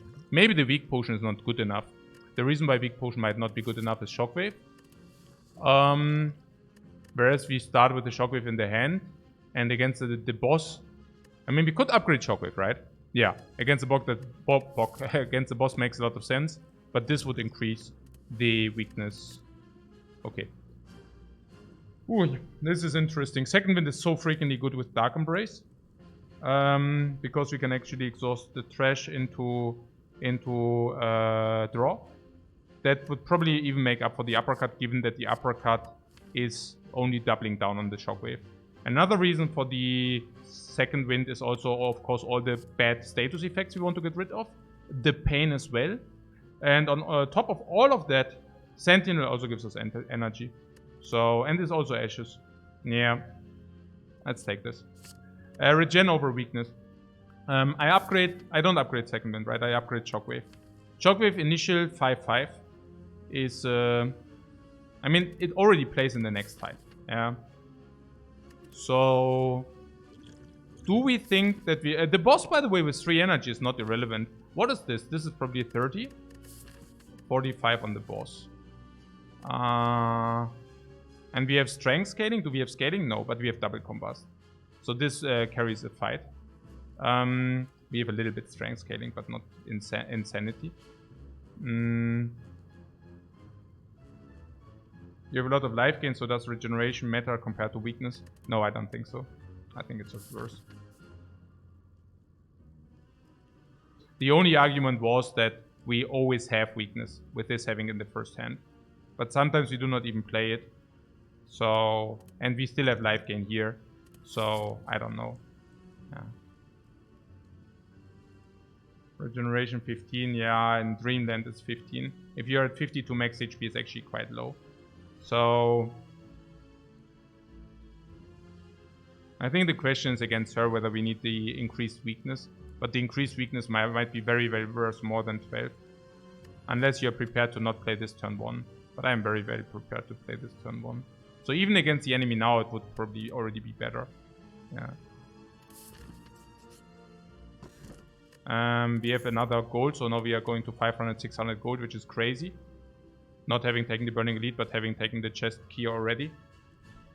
There's Bag of Marbles, which increases the vulnerable, but also strips the artifact to prepare and set up Shockwave. Yeah, we definitely Smith if you want. There is a second wind, but we could also just play on Shockwave. Shockwave vulnerable doesn't matter though. So it's Shockwave weakness. But we already have weakness. So why should we do Shockwave weakness? Is it not better to upgrade second wind, for example? Or is it not better to upgrade Combust, for example? I think into the next kind of fight, Combust is a more potent upgrade. Second wind is not so good, probably. The upgrade on the second wind is not so good, because we exhaust these things and afterwards they are exhausted. So if you have anything to upgrade, it would be Combust over what? Over Vulnerable? Over Vulnerable doesn't even count, because if this goes cheap, we already have Vulnerable 1. So this is already Vulnerable 4. Vulnerable 5, Vulnerable 6, that's already Vulnerable for the entire fight. And Weakness Potion we have in the belt. So I believe Combust upgrade is simply better. Dealing just more damage, increasing the amount of damage.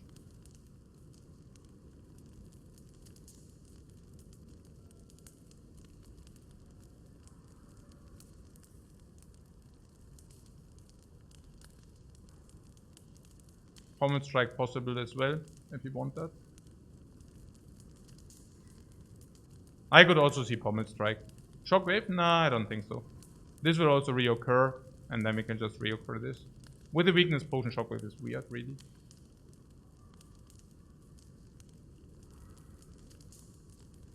Maybe Pommel Strike is the best, but I don't know.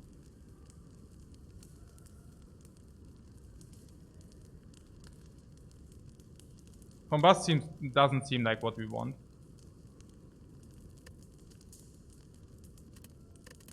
Maybe Pommel Strike is key. Yeah. I'd like to get bonked. Sure. So what? But it's better to have it.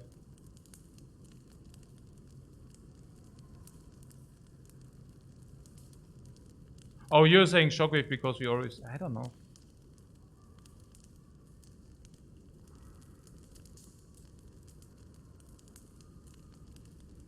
More weakness, more vulnerable. Maybe it's okay.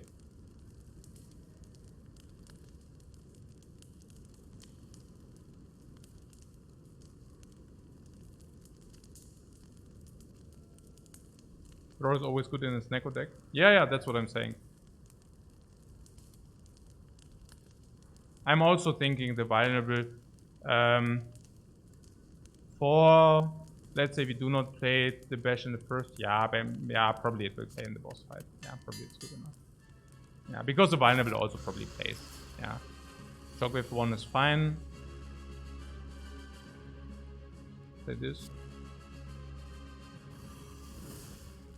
Damage. Damage.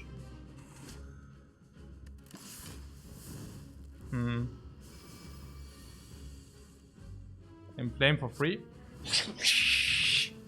Oh, Combust is so expensive, man. No. We can take some damage. We even have the blood potion. It's also very important that this is like burst, of course. Yeah, so Combust is the best here. There's very little likelihood that Combust is not good. It's for 3 energy, very sad, I know. Maybe Pommel? No. If you play Pommel and you don't roll well, what do? That's super bad then. I think Combust is super clear. And we also need to get rid of one Torch Head quite quickly if possible. And then we can still see. It's also that we gain, so that we can Reaper again, stuff like this. It's not irrelevant. There's Impervious. Impervious, of course, is much better later. There's Second Wind. We cannot play Second Wind in the same hand where we draw Impervious. So...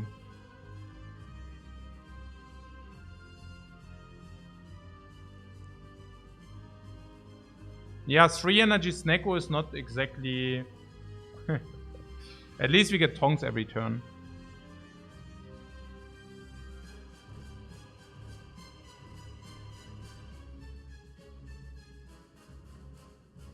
What, we are not being lucky here? You mean because our hand has 2 or 0 energy? So that we can play exactly 1 card. And 1 card only. Also, 1 card besides the Blood for Blood, yeah. Interesting.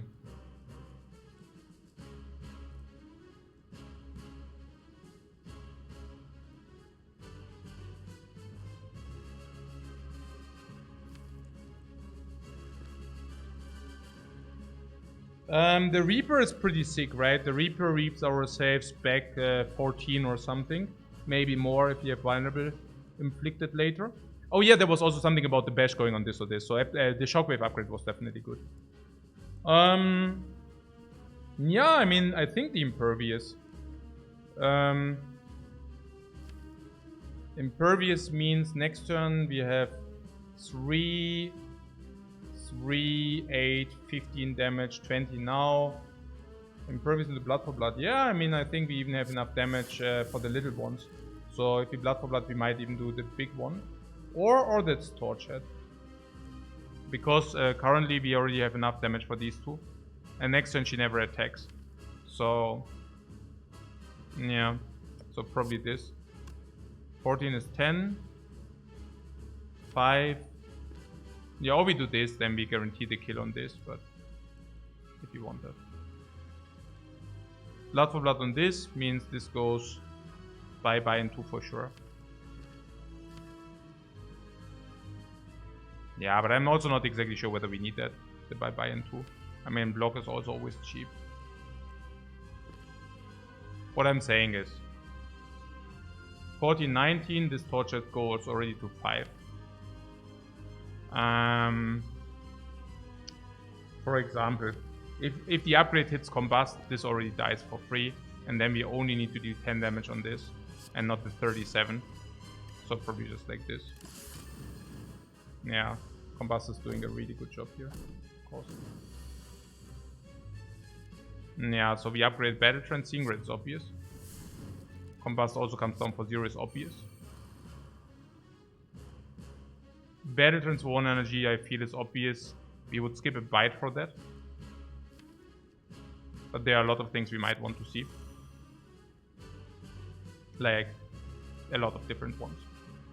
So 12 damage AoE. Even 1 exhaust would already kill this collateral. So we are currently dealing 12 damage. 12 plus 12. We could do.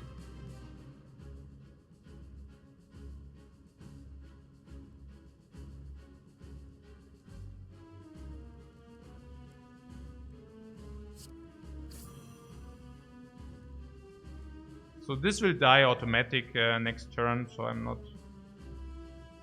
Yeah, but we can also just deal a little bit of damage onto this too. Yeah, bash is always here, that's clear. Unless we want to bite instead of the bash, bite instead of the bash. 2 HP, it's currently vulnerable 2. So... It's hard to believe that the vulnerable... that the 2 life will be over vulnerable. Hard to believe. And then this, then we kill both. Then we also don't take any damage. I think that's fair. Yeah. She's not strengthened, which is very important. And she is summoning minions, which is also good in our case. Reaper 7. I mean, there is nothing, right? I mean, there's either Reaper and Blood for Blood, or we can Dark Embrace for 3. Dark Embrace for 3 seems like trash. On the other hand, this is 7, we go to 38, and next turn we can actually heal full with it. So maybe we can just Dark Embrace. How much is it? 27. Interesting. And there's Ritual Dagger. So there's Second Wind, which draws a full, or we can Reaper and Skim. This is so interesting. Probably yes, Dark Embrace, yeah. The 27 doesn't matter too much, right? It's too early for the 27 to matter. What you're saying, this is getting spooky? No, we are getting 1 upgrade every turn. I don't think there's anything spooky about this here. I mean, like in the worst case, I feel that we need to... I mean, even in this case, you know, 51, but then we can always Blood Potion or Weakness. Weakness Potion is so complete trash that I'm willing to use it for 8 easy. It's not even 8, but it might be 15. But even if it would only be 8, it would be an easy deploy. Because we can also always use that later, and this is so garbage with Shockwave upgraded. We already teamatized it.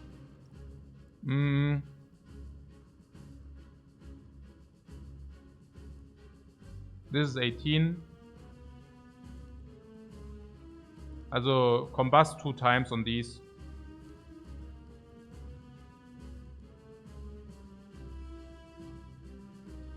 The bites will also help us a lot.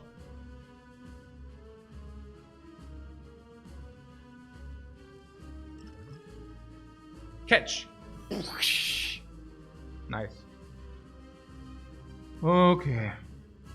3 energy, yeah? This is 8, this is 26.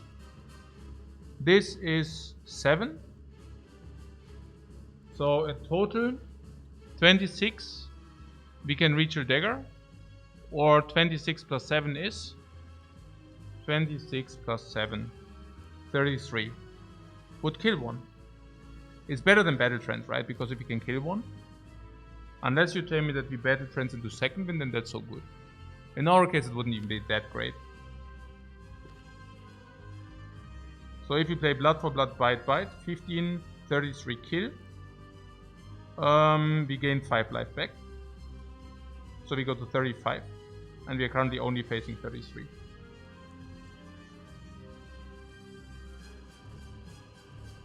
We still have the dagger option. And it's currently 3-3-3. What is very important to be mentioned is the 3 turns of bad debuffs. She's weakened in the next attack if she really decides to attack. But she also didn't strengthen a single time. So that both of these things are important.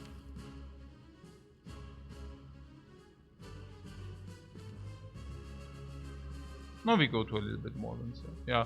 Yeah, this is something possible. Or we play Battle Trance halt. Battle Trance might even be better. Battle Trance means we go to 1 energy. But I mean, what are we supposed to draw, you know? Like, literally anything we draw. We have 4 draws. And it's a very, very, very, very unlikely situation that we do not get anything. Battle Trance has to be better here. Yeah. It's obvious, right? It's not even close. Would second wind change a thing? I don't know. I mean, we don't even draw with second wind, but it's second wind and Sentinel. It's actually pretty good. Reaper is also very good here. Yeah, let's do this. Huh. Okay.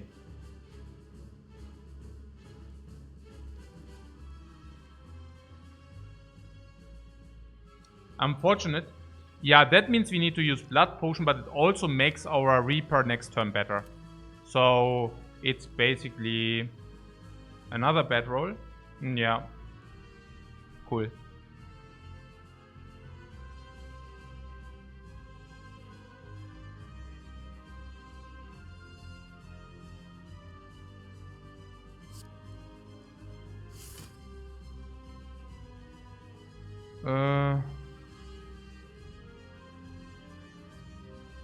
So currently this is 26 and then 38, so that's not good enough. But now we have the ability to focus the Collector maybe. So currently we deal 24 on these 2, which brings them to 20, right? And we do have this for 5, so they are already effectively at 15. And if we draw a second wind the turn after, we can basically kill them with Exhaust. This also exhausts, so they will be at 12. The Strengthen up doesn't give them block, but gives her block, right? Which basically means they will automatically die the turn after, but she will attack again, but we will also have Reaper. Yeah.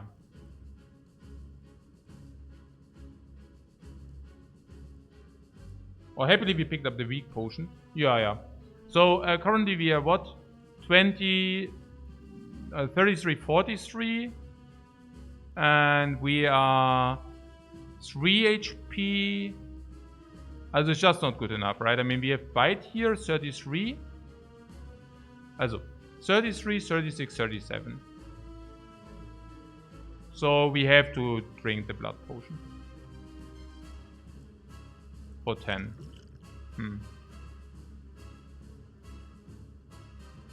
3. 43.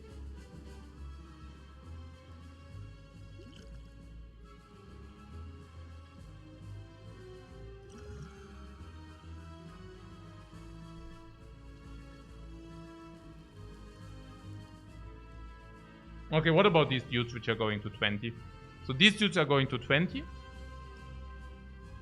And then they guarantee go to 12.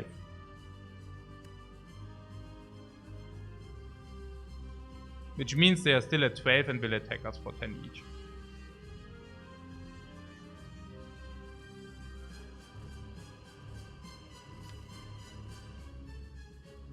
which we cannot block unless we deal the damage on this dude. If we deal the damage on the dude, she is also more likely to summon. So we don't like this being on 12, right? So we would like to...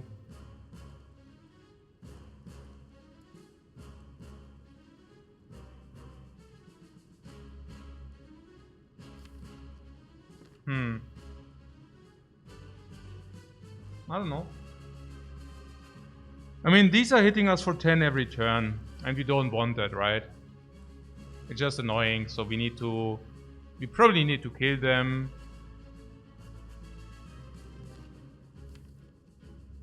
And...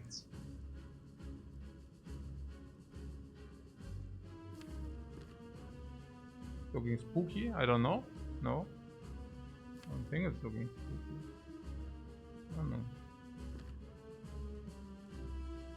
We could play one bite on this guy for 8, but if this costs 3 energy, it's becoming really weird. If the other ones are also weird, kind of. But putting 18 on this would just overkill this guy. I don't know. I mean, we can... Yeah, I mean... Okay, how far away is the collector from lethal? 136 plus vulnerable. But... Yeah. And there's the dagger. The dagger is like 40. So, 80.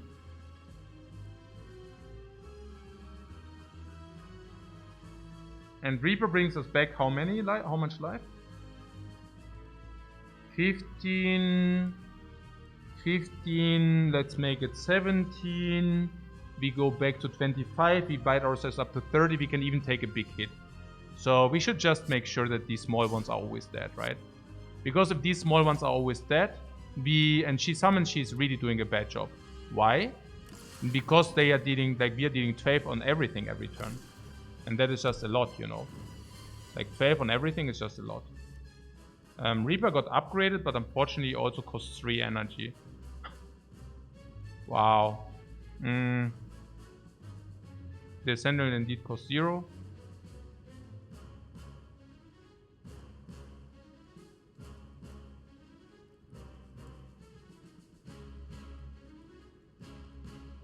Yeah, I mean, there's no question about the Reaper, right? Like, what are we supposed to do without the Reaper? We can kill the minions with the Reaper, combust, what do you mean? This is exactly... Yeah, no, of course we can kill both minions. Are we dead? Yeah, we are always dead. 9. The question is, what do we do, right, no?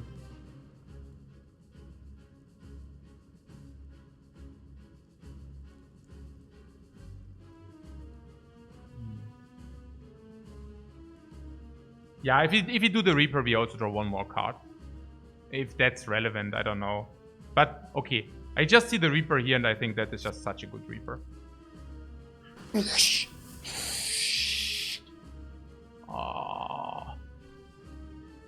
Wait, what? Yeah, okay. Yeah, what can we do? It is okay, right? I mean, whatever. And she hopefully summons. If she attacks again, we are still good. Okay, finally a decent draw. The weak potion. We were never afraid of this attack, yeah? There's no problem about this attack. Yeah, this is a little bit tricky now. I think we can even set up the dagger, by the way. The shockwave upgrade. No. I think this is the potion. But maybe the vulnerable. Ah, you mean the vulnerable. Yeah, okay, the vulnerable. Okay. On the other hand, we could have had these pommel strikes, but yeah, I hear you,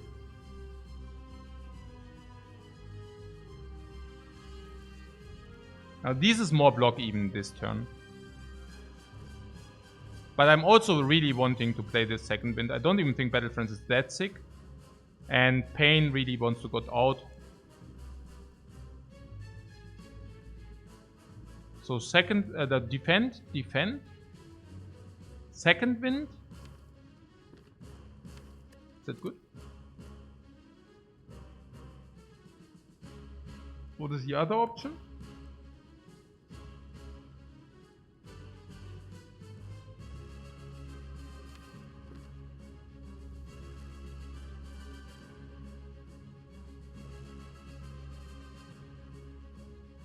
Not really another option. Okay, let's think about this logically. Okay.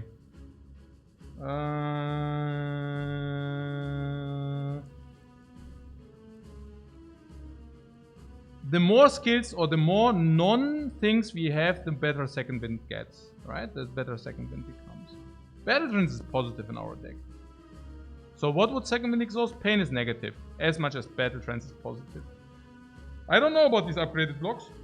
Are the upgraded blocks positive, negative, break even? Probably if she never attacks next turn, they are probably not positive. What? Mint Berry doses, I would never have thought that we could struggle that much on her. On the Collector. The Collector is... what? Why not? Like, because of 3 energy and Snecko, or why?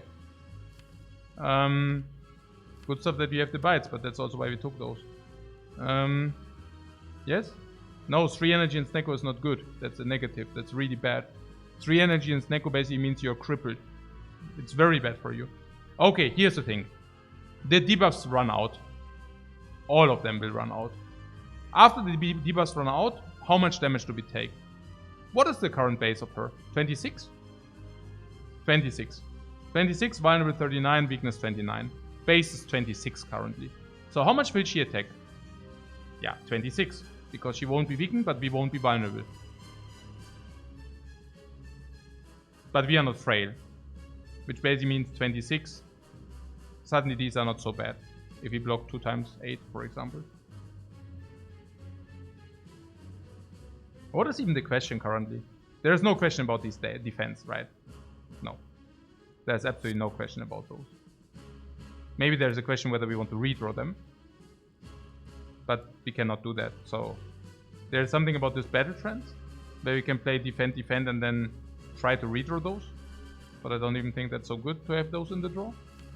Because bites are probably equivalent, especially if they are upgraded. Especially because we still need to do damage on her. What is about vulnerable? Yeah, vulnerable, we need to renew next turn or something, but we will. There's also something about this. There's also about something about the 12 damage which are incoming every turn. So we have 2 options. We have either... we can block and then we can second wind away some of these things. Or we can Battle Trance. And again, second wind seems to be very break even. But we also go into the shuffle. So it's probably okay. But if you do second wind, the second wind goes out of the shuffle. Is it a problem?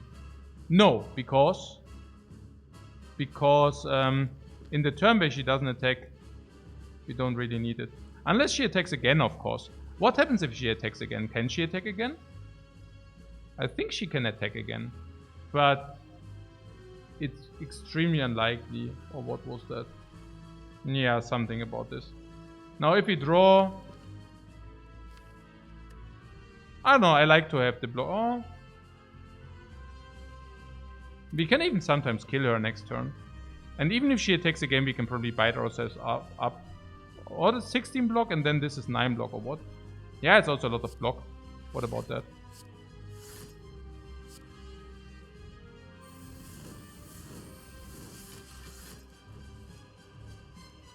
Hmm.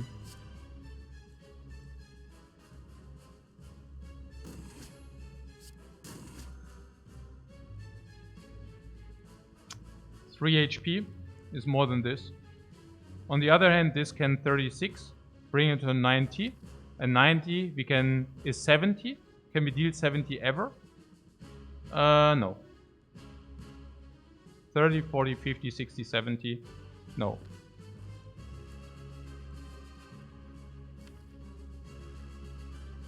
Why is second wind in the deck?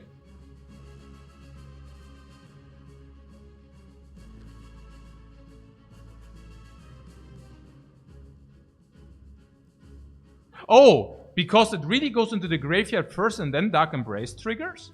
Interesting, I didn't know that. If second wind goes into the deck, it was definitely the right call. I didn't even know. Interesting. Learning every day.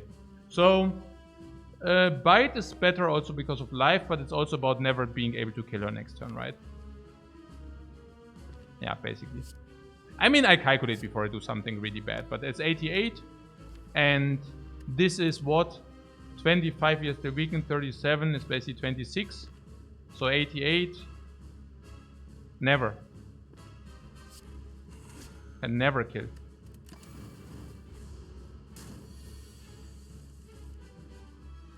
She really attacks as well. That is so stupid. I mean, we never die. But yeah. That is so unreal that she attacks us again, man. That is so unreal. So we could prevent that she kills us. The way how we prevent that she cannot attack again, by the way. The only way to prevent that she kills us is Sentinel Defend Plus if you don't want to gamble on the second win. Straight up. Sentinel is 6 block. This is 12 block.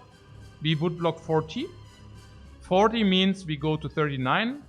Actually, that's enough. That's 12 block, 40, 39, 12 block, 39, but she only hits for 38.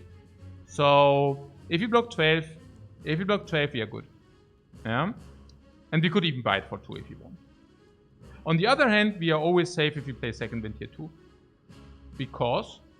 Well, because second wind deals block 6. And then we block another 6 guaranteed too. You see that?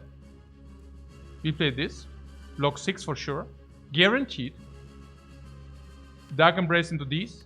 And we are on 6 energy. That must be better. What about the Combust? Yeah. Already calculated in. But the second wind on the Sentinel is a must. And if you second wind on Sentinel, we can definitely also second wind on the Defend. Last question. Should we Pommel Strike first? If we Pommel Strike first and we receive the bite. Okay, there are 2 options. We Pommel Strike and we receive the bite. Then it doesn't matter. If you would play the Pommel Strike anyways. If we play a Pommel Strike and we draw the Defend, we basically block. We draw 1 more card. And we save the energy. And that should also always be sufficient. Because if we play Pommel Strike and we play what? We are on 5 energy? No, we are on 6. If we play Pommel Strike and we play second wind and we also exhaust this, do we never die? We can block 9 and we have a guaranteed double bite, correct? Yes. Because this is 1 energy, this is 1 energy, and this cannot be more expensive than 3 energy. So Pommel Strike first.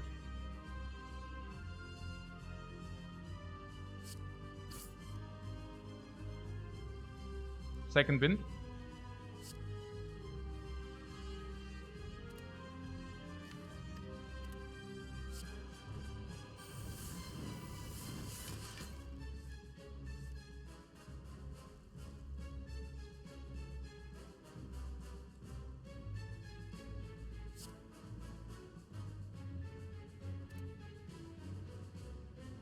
$46, not enough.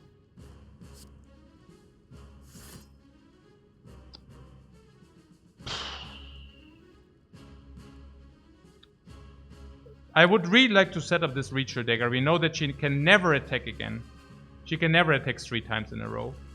So because she cannot attack 3 times in a row, we have 2 turns to kill and we even have the Combust running. So if we just play Bash and Bite. Bash is also good because it increases the damage anyways. And then we Bite too. Okay, cool.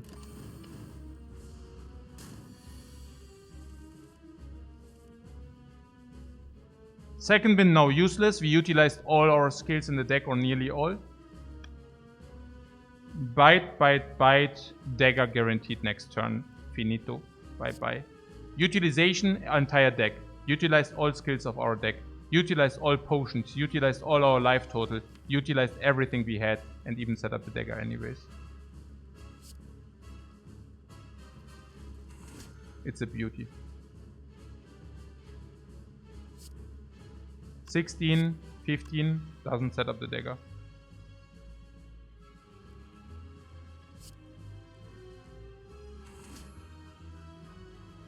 The dagger currently, next turn we are not vulnerable. The dagger will deal the entire 45. What? Amazing says you think Snecko was a mistake. Yeah, probably. Yeah.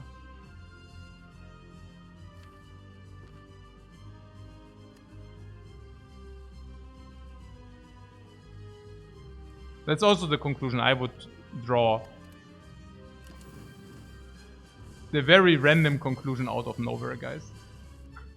The most random conclusion out of nowhere. Like, it literally, I mean, literally there's no indication which speaks for the Snecko or against the Snecko, like, from what you see here. Just like a complete random, you know? It would be like completely... guys, I think the Warp Tongs was a mistake. I actually think... I mean, I don't know why I'm thinking about this right now, but I really think that the Warp Tongs was a mistake, guys. What?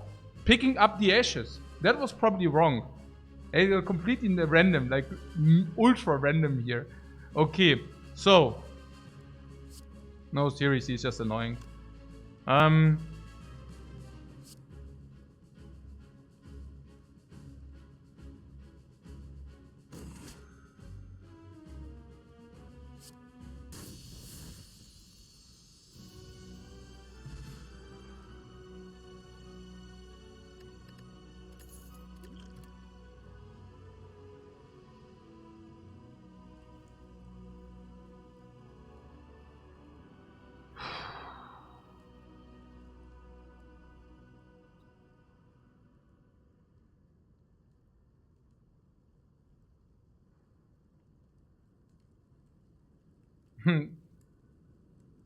Also, the only thing after this fight, like the one thing which comes to the mind that something was a mistake after this fight, you know.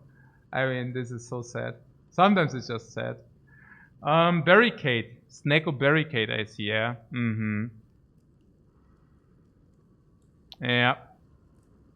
There is something to it, right?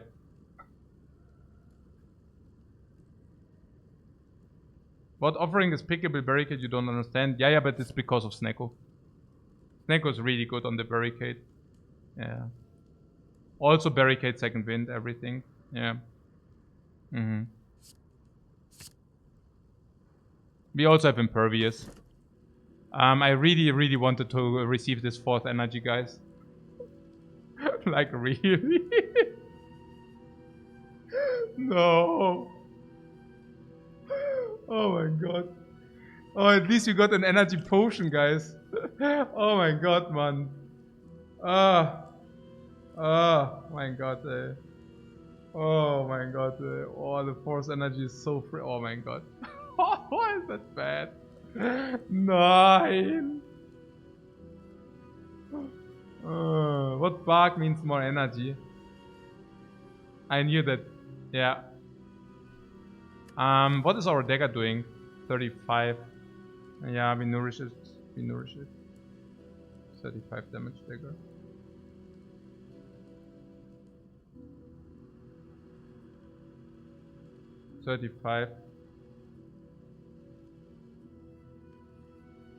It will always cleanly kill one of these shapes. And also front load the white ball for us. And front load also other things, like birds or whatever. Yeah, that will be nice. And then at the end of the act, it will probably hopefully be at 70, 80, and will be able to front load with double tap or double copy. We can front load the Spire Shield, Spire Spear. You're not confident in any elite right now. Giant head, no scaling, right? Really weird. Snake Lady, I'm very confident. Nemesis, I'm also confident. With Barricade, second wind. Giant Head is of course tricky. And Tiny House? I don't go through the Tiny House. We already know that it's around 300 gold. And Sacred Bug is certainly better than 300 gold. Sacred Bug is around 400. And Blackstar is good once we farm 2 elites.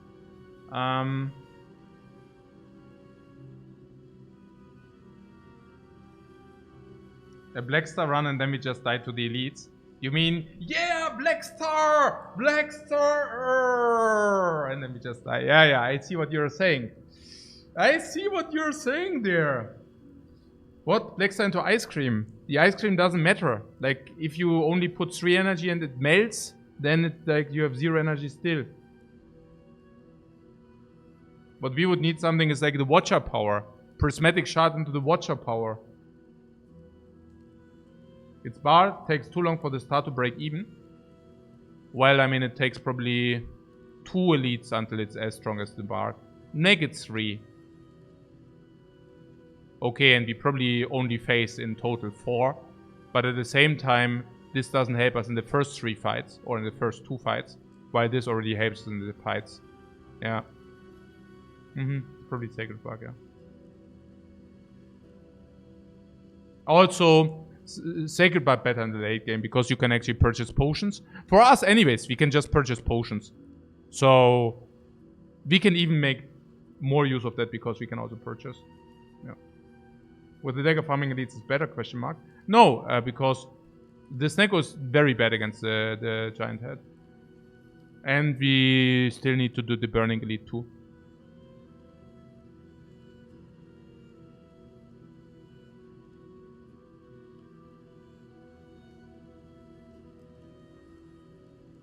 What we would like to see is a corruption. Can also be in the shop.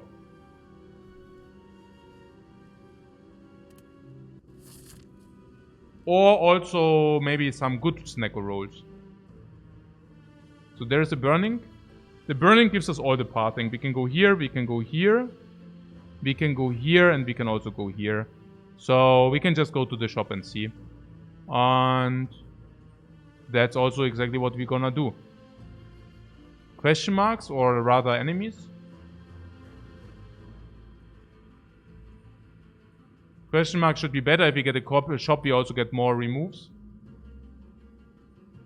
Is corruption good on Sneko 3 energy with Sharon's Ashes? I say, yeah, that's what I say, yeah. I mean, these can also be a shop. That would be also very potent. These, on the other hand, are dagger upgrades. But honestly, I'm not I'm not even sure whether we are good in the elite fights, against advanced enemy fights, sorry. Yeah, I'm not even sure whether we are good in advanced enemies. Here we could reaper ourselves up. I mean, yeah. Let's do that.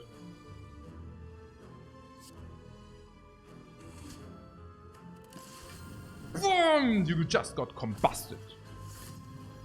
Boom, boom, boom. Okay, and tungsten rod combust again. We are taking a lot of heat here. This 27. Maybe don't play the 22nd combust. There's also 27 on this. So this kills this. Then we can sentinel and bite. Don't really need to play the second combust too, right? Yeah. This.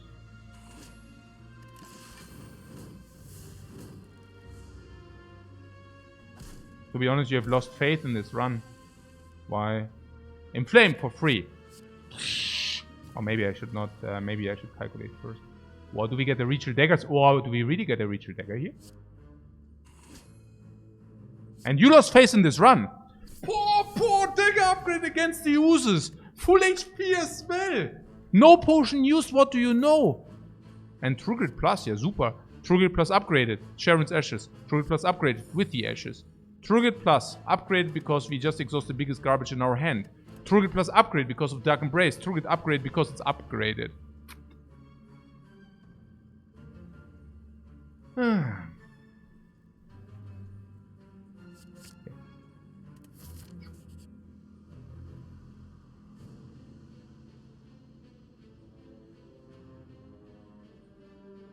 Yeah, no. It's pretty bad. Even with Dark Embrace. You agree with this, right?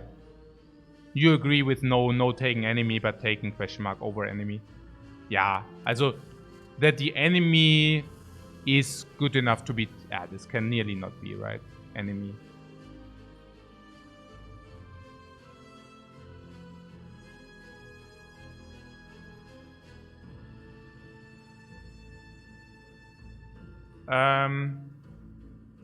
Madness is energy, you say? Madness is probably madness. Pretty bad. Enemies are only possible dagger nourished, but with major downswings. What also mind blew about the 1000 gold with the 2 shops ahead. We get 1000 gold. We can take shop. Yeah, no. Yeah, absolutely. Yeah, absolutely. I mean, if we get 1000 gold, we have direct 2 shops ahead, so we can direct remove normality, 1600 gold, spending 800 here possible, because we can also buy cards into 800, and even if this is not enough expenditure, we even have the ability to do this. Yeah, no, absolutely. Absolutely.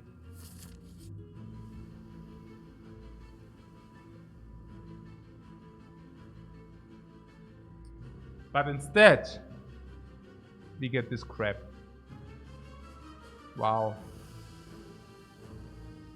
Okay, this run is really getting bad now.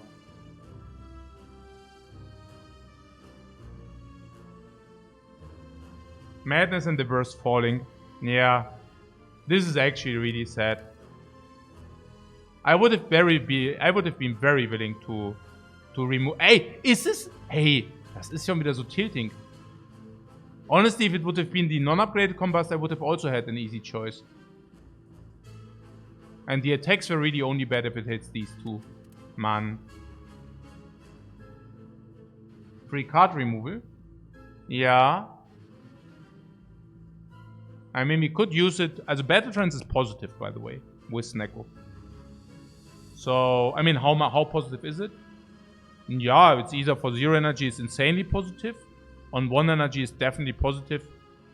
And on 2, also on 0 energy, it gives you +2 cards. On 2 and 3 energy, it is -1 card. So that breaks even. It gives you the option to play on 1 energy for 2 cards. But then again, you also get a draw. You are not allowed to draw penalty. So battle trance is probably break even somewhat. Reaper is of course super good. Combust Plus is probably, I mean, yeah, it's 21 damage AoE in average or whatever. 20 damage AoE is probably better than our other attack cards. No, our other attack cards are not 20 damage. Also putting that aside, we need it still against the Snake Lady. We need it against the Snake Lady skill. Still, is not bad in long fights. So, battle trance is OP with Snecko? No, that's not. That I just explained why that's not the case. But yeah. Battle trance is positive on 1 energy because 1 energy for 2 cards is a good deal. But again, like 0, 2, and 3 cancel themselves out. So, whatever. Lose combust because we have regular combust. If you do that, we just die against the Snake Lady. No? Question mark?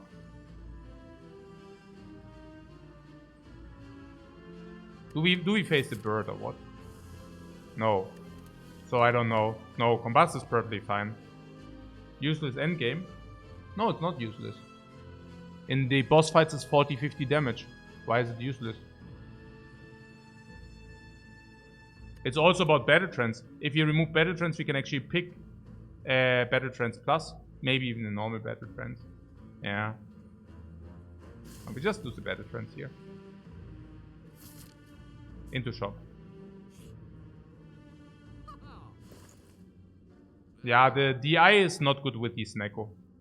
I and Snecko are biting themselves. I mean, I understand that the other relics in the shop are also complete trash. Actually, the shop is complete garbage.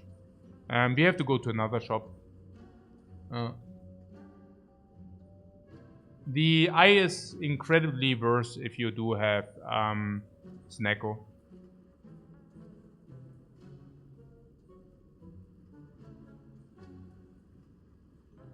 Because you can just not calculate it. No, it's okay. I do not mind going into another shop. The reason why I do not mind going into another shop is because we might still get the 1000 gold. Okay, but that would not speak for the shop. But yeah, I don't know. Why do I not mind? Yeah, I do not mind because we remove for 50. Yeah. So, what would you remove? Any removes? Yeah, we definitely remove. The question is only what. The Pain can get at least second winded. And that is good after Dark Embrace, because then it's additional block and yeah.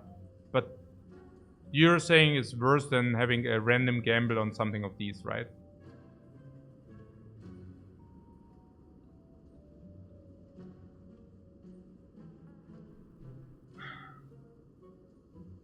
But if Pain comes into the hand without second wind, it's just blatantly bad. And even if it comes into the hand with second wind, it's still not necessarily much better. Yeah. Oh, also about this combust, we can just second wind the other combust. Also combust better with second wind anyways. Yeah. Probably still Pain. Yeah, probably.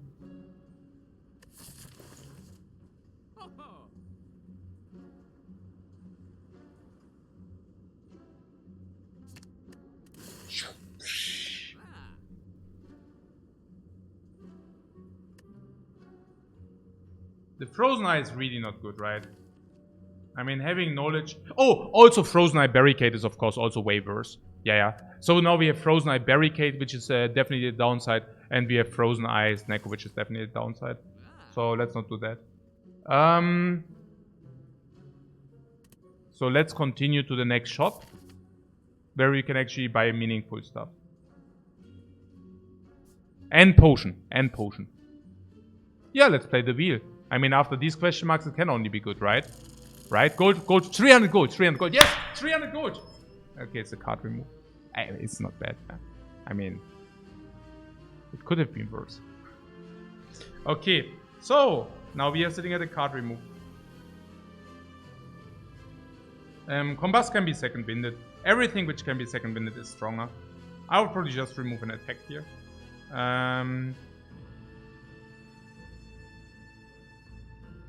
Probably bite. Yeah. Probably bite. Oh.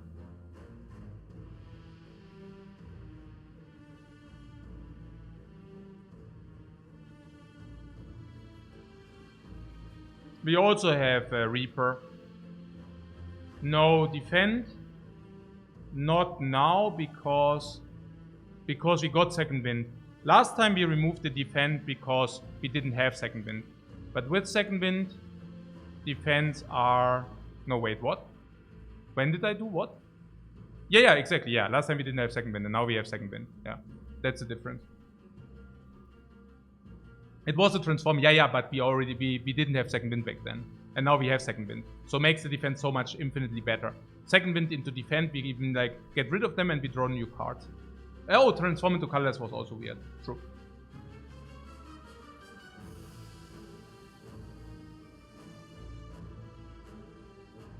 Also, second wind into skills is also even ashes. It's so good. Yeah. Was? Essen? Ja. Bist du eingeschlafen?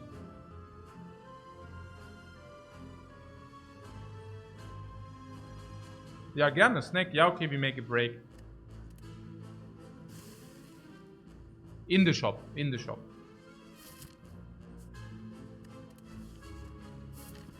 I get something to eat. Yeah. 10 minutes or something. Rest, recall, Smith.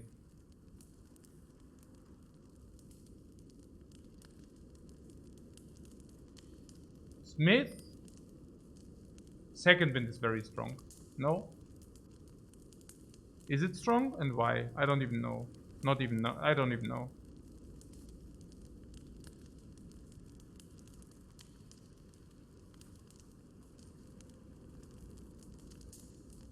Pommel strike also possible.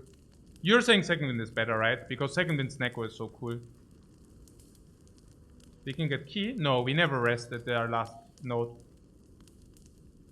I can see second wind. Second wind is also better against the bosses then.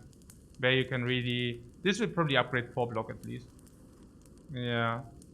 And there's also something about second wind with the barricade thing. We have Snecko. Yeah, genau. Sentinel is 1x1 energy or whatever, but yeah, whatever.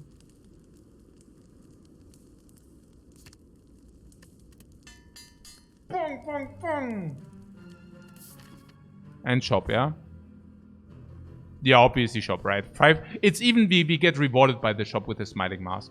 The shop rewards us because we also do have Smiling Mask. And on top of all of that, we can take more shops with Smiling Mask again. And then there are also question mark, which gives us free red mask if we actually spend our gold. It's always shop over elite, right? It's also a giant head, we just die, right? Giant head, we are just dead. This is not doing anything against giant head. Marbles is not doing anything. This is 1 time 100, but that's not cutting it. The combusts are not good against giant head. I mean, there is impervious and barricade and permanent weakness. Maybe we are good against the giant head, but even if so, is the shop not simply better? And then we could even do the later elites instead of this. Naja, we can either do elite into shop, or we can actually do shop into elite. Yeah, so yeah, and shop can also give potion maybe,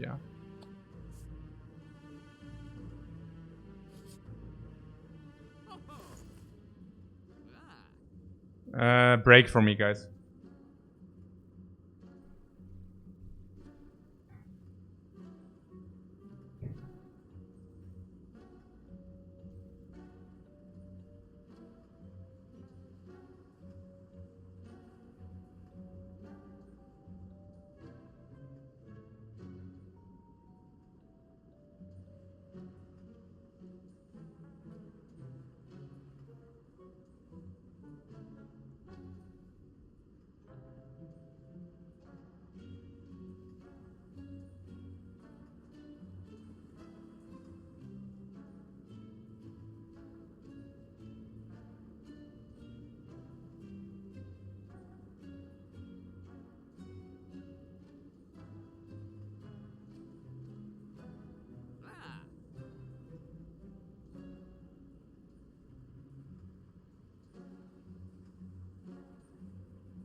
What Spoon and some 50-50 plays? Spoon seems good. Yeah, okay, if the Spoon seems good, we can just probably buy it. I also like it, like Impervious Plus, right? Dagger is also sick. There are some super sick plays. Spoon Reaper after Inflame is super sick. Especially if we get some demon form. By the way, we could have bought in the shop. I would have been willing to buy any Corruption and any demon form as well. So if we Spoon the Reaper, super insane. If we Spoon the Reacher Dagger once it's on 60-70, we basically Spoon a 60-70 damage card, super insane. If we Spoon Impervious, super insane. If we Spoon the Shockwave, and then it comes back again, also very good. Spooning, seeing red, also very good. Also good. Yeah, Spoon is sick. Let's buy the Spoon. Remove. Yeah. Nothing changed. It's still the bite. Yeah. Again, Bloodletting, if it comes upgrade, I definitely take. Even not upgraded, maybe. And then this would speak here. I also don't think that the 2 HP matter that much, especially with our low max HP. Yeah. So that leaves the gold for the calipers.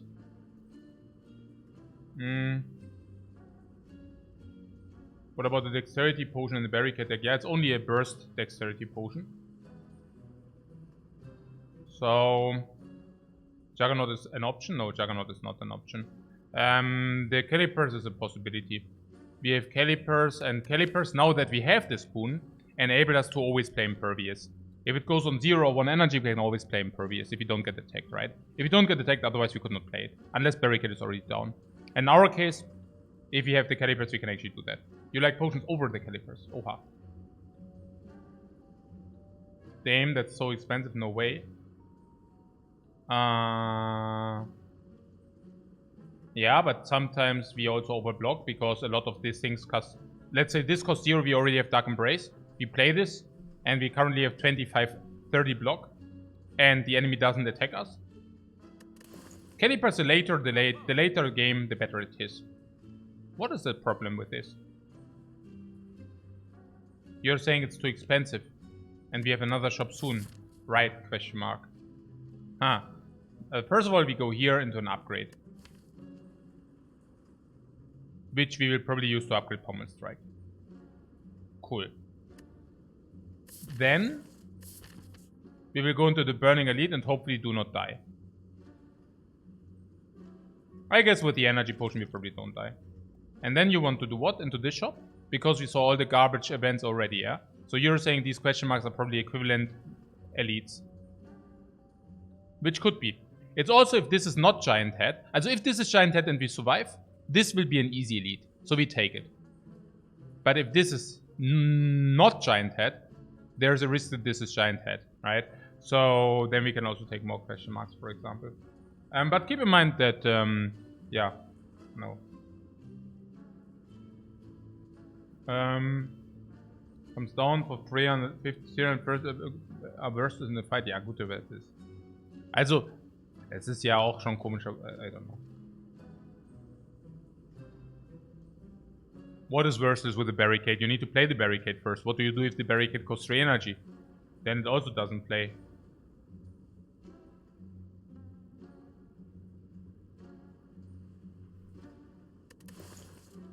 This is speed potion, that doesn't make too much sense. This potion is also garbage, so if you buy a potion it might be the colorless, but that's about it. And colorless usually is also not a very good potion.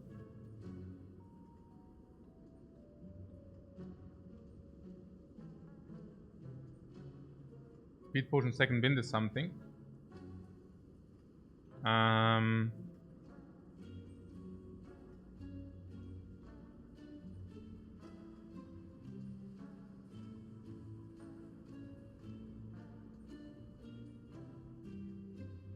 We don't have enough block for the calipers to be good. Why though? It can already be good against Giant Head in the setup turns. If you draw Impervious, or even if you don't draw Impervious, if second wind comes down for very cheap, all of these are setups where it actually is positive, the calipers. Another shop could give us another corruption, yeah.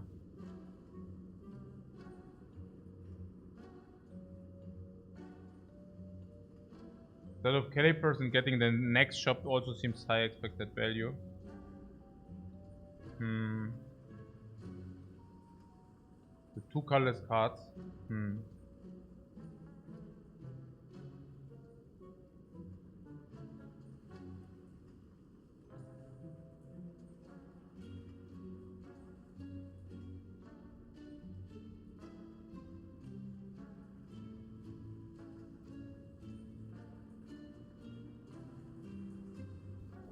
Naja, what is about the monster? We said something that the monster is not good or what for us. I mean, we had 3 really bad question marks, so this monster is still an easy monster fight. It's easy, right? Blobs, and that's it. So this is still an easy monster fight, it's not advanced. What is the problem going here? Yeah, you're saying with the shop coming up, but I don't know. Like, you're saying shop coming up, but actually...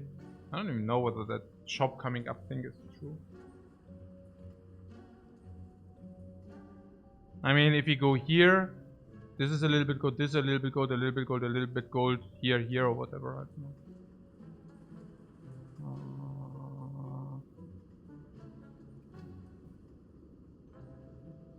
Kelly purse, yeah. Again, giant head, Kelly purse is impervious. Can basically store 25 block in impervious.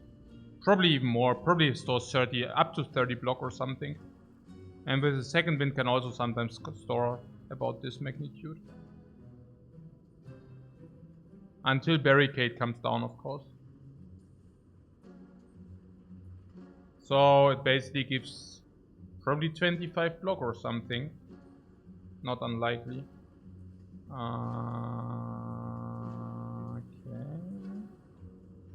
Only when opponent is also not attacking. Yeah, but that's the case with Nemesis and Giant Head very often.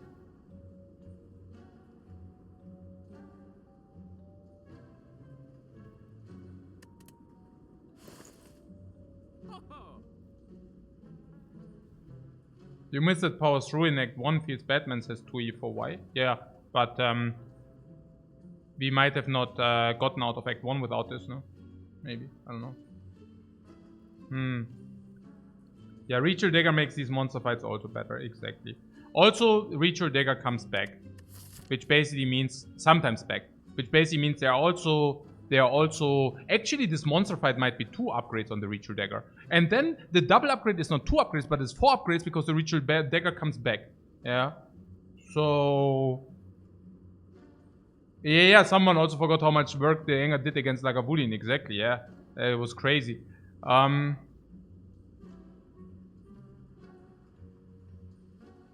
Ritual Dagger is also always invulnerable, which is sick. Yeah. I could definitely see this too.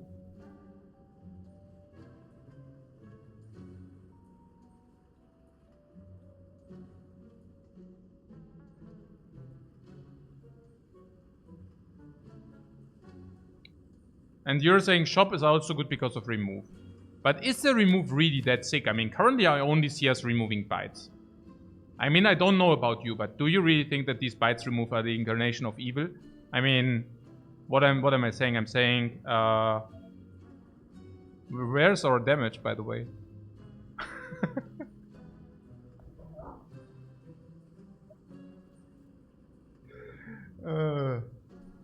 Okay.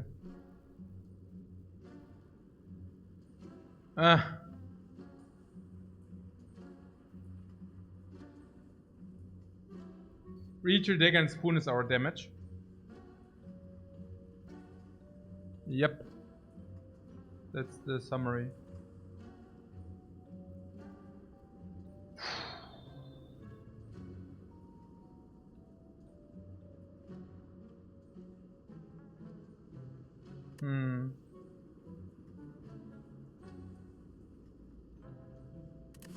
Ah, Body Slam. Body Slam is our damage. Yes. Yes, Body Slam, guys. So, we also want to get more card rewards so that we receive Body Slam, right?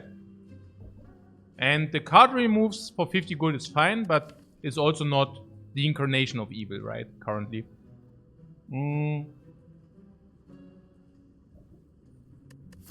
So you're saying 10 dexterity for what?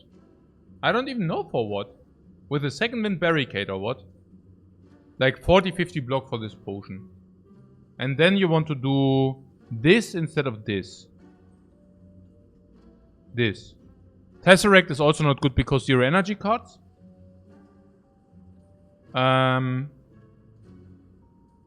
Of course, there's still Mind Bloom and Orb Walkers. But we also said something about the monster fight being good for the dagger. Very good for the dagger because easy monster fight. And also card choice. And also having enough front load. So you're saying with the gold, we want to keep that or what? I mean, if...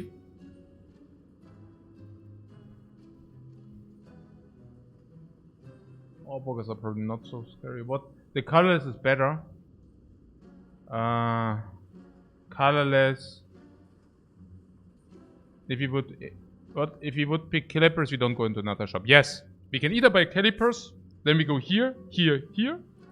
Here, here, percent, or here.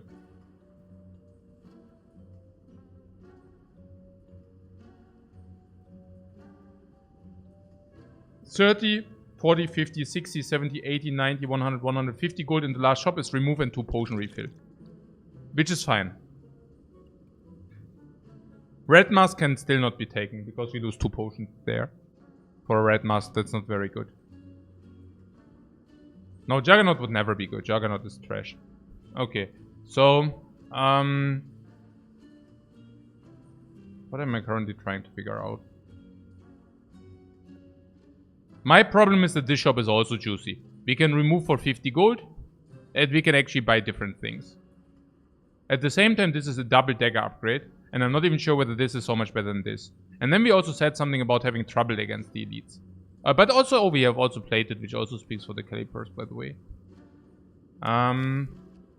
Your argument was once we have the barricade, the Calipers are falling off. I can see that. What do we hope to find? In the shop. In the shop, we can either replenish potions, which are twice the value because of Sacred Bark, but that's like a minor thing. The corruption is, of course, a very high roll, and there's also always demon form.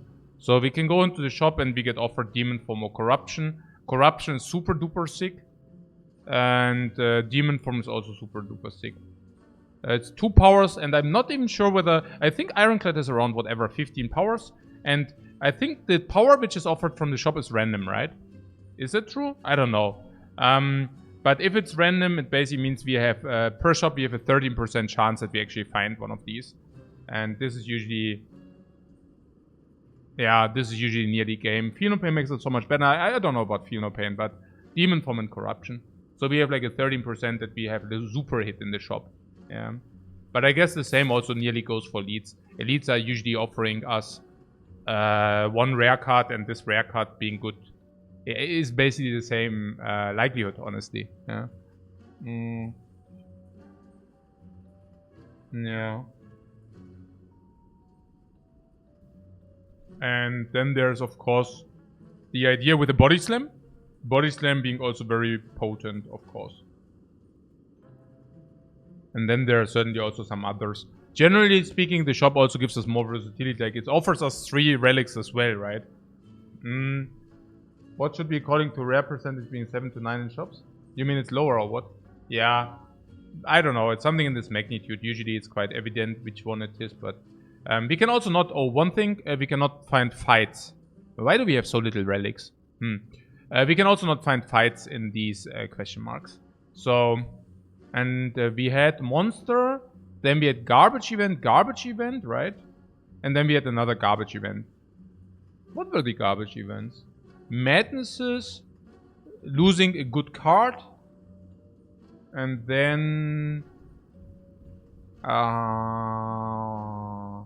we really only get the trash. Oh my god.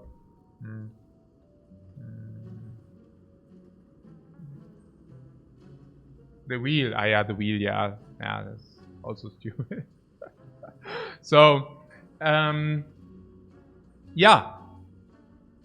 Of course they were. I mean, okay, what am I even... I was wondering whether these were a fight, but I'm already, like, mentally, like, it's mentally taxing. Okay, these were not the fight because we have the user bracelet. Cool. Yeah, so what I'm saying is this is an easy monster fight. And an easy monster fight, the blobs are out of the things. Easy monster fights are super easy. Yeah, this is free. Free heal, free potion, free everything, free double dagger upgrade. It's very, very likely that we go here, right? Yeah, come, let's buy the... Do you think this is worse than one of these potions into the next fight?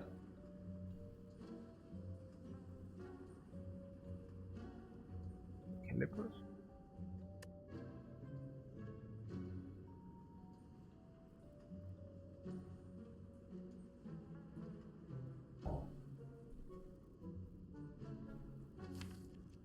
If you get duplication, it's also of course very good.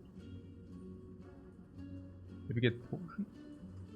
You're saying the calipers are not so good because we have barricade, right? No, I don't even know whether that's... Also, second wind is super sick with this. Impervious is super sick. And if our opponent doesn't attack and if we draw 2 blocks, we can even play 2 blocks. Yeah. It's a bit expensive.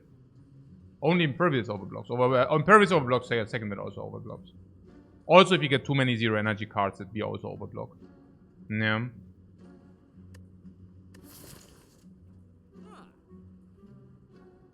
This goes against colorless potion, which you're saying we can use in this fight, if it's mayhem or something.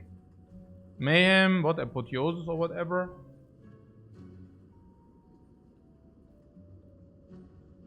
Then we take the free fight if we take this elite. But we can only take this elite if you're telling me that we are kind of okay in elite fights. I mean, this alone is already dealing, like, what? 75 for the Nemesis. Yeah, we nearly one-shot the Nemesis with Dagger already. Nearly, but you get the gist of it. So, and we have this against Nemesis. Against Snake Lady, we have double combust. That shouldn't be a problem. Against Giant Head, we have also double combust, which kills after 40 turns. But we also have Dagger for front load 100. We do that 2 times. We always play Barricade, yeah. But if you go into Barricade with 25 block, I definitely appreciate that more than the other one.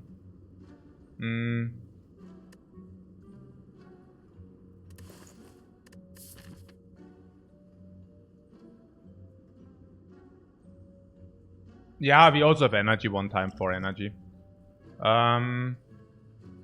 Colorless potion, but then we don't have the dude here. In this fight doesn't matter. Then we go here. And in this fight the calipers do play a little bit again. The calipers only play again. If we barricade is expensive, we can also always energy potion, whereas this is weird.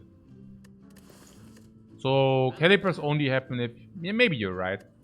Maybe I'm just trying to justify what is not to be justified.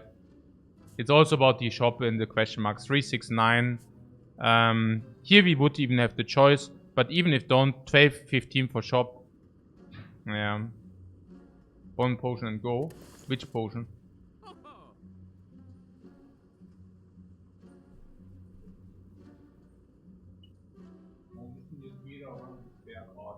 Ey, das ist der dritte Rand, der einfach voll der Krampf ist. Ja, ich weiß, normalerweise verdient man nicht einfach. Ich will ihn jetzt gewinnen, deswegen investiere ich jetzt ein bisschen. Ja. Wir sind hier nicht zum Vergnügen. Nee, stimmt. Ja. Okay.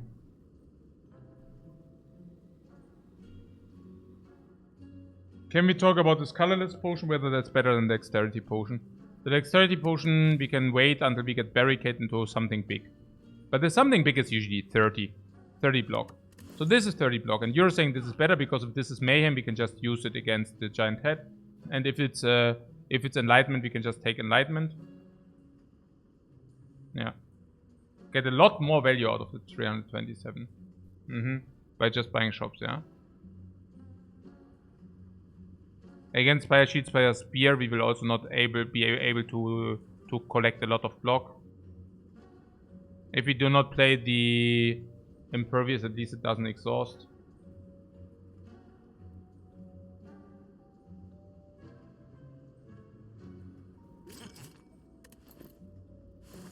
Yeah, it's... guys, what are you talking about? Enlightenment, man. Yeah. Hey, you're chilling hier hard and there's an Enlightenment in the shop. Was ist denn hier los? Warum sonst spammt ihr doch auch jeden Scheiß? Warum wird denn jeder Scheiß gespammt und nur nicht die guten Sachen? Alles wird immer gespammt, aber dann, wenn mal was Gutes im Shop ist, dann wird es nicht irgendwie aufmerksam gemacht auf die gute Karte. Ich glaube, ich spinne. Bis später. Panache as well. No, not Panache. It's about enlightenment, man. Okay. What's Neko and what enlightenment sucks? Snecko enlightenment sucks? It's exactly the opposite.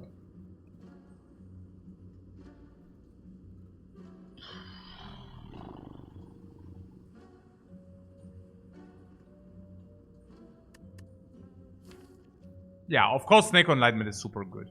Yeah. And we should definitely do that. Yeah, Snecko enlightenment is super good. We do not have the energy, and the energy for what? We don't have the energy to take the energy card, or what? What are you talking about? Yeah. Okay. Yeah, we buy this. It's just very good before a troublesome fight.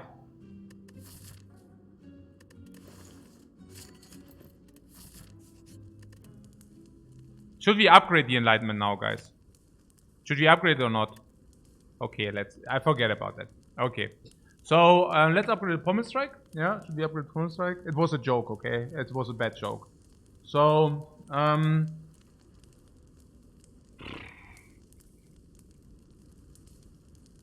Pommel Strike. Yeah, Pommel, okay.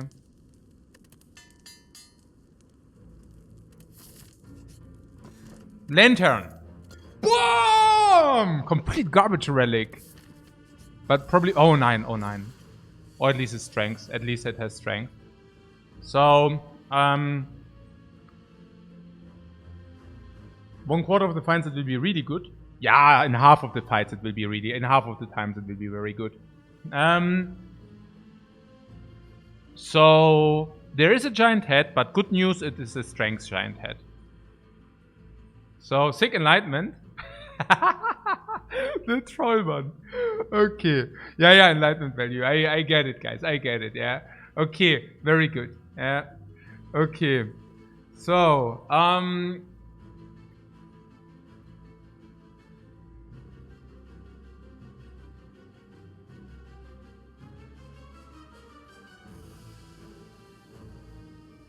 Hey, 0-1 enlightenment. Yeah, klar. Yeah, nee, it's okay. The chat was thirsty for the first bad enlightenment. Yeah, absolutely. Yeah, I'm not surprised.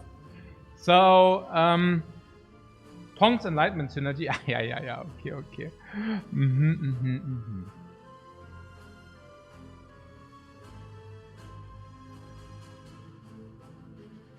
Real talk, do you ever save the shockwave?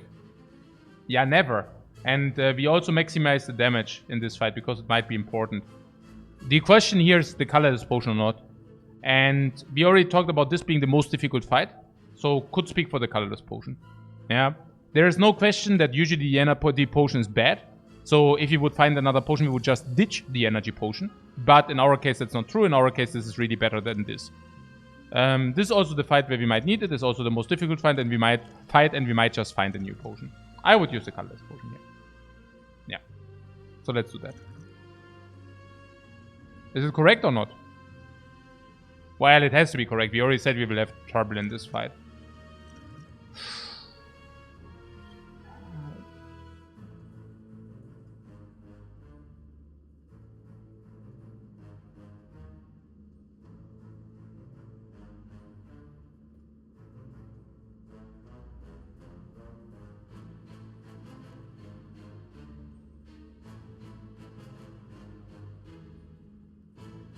Panic with barricade, you say?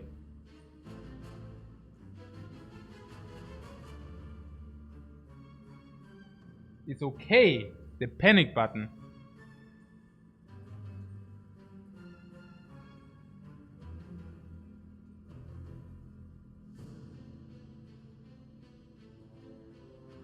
The panic button.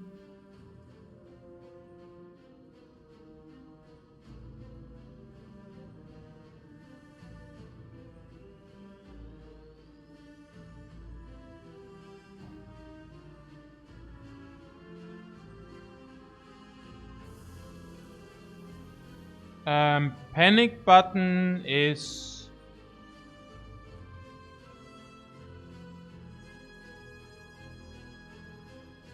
one block of the giant head attack. We could do that if it's cheap. We already have barricade. Yeah.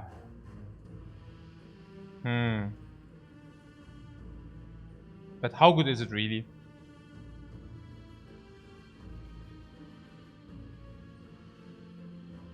We could take the Purity. The Purity draws cards with Dark Embrace, yeah. That's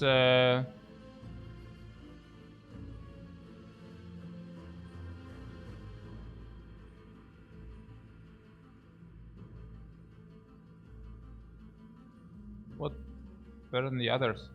The panic button, really? I don't know. I mean, if you only spam panic buttons, you block every second turn. I'm just saying, yeah. Also, and every second the other turn you take a lot of damage, you know. And Purity? How is Purity? Somebody pointed out that Purity draws with the Dark Embrace. And it's not wrong. I mean, you can play Purity and you can exhaust your expensive cards and then you have card draw. How many cards would Purity need to draw in order to be okay? 3 cards. And it usually doesn't. So I will probably exhaust the Purity. Also if you pick Purity, we exhaust Purity. Yeah. Both come back with a spoon? No. I would probably play Purity on Purity. Purity on Purity and 2 others. I do not mind it, honestly. I mean, the defend is also garbage. So, the Bite Plus is probably good enough, right? Yeah, Bite Plus is probably good enough. So, it's basically 4 cards with card draw. Not that if it comes back, but... and we also need to play Dark Embrace first. So, at least it can exhaust itself. Yeah, genau. It's 12 damage too. Yeah. And gets rid of this garbage defense. And the panic button on the other hand? Tongs on panic button is 40 block. Okay, fair point. Do we have so many non-upgraded cards? Tong tong, tong tong, tong tong. I mean, we also need to be a little bit lucky to get this. You really believe in the 40? It's not wrong. Because all our block is so bad. What do you mean our block is so bad? There's Impervious if it comes back. Okay, but we can also Panic Button Impervious. But if you Panic Button into Impervious, that's really bad. But we can also see that then maybe we just don't do the Panic Button then, right? And the second win? You're saying second win is so bad or what?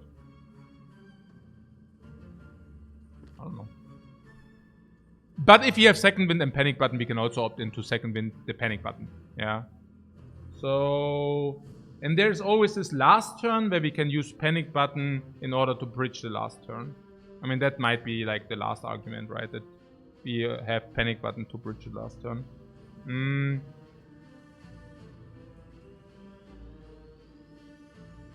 I don't know. Maybe in the worst case we can still second wind those. I could see it. I can see it. Yeah. At least we have every second turn block with the panic button. So it might be okay. I don't know whether that's okay, but yeah. Combust.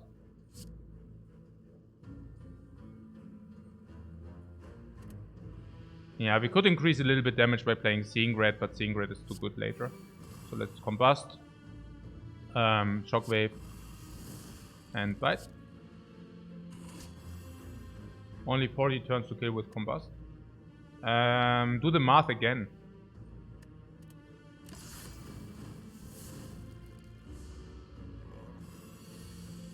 Oh, Barricade for 0. I like that one.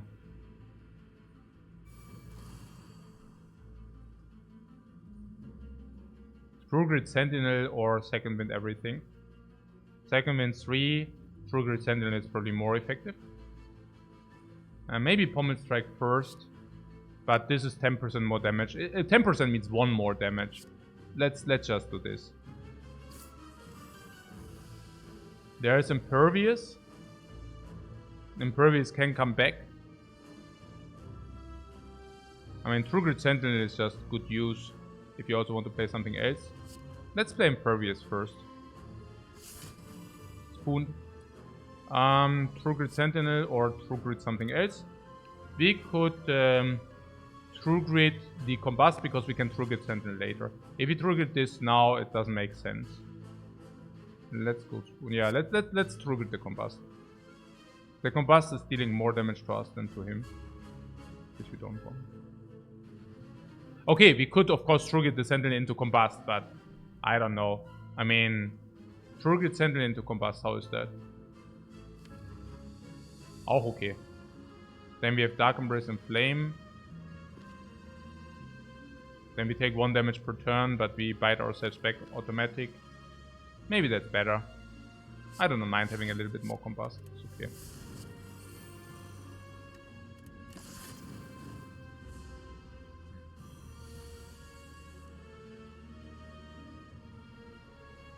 Yeah. Combust would be more consistent damage. Yeah, consistently 12 damage per turn. 40 turns to go.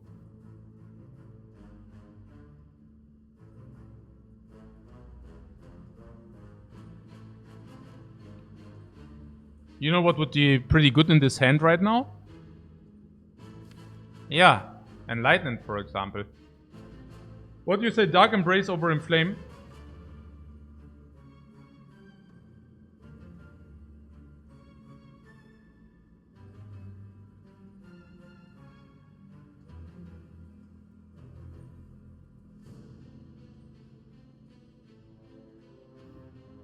Enlightenment would probably cost 3 energy as well.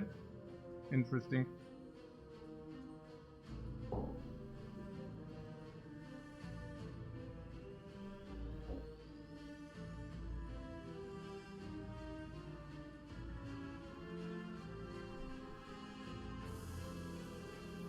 But we don't drink the energy potion here? No, probably not.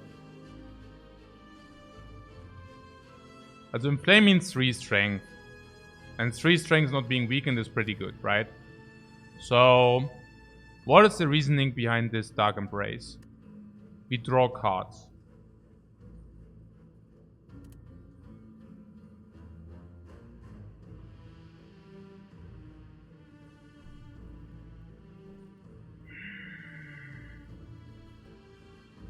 Yeah, Reaper for 0 energy wants always to be played.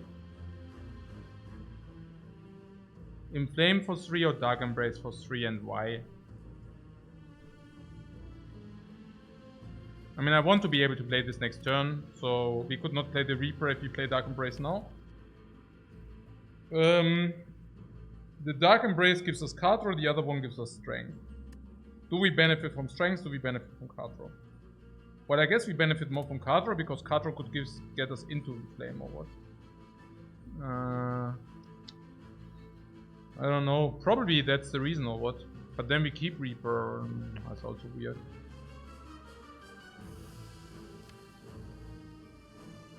We could also play Reaper first into Dark Embrace. Yeah. But do we want to do that? Probably yes, right? Ah, but then... Yeah, no, probably yes.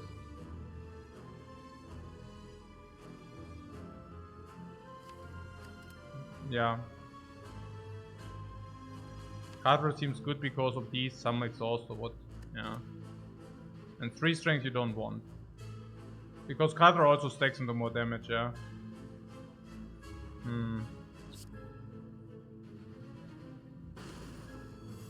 Interesting.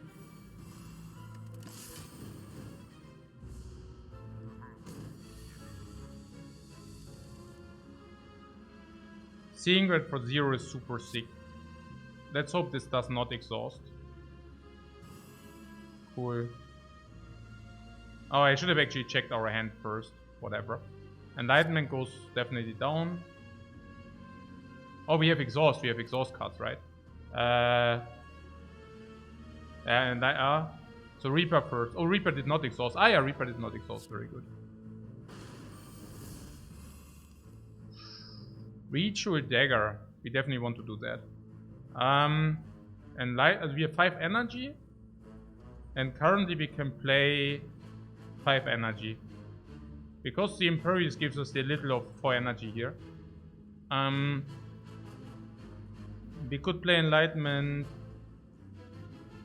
and then play Impervious and then play Panic Button or something like this.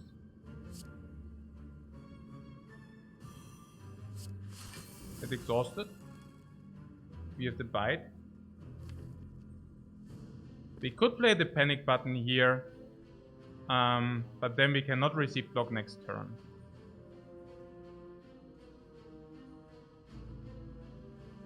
Of course we prioritize the attack damage. This is already 14. And we prioritize 14 over 5 block, right? So 14 over 5 block. I don't know about that. But this can also exhaust and then it could give us something which we want to play instead. For example, Pommel Strike or whatever. Yeah. Maybe Bash. Inflame. Hold Panic for it to be upgraded. Now I don't know. I think this is the time where we actually want to play Panic Button, right? I mean, yeah. Yeah, Inflame, yeah. Good gameplay! Good gameplay! Becomes freakingly mega Omega rewarded. Yes! Yes! I love it if good gameplay becomes Omega rewarded. Popo! And no exhaust, right? No exhaust station here. No exhaust, oder? Or do we have the luxury to wait and like hope it doesn't? Yeah, pray, right? Pray. Oh no!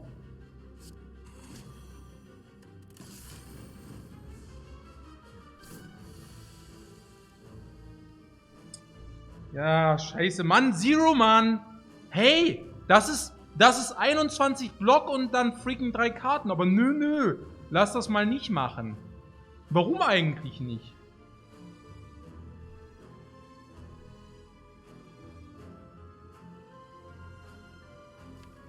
Das ist ein Blödsinn.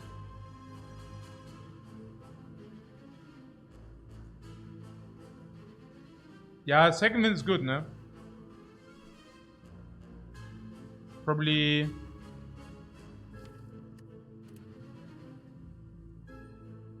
also Pommel Strike Second Wind oder sowas. Then we draw more cards because we also get rid of True Grit. What the fight is now okay regardless? Yeah, I think so too. Enlightenment discount 2.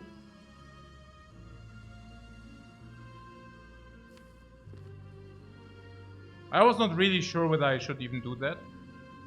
Here we don't need to play Second Wind, by the way. We could also just Enlightenment, Bite, Bash. We never take damage next turn too.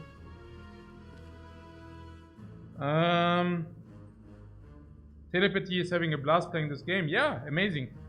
I really like it. It's very nice to hear, man. 18 damage is 20. This is another 40, 40, 50, 60, 70.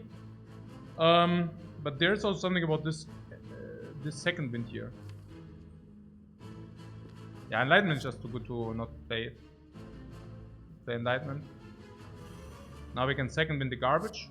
I don't mind that. We draw no new cards and the new cards can be very cheap. Yeah, also a lot of damage, of course. Yeah, man. Comes again. Okay.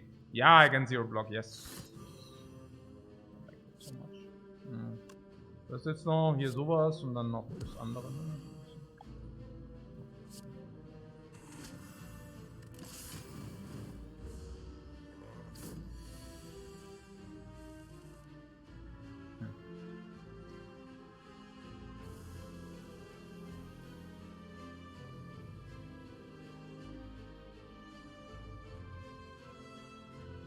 Bash, Bite.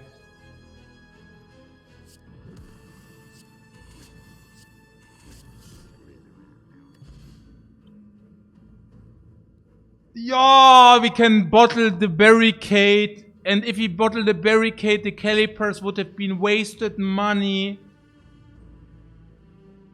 You think I should have waited for the dagger? Not really, right? If the dagger always costs 2 or 3, I would just cry, right?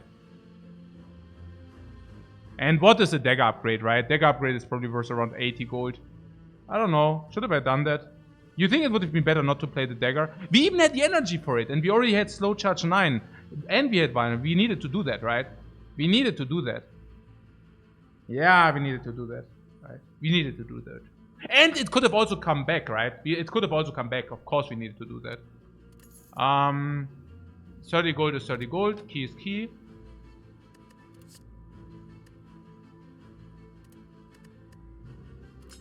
Barricade, right? Yeah, always, right?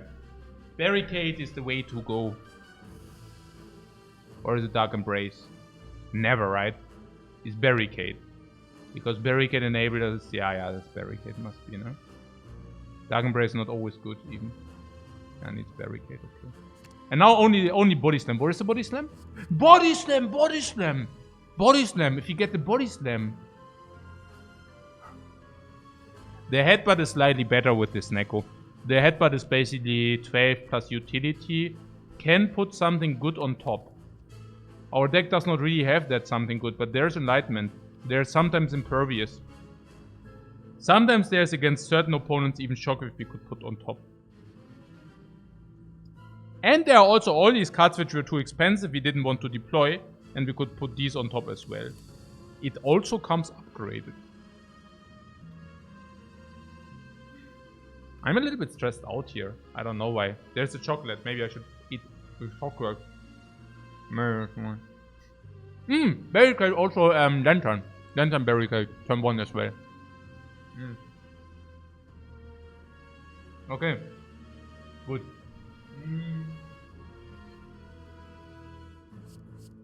How's the headbutt? Garbage, right?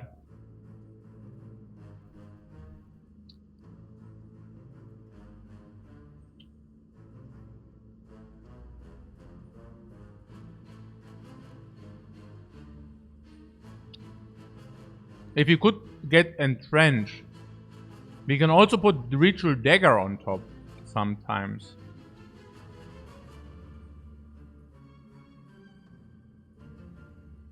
Yeah, I want the darkest chocolate I can find. I mean, not 100%, but like 80% around this magnitude.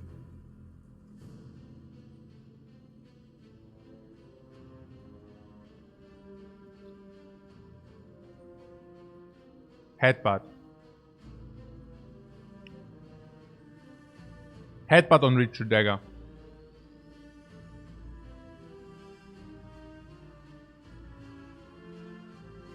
Headbutt on Enlightenment. Headbutt on Privileges.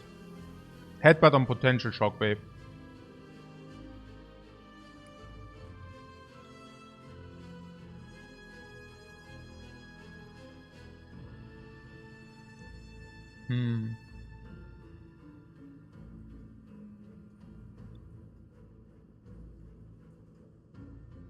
Headbutt's already upgraded.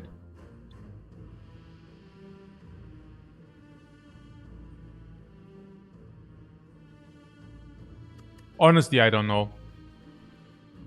I'm thinking about Headbutt makes Entrench a winning condition.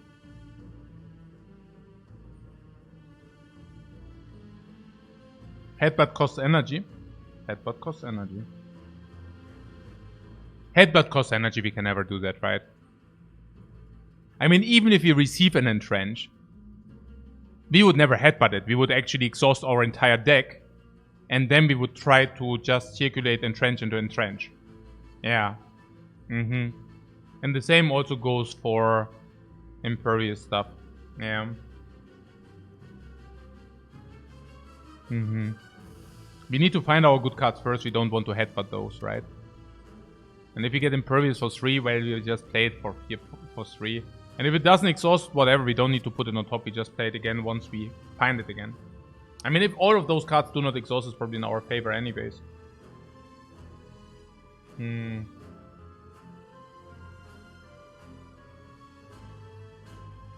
But the Enlightenment...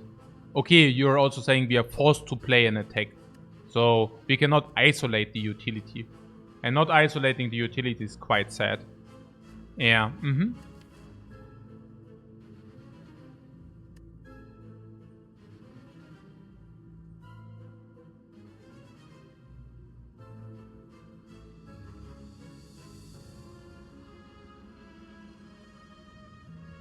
No, it's okay.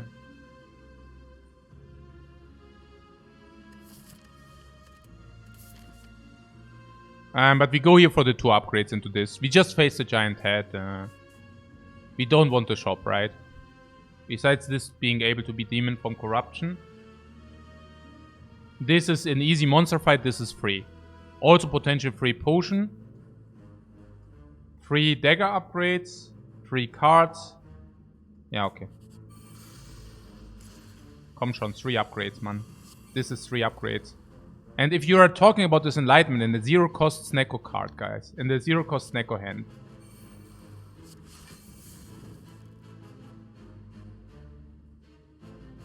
And even in the 0 cost Snecko hand is still positive, guys. Look at this crap, huh?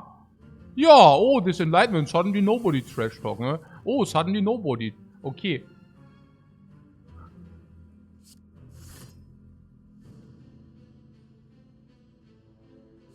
Here comes 3 upgrades, please. 3 upgrades, please.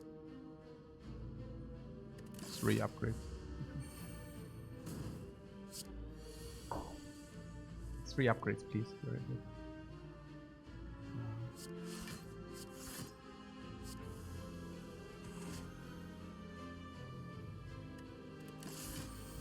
Komm schon, 3 upgrades.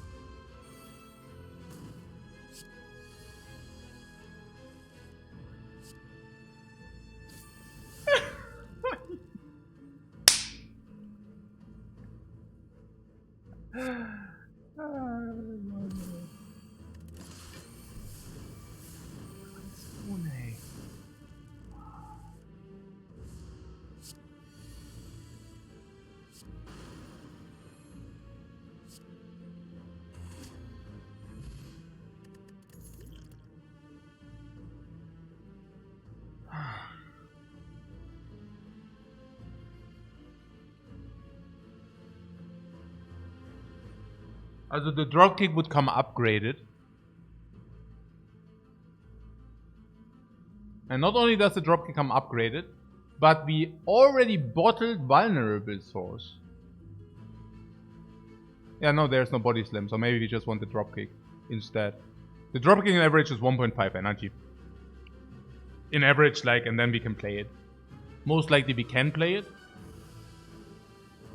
So then we play 0.5, but we don't need to play it for 3, right? So it's basically a little bit better than that. Probably in average it's like 1.3, and probably with the enlightenment is 1.2. It can also never eat an upgrade from the tongs, which is also good. So we basically pay 0.2 for a 1 damage source. 11 to 16 for 0.2 energy. I like that. Also, on top of all of that, even the back of marbles. Also, so even if the shockwave is 3, sometimes, you know, sometimes this. And I think I take this here. Yeah.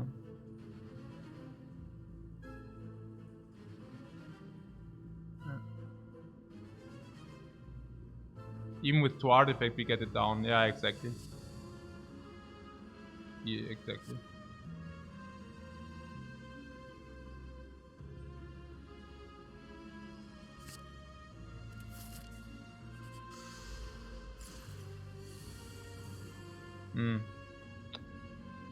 Barricade.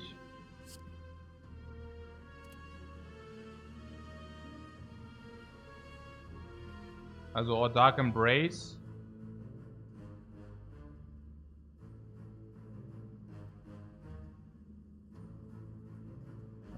Barricade, Dark Embrace, Shockwave.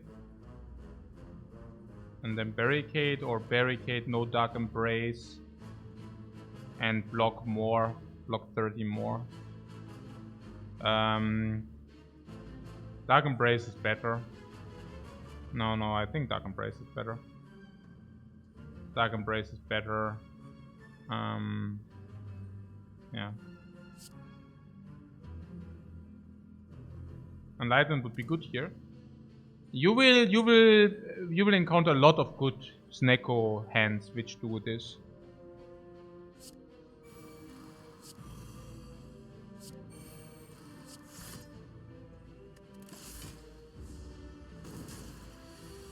I'm just thinking that you should take a little bit of damage, so because we replenish for free. Ah, drop it for 0. Going so late. Reaper. Same.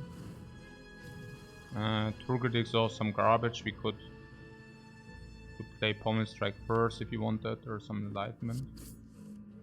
Blood for blood, combust. Combust can be played. Don't want to play bash. Also blood for blood, can Turgid something. Turgid bash, you want that. Okay, it's better.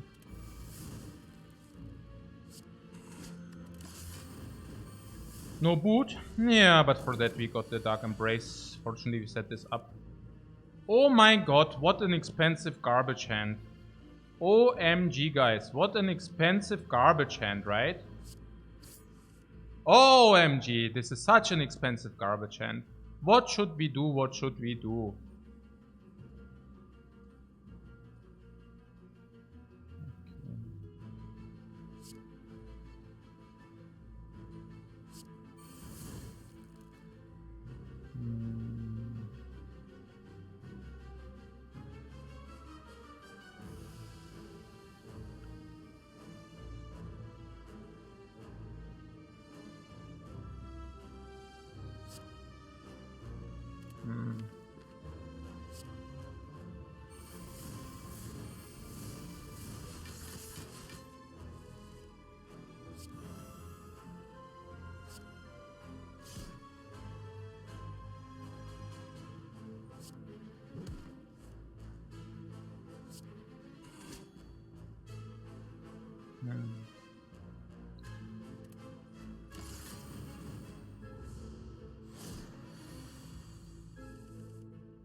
Hey, das ist das Shockwave. Was ist denn hier los, Mann?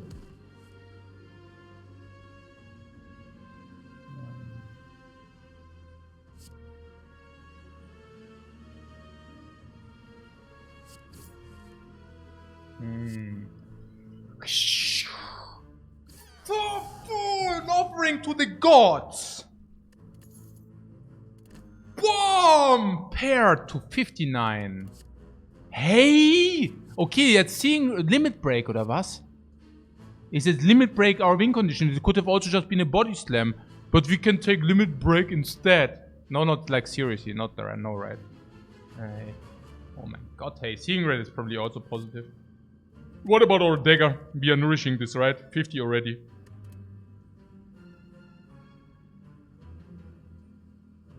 Zero times 2 is 0.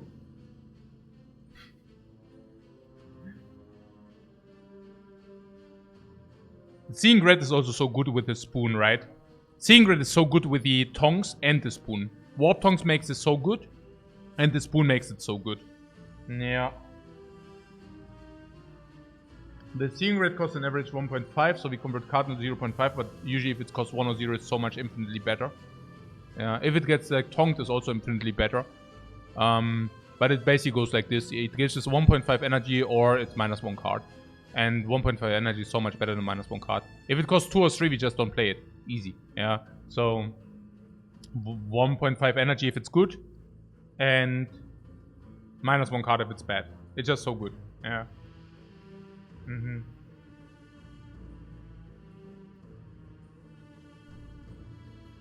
It's also draw. Yeah, it's also draw. It's crazily good. It's crazily good. But how do we kill? Yeah, just like we just killed Nemesis, right? This is how we kill. Limit Break is just bad, right? I mean, do we have other ways to kill? I mean, we just showed it, right? How did we do it? Yeah, everything into Dagger, basically. We stole into Dagger, and Dagger is always around 100 or something. 55, 60. 100 if it comes back is 200. Which in coordination with these and with these should be enough. And we stall with Barricade into permanent weakness, permanent vulnerability into impervious. Because of permanent weakness and permanent vulnerability, we can probably stall until this is enough. against the time meter. Against the bird. Against the bird of evil, we just try to exhaust this and we try to get it with the barricade. The ritual dagger can front load the bird. So we don't need a lot of damage on the dagger. I mean, that's perfect against the bird, right? And then we front load the bird, and then the other bird, like the big one, is not a problem. And Dekandonu, ritual dagger is a front load as well. So there's this. And in the worst case, we even have energy potion to get rid of bad snacko draws. And we have block potion if in case we would die otherwise. We have enough gold to replenish everything at the shop. Hard though. Hard, we have 200 damage with the daggers. We have combust. No, it's basically like dagger maxes out, nearly maxes out, hopefully 2 or 3 times. I don't know. I mean, blood for blood is pretty good in the hard fight. Not with barricade though. Never mind this. We also can find something until the hard. Also, it's like just like 1 ritual potion is already enough against the hard. And then there's also dagger for 60 then against the Spire Shield, Spire Spear. So we can probably burst one of these Spire dudes away with this and potion. If you're lucky enough, you find another potion, can use 2 potions against the hard. Otherwise, we use the 1 potion, which is the most important against the hard. It's okay. What? Combust makes blood for blood good again against the hard? That's not how it works. Explosive potion? No. Yeah, late elite fight for a rare relic. Count me in. We can never die. We can always like ditch and bridge with the energy potion. And the dagger is so strong in this fight. It's so infinitely strong, this dagger. Oh no, our hand is so expensive. Oh no, our frick hand is so expensive. Aber ihr kleinen Noobs, Mann. Das ist eben genau das. Und deswegen picken wir das scheiß Enlightenment. Ja, das ist halt genau das. Aber nee, ist okay, passt, läuft. Oh. Okay. Na schön. Was ist denn hier los? Ja, pretty good, right? This Enlightenment. Okay. Nö, ist wahrscheinlich schon ziemlich sick hier. Okay, alles klar. Enlightenment? Seeing red? And hand.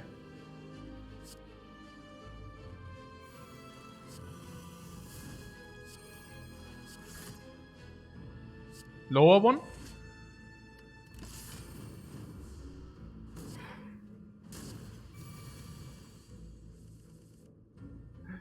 Okay. Dark Embrace. Embrace the darkness. Inflame for super strength. What is our dagger doing? 50, right?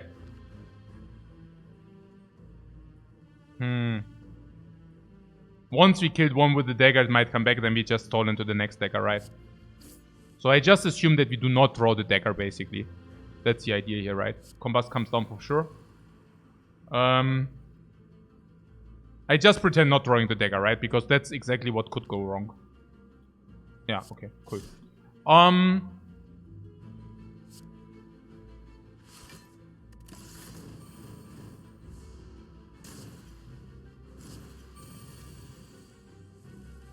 Also, dagger could be expensive, yeah, like here, for example. But now we can actually kill this too, which is, yeah, interesting.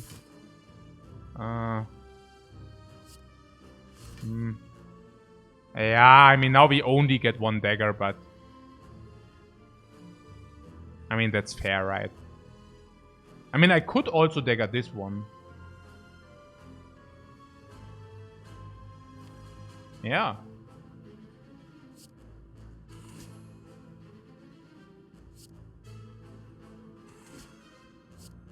Yes! Whoa! Whoa! Did it come back? Did it come back? Yeah.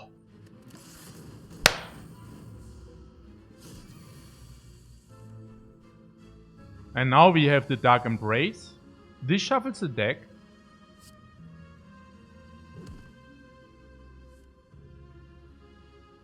Second wind draws an entire new hand while dealing damage. Then we better draw the dagger soon.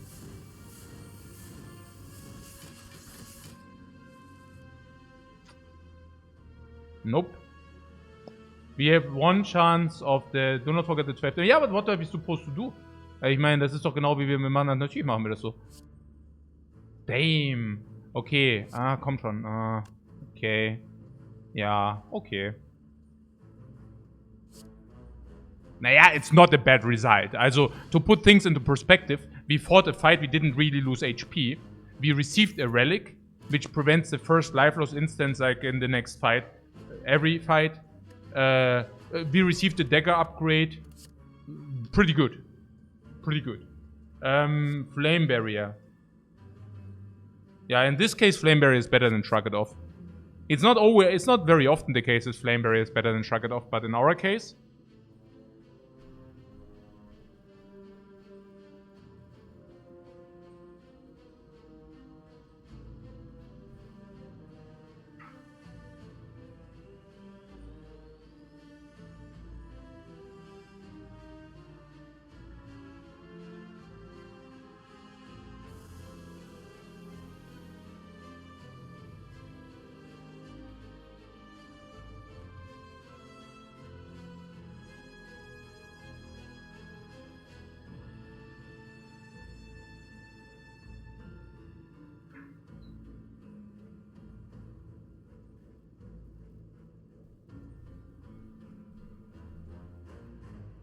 it's not so bad. Whereas in our case, you take it, of course. Yeah. In our case, you take it. It's a 2 energy card and we are running around with a Snecko there. And we also start with the barricade. What triggers first? The barrier which triggers first about what? What? What? 4 block over 1 draw. Yeah, and we ignore like 75% of the card text or what? Elite now is much better than the question mark because we just found the orb walkers already. So we already found the rare relic. And now that's the latest elite possible. Which is probably possible no matter what it is. So, because we also get dagger upgrade, our dagger is now already at 60 or whatever, or 55, which basically also makes Snake Lady nearly like one-shot kill. We have mitigation with bottle and energy potion. And we didn't see a rare card for a while. So it's definitely this. Okay.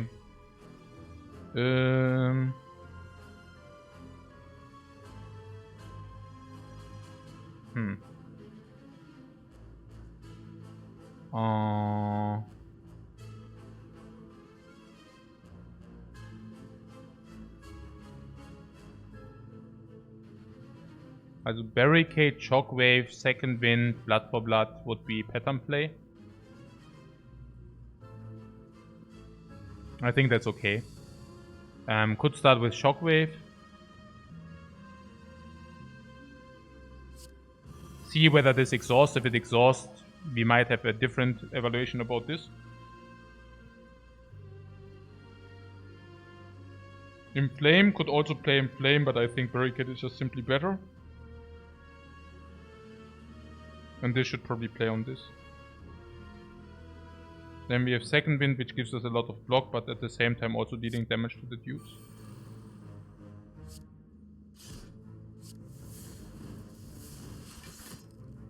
And basically gives us block and also deals damage to this dagger, which is kind of important. Yeah, this Enlightenment, sure. I mean, like yeah, in this case, yeah, it's still good, yeah, sure. I mean, oh yeah, that's good. Now this is the 10, and this is 14. 14, yeah, it doesn't, you know, we can just prevent the big damage incoming here. It's fascinating that we really didn't draw a single combust here. Really funky. Combust should, by the way, get rid of these this buffer immediately.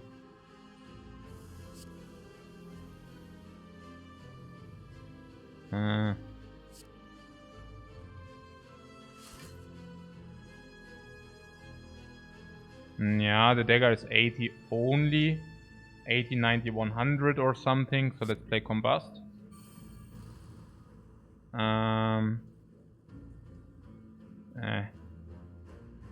Yeah.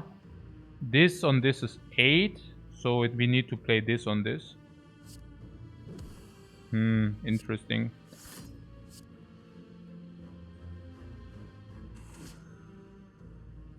Yeah, I think we lose the buffer if this. Yeah, exactly. Yeah, we upgraded Dark Embrace. Thank you very much. Wow. Thank you for nothing. Yeah, Enlightenment. Can then drop kick. Flame Barrier. Combust. Yeah, Combust. Is probably good for the daggers there. I don't know. Not so bad. Also gets away from our deck. Also not bad.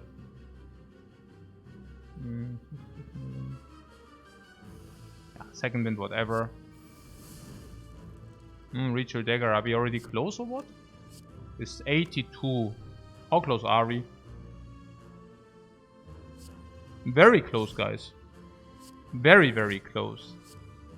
Very, very close. Potion Belt into Blood Potion, what do you know? And now we have Potion Belt Sacred Bark. Oh, Evolve Plus.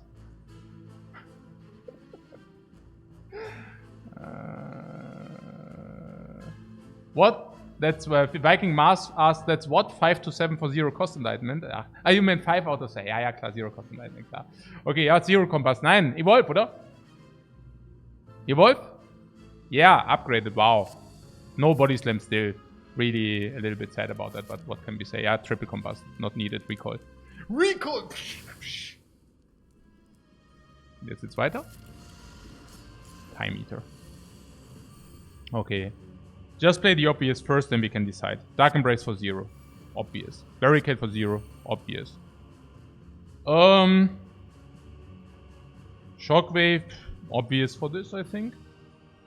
Because we might redraw it. Yeah, it comes back again. And then we play this too. Pretty obvious turn so far. We lose the buffer, but that's okay because we wanted to play Combust anyways. Inflame for 0 is obvious. Okay.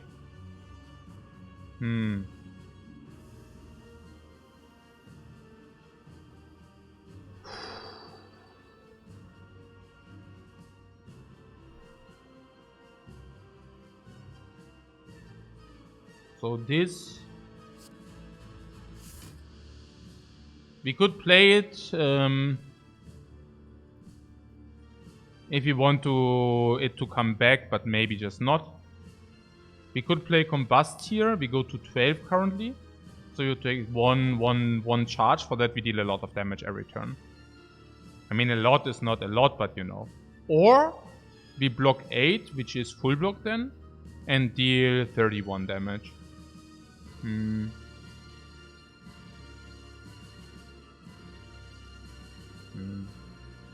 If you want to stall dagger, we need Combust. If you want to stall... ah yeah, if you want to stall the dagger, we need Combust, you say? I don't know whether we need Combust, but I mean, how many turns do you think we want to play? But yeah.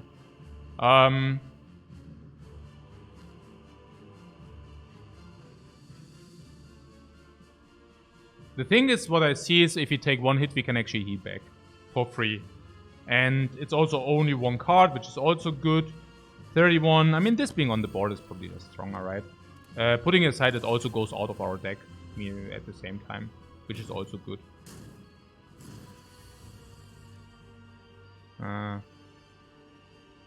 So we have Dark Embrace online, right? Yes. Seeing Red can be played into second wind, and then we can probably fill the other hand, the other cards, but then we lose Enlightenment. So...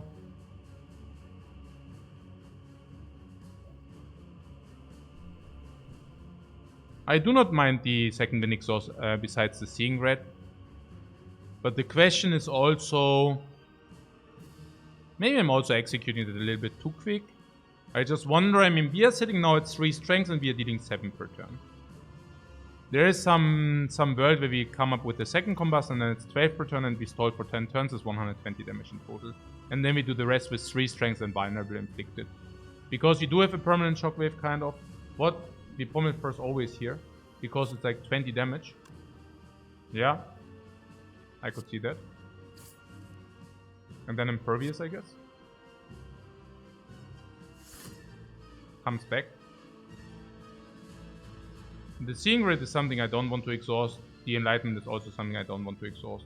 Whereas against the time meter, I can more see that we exhaust this. Honestly, I could even see the second wind here. Seeing red is also less good against time meter. So I guess against time meter, this is way worse, this is way worse. So I could also see us wanting more often to loop into dropkick, by the way. Dropkick being a really effective energy killing source here. A very effective source here. Can trigger the bite. Yeah, but why? Why though? If you play the evolve, you only play one card in the next turn. Yeah, sure.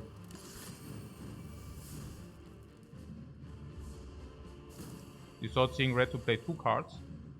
Yeah, but I'm not so sure about that. Impervious or Flame Barrier. In this case, probably Impervious if you don't want to go with second wind. But that would also make her stronger. But she's still weakened, so that's probably okay. And we wanted to maybe play Shockwave in the next iterations or whatever. Isn't Shockwave better for weakening? Yeah, she is still weakened though. 6 block. Maybe now come up with Combust. If we could trade 1 life every time, would we do that? Yeah, because we have bites. So we definitely want to do that. So let's do this. Now, of course, we don't play the bite. If we play something, we would increase the bash. I can see that. Increasing the Violent, why not?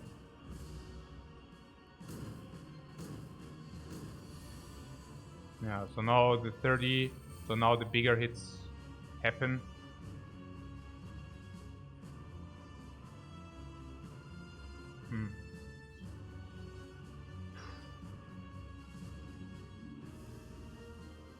I mean, we could play Shockwave and maybe it comes back, right?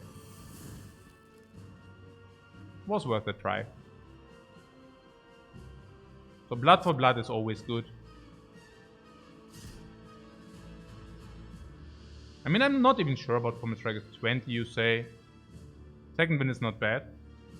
Second wind is also not bad. Yeah, let's do that.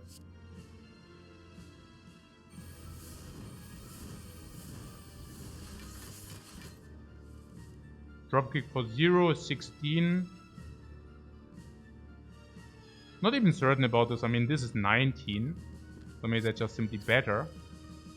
Flame Barrier for 1 energy is definitely good.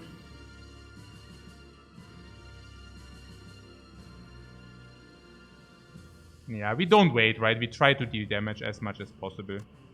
We do not want to wait that much. Blood for blood, Pommel Strikes, Flame Barriers, those are the cards we want to draw again and again and again, right? So she is now dealing like 48 or what? So she nearly goes into proccing range, honestly. We could maybe. Let's see. So, and what is this? 100, yeah, okay. Oh, but now we don't have Shockwave any longer. Oh, and Shockwave means no dropkick. Ugh. Ugh.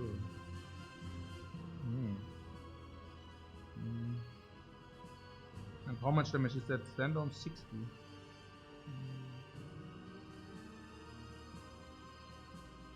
Oh, we have bash. Yeah, we have bash.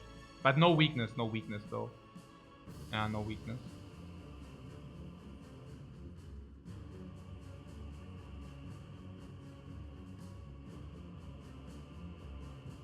What did I say? 48? 274. 274.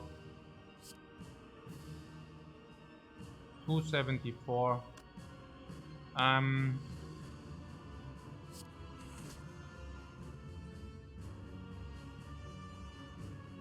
So what? Yeah, enough halt, yeah. Enough. 291 is not enough for what? 48? Not enough. Not enough? 50 need. Yeah, okay. So better activate this.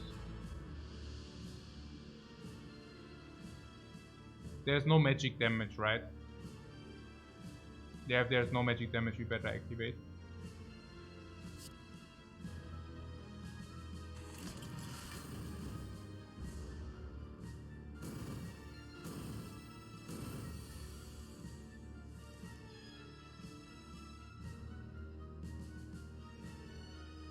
31. There's 100 damage. 100 maybe.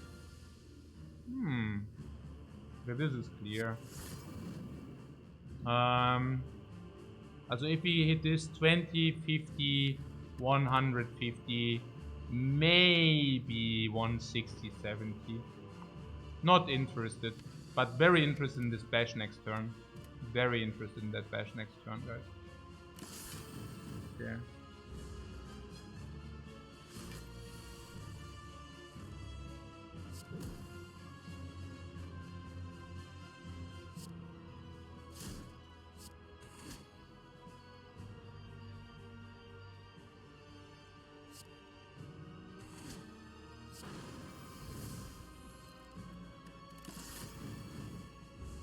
I could have done that first, I don't know. Not that it matters too much.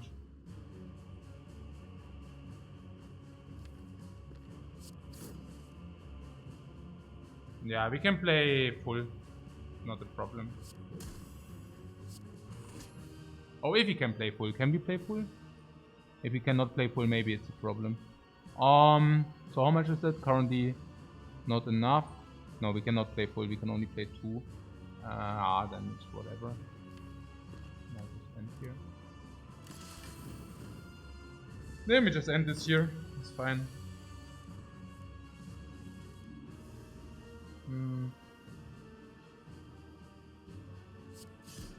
So this is 94.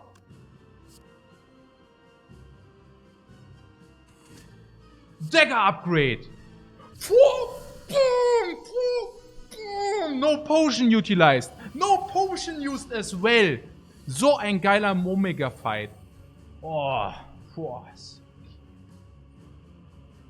Okay. Geil. Ja, Mann. Ja, Mann. Second win value here for sure.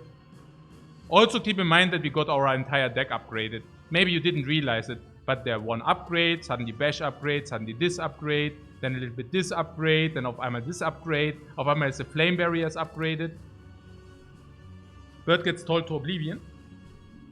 Stalled into oblivion. With the barricade, without the barricade, with the dark embrace, without the dark embrace. I don't think we need to talk about the combust. The combust is obviously no.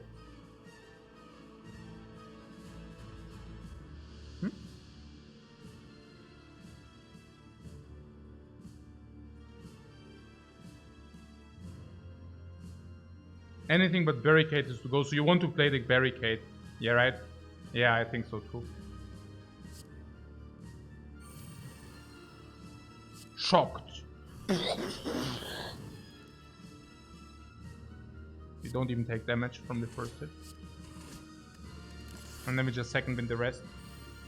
First hit, 0. Upgraded tonks.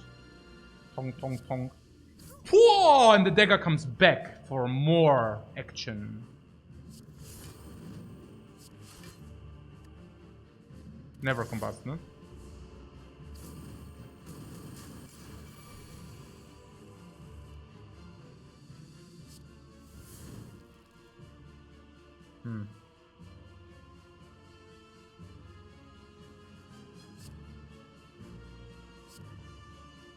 Okay, why did I just do that? Whatever. So about this dagger there. What is that? Oh, why am I spewing around? Oh my god, that's not good. I don't want to spew. I have the feeling this dagger thing is not something we want to do. Like this, you know.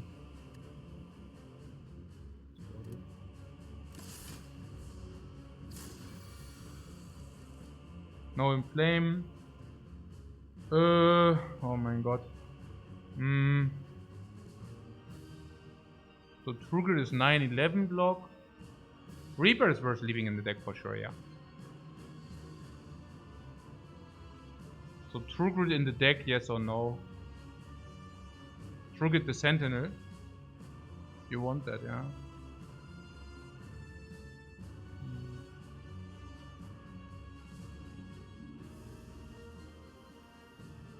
Oh, you wanted to play the Reaper, yeah? Interesting.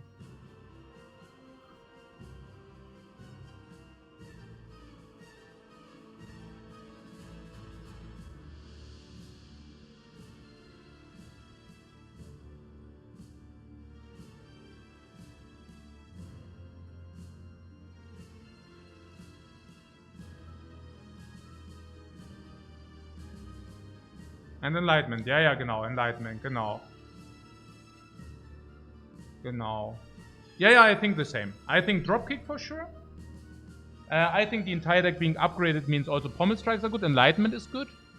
And then we go with blocks, but which blocks? No, what?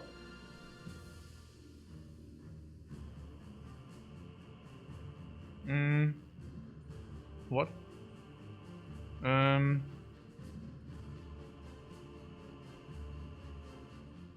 Flame Barrier and something. Ja, genau. Flame Barrier will play it every turn. And Enlightenment.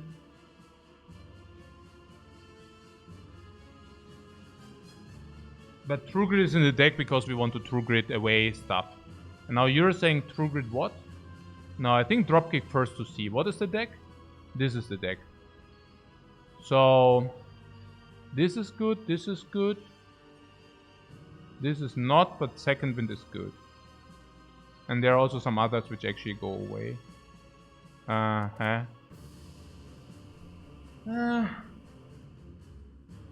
So what are you saying? Also in average? Okay, this build is also aggressive or what? Do we have enough more? Yeah, because Flame Barrier or what? Yeah, probably. So we want to have True Grit. Yeah, True Grit. Yeah, True Grit. Yeah, genau. True Grit Sentinel. Genau. True Grit Sentinel, and then we can also play for 3 energy more stuff. Yeah, exactly. Keep him Pommel Strike out. Yeah, here we can Reaper. Yeah, I know you're saying this, but yeah. It's Reaper. And what it is? 8 block. 8 block or 2 cards. It's better to 8 block, yeah? For 8 energy, 8 block, is it better or not? So the attacks are 18 and this is with this guy being weakened. So we play... And what was about the idea? Ah yeah, True Grit on Combust. And their Dark Embrace never comes because makes the bird too strong, yeah? To burn in flame. Yeah, we want to True Grit, genau. Genau.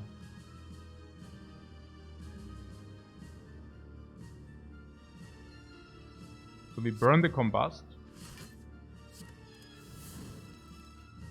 Defend. Defend. And we are saying the Dark Embrace stays because it makes the bird too strong. It makes the bird 3 stronger every iteration. And we also have some bites. And Second Wind to exhaust. And we can also even exhaust the Dark Embrace. Kind of. Right. Interesting. Oh, 40. Not good. So...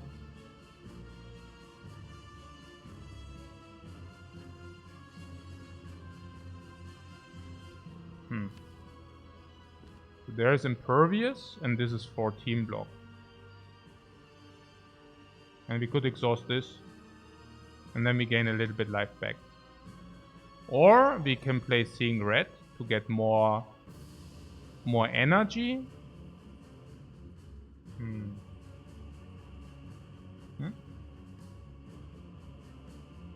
Ja, genau, the Combust, yeah, genau. Combat is so much harder without Embrace, yeah, but just keep in mind that this would have like hit way harder now. So we know that this guy will hit us for 40, and then it will also hit us in between and for 24. So we need to kind of block 24 per turn. But it's also so much easier with weak. Yeah, klar. But there's Destroy is good, yeah. Impervious, Flame Barrier, those are good, the good cards. What red first seems better. Why? We don't even want to draw the Seeing Red or what? Or do we want to draw the Seeing Red? I mean, we want to draw Second Wind with the garbage cards, right? With the garbage blocks. And we wanted to have this as block and this as block. And this is the permanent block. And then we have True Grit, but True Grit we cannot always use. So... And how do we even deal the damage? And do we have a permanent solution against the bird? I mean, the bird hits us for 40, and then it hits us for 24. 24, 24, 40, 40, 24, 24, 40. So 48, 88 divided by 3. 29 per turn. And we currently block with this and future 16 every turn. Plus 1 block, plus enlightenment. Or what?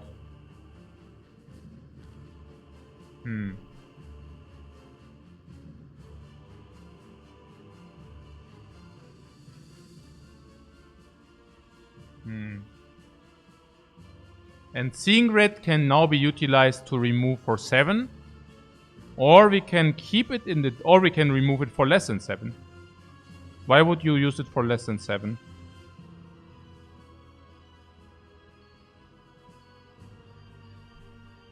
Can be infinity drop kick. Yeah, half an energy per drop kick. But maybe... yeah, half an energy basically.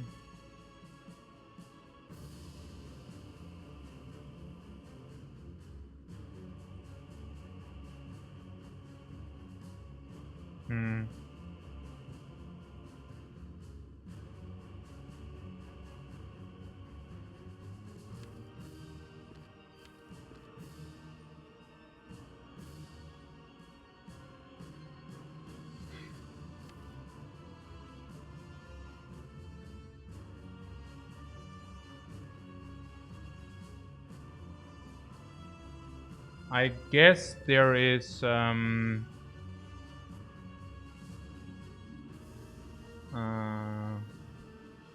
yeah. It seems to me that the damage this phase does not the next phases might even be more difficult or what with the void. So I guess we can do this into the next phase or something where we have vulnerable and then this for 105 shorten. I could see that. I'm currently trying to figure out whether we have kind of an infinite block game somehow. Infinite block. Yeah, well, the way I see it is if we can get our deck down to 7 cards where 1 is enlightenment and the other cards are block only, we should be there because everything is upgraded and then we can go infinite block. Keep in mind that True Grit is not one of those cards though, for obvious reasons, because it cannot be one of those cards. So, probably the cards we will have left are Second Wind or True Grit, 1. Flame Barrier, 2. Enlightenment, 3. Dropkick, 4.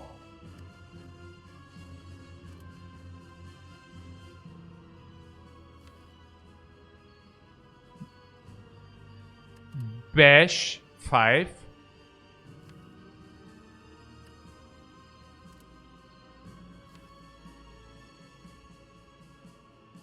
Defend 6, defend 7. And then there's also something about the Pommel Strike. Pommel Strike is 10 plus draw 2, this is 18. We need Pommel for reach? No. This is 4 times or like an average 2 attacks, but later is also 2 attacks. Flame Barrier is already 12 reach, so we don't need any reach. Honestly, if you go infinite block, we don't need anything, yeah? So maybe, what can we basically get rid of if we have infinite block? The question is, can we create infinite block? That's pretty much the only question here. Money. Wow. So we are currently, the bird is 40 and 24, different 29. And do we have infinite block against 29? 29 is Flame Barrier, block is not even 29. Flame Barrier, block is not even 29. If we could, Enlightenment goes to 0, then this is okay.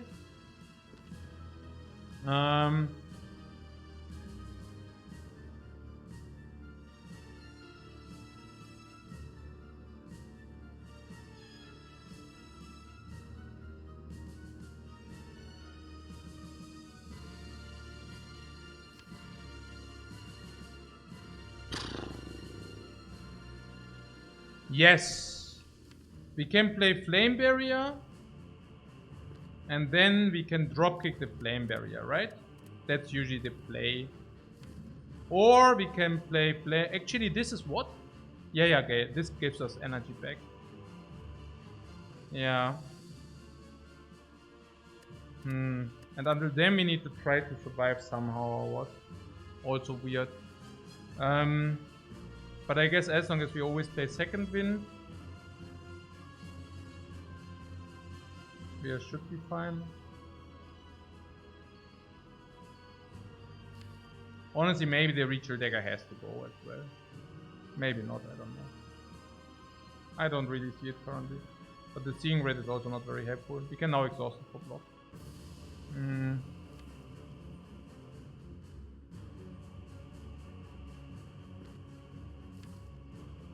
So, how many cards do we currently have? 4, 5, 6, 7, 8, 9, 10, 11, 12, 13, 14, 15, 16, 17, 18, 19. But this will also block a little bit. Yeah, we don't need Blood for Blood, of course. Blood for Blood is doing nothing for the block. So we can actually whiff the Blood for Blood too. Impervious will also come back probably, so yeah, let's do this. I mean, it's also not that we do have a lot of options here, right? I mean, it's just, yeah, that's just how things are. Okay, so Impervious comes back, I like that.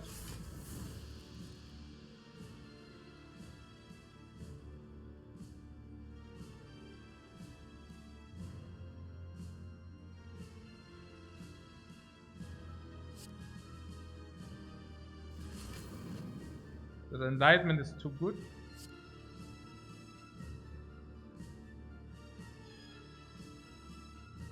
Bash Bite if you want. If we get Infinite Block, we don't necessarily need to bash, but we currently do not exactly know. So let's do it for now, until we really know.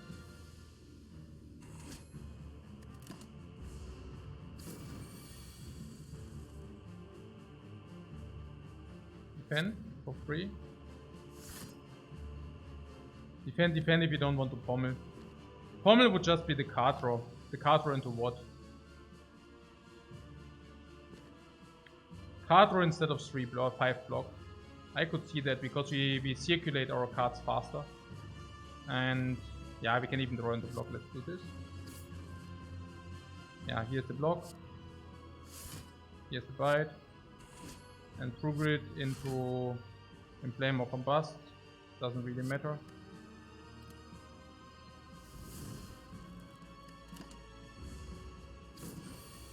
Yeah, there are the 40 again.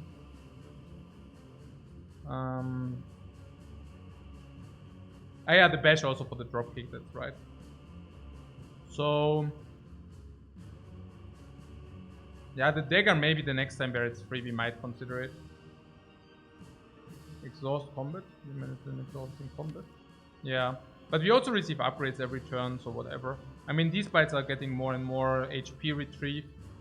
So that's good. Is our deck already upgraded? Yeah, soon. Soon. So, what burn the Embrace? Yeah, maybe should have just played the Embrace. But yeah, now we can basically burn the Embrace. Yeah.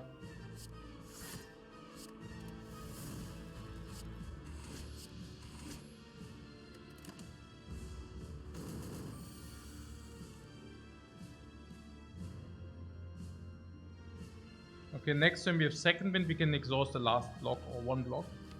Oh, that was something about the Embrace, right? That it might. Yeah, actually, we should burn attacks, right? Probably also not so clever. What we just did. I'm also not even thinking about. Like, I think dropkick might even be bad. Maybe. Maybe not. I don't know. I'm a little bit confused.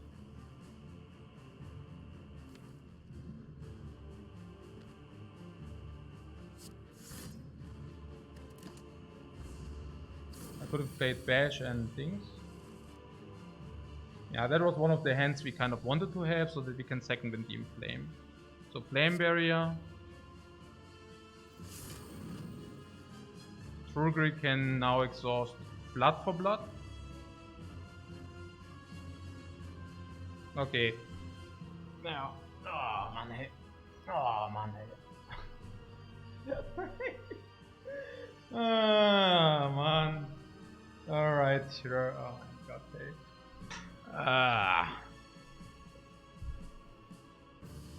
Yeah. But what don't you do for a high win rate, right?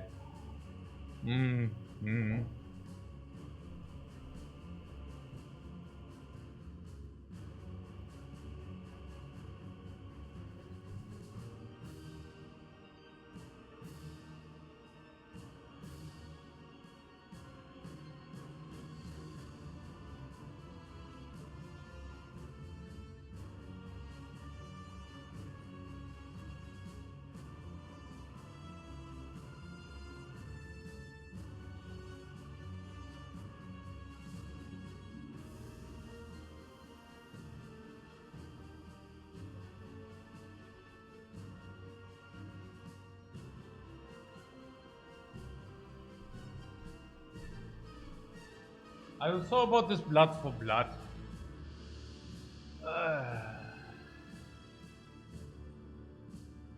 The Blood for Blood. Also, this is dealing 8 and 3 HP and this is dealing 22 later. How do we do damage? 15 heal per turn seems a lot. Naja, again, Flame Barrier should clear that issue. If we Flame Barrier, the heal should be 0, basically. And then whenever we get an attack for free, we can actually play that. But yes, we also need to play a little bit of damage. You're currently asking whether if we do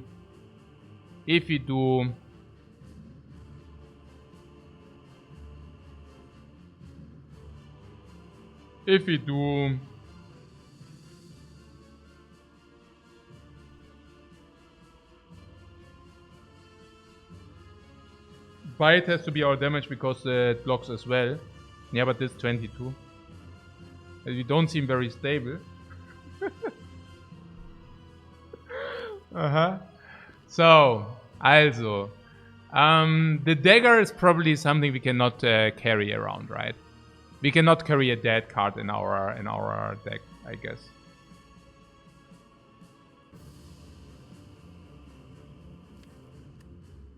Oh, also Flame Barrier into Retrieve Flame Barrier. Yeah, I don't think we will ever lack damage. We can also Flame Barrier into Retrieve Flame Barrier. Even that is a possible play. So, I'm currently rather wondering about this Bash dropkick thing. But Bash means permanent vulnerable. The Bash will be upgraded, so it will be 3 vulnerable. And then it basically means we can play Bash for permanent vulnerable. That seems to be good. And the dropkick also seems to be legit. Yeah. The dropkick usually replaces itself. It definitely replaces itself with the Enlightenment in the deck. So, generate more block per turn, then we, yeah, exactly. So Trugrid, Blood for Blood. Yeah, even the dropkicks alone will be enough. So I'm pretty sure we don't need Blood for Blood. Bite is clear. The question would be about this defend. I'm currently still not sure whether... Also, if you can play... I would only exhaust it if it's like, you know... I would not exhaust it if you can just play it now. I would exhaust it if it would actually really give us extra block, right? I mean, 8 is like 29 per turn, we said. And it can just block with a second wind later, right? So, it actually is pretty good.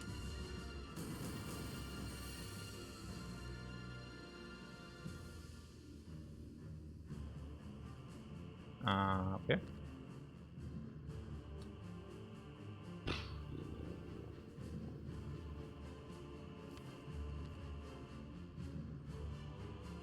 Common Strike, of course. Is it of course? I don't know. So we are sure that this ritual dagger we don't want, yeah? Not very stable, huh? Yeah, that's not very stable, yeah. I mean, the dropkick we currently also don't have good for dropkick, so maybe just this. Also retrieving our blocking game quicker. I mean, that's very good now, but I mean, also in general, we want to go to True Grid second wind. True Grid second wind, True Grid second wind. That's where we want to go. So let's go this. 40 again. Common strike first.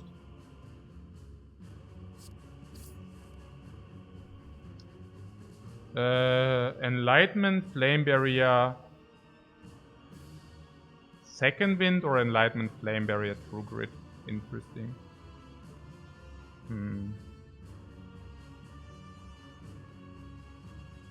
Probably True Grid, because we need the True Grid in order to remove the attacks. Yeah. We need to remove the attacks, basically.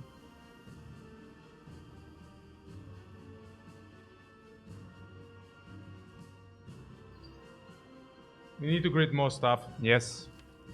We need to grid more stuff.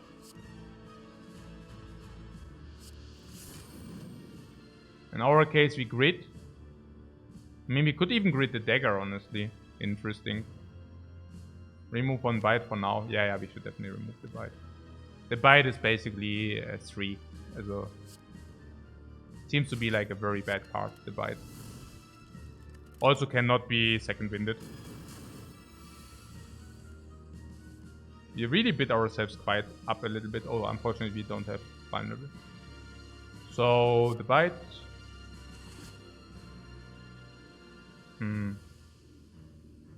Yeah, I'm a little bit skeptical about true gridding bites. This might be a hand where we just play the Flame Barrier, honestly. What Flame Barrier is also only 16. Yeah, whatever.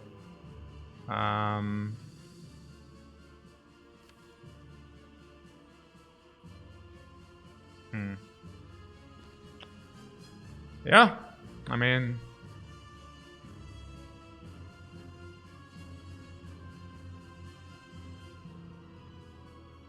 is our bash already upgraded? Now it is. But it never costs very cheap. If this would have ever been cheap, now we could dropkick now. But in this case we cannot. This bite we could trigger it now. But that also costs us block immediately. I believe we are probably better off just biting here and blocking 16. Pretty certain that this is the case. Yeah, I'm pretty certain this is the case.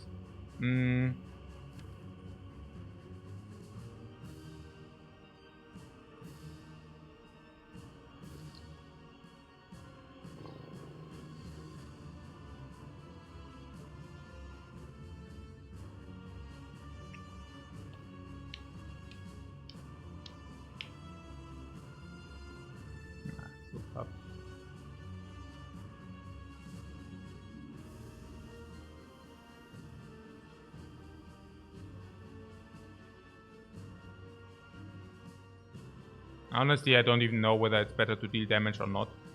Did we say his second phase? I mean, okay, we need to decide at some point whether we are infinite or not. Infinite block or not. We need to figure it out. We need to figure it out. If we don't figure it out, we cannot play this fight. Because if we figure out we are infinite, we should not deal damage. And if we figure out we are not infinite, we should deal damage. So are we infinite or not? Average damage is coming, I said 29, but it's not true because he can sometimes do multi-attacks a little bit more often. So it's around 30 damage per turn. So the question is, can we actually create 30 block per turn or not? Yeah, that's basically the question. And honestly, I have no freaking clue. I just don't know it. And why don't I know it? How would the hand with the most blocking potential look like? Did we say something about bash? Did we say something about dropkick? I don't know. Like, the dropkick thing is simply a thing where dropkick is a card which I don't even know, you know, sometimes. Also either it creates energy and draws Flame Barrier, that's really good. Yeah. And if it costs a lot, then we can still use it with Enlightenment. So bash dropkick seems to be pretty reasonable. It's also so that we can we never have the problem that we cannot kill. Once we have bash dropkick, we can always kill no matter what. So this is 2 cards. True Grid or Second Wind. Unfortunately, we do not have the option to prevent this. We will have True Grit or Second Wind in the hand. That makes 3 cards already. Flame Barrier is 4. Enlightenment is 5. Ritual Dagger needs to go probably. But that's okay if you go infinite, right? So Enlightenment was 5. So 1, 2, 3, 4. What? 1, 2, 3 for the damage and for the utility. 4. Still useless. 5. And +2. And +2 can be 2 base defense or Pommel Strike. Pommel Strike if you think that's good in order to retrieve Flame Barrier. If you think that is good.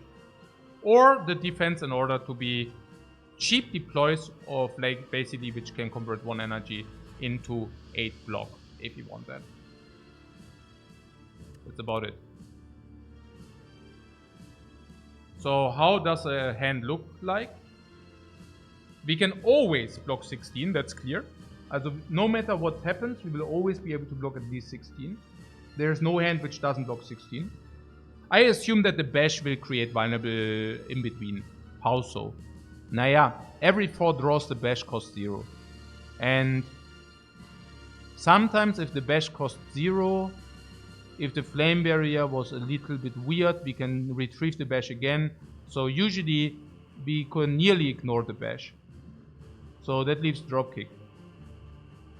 So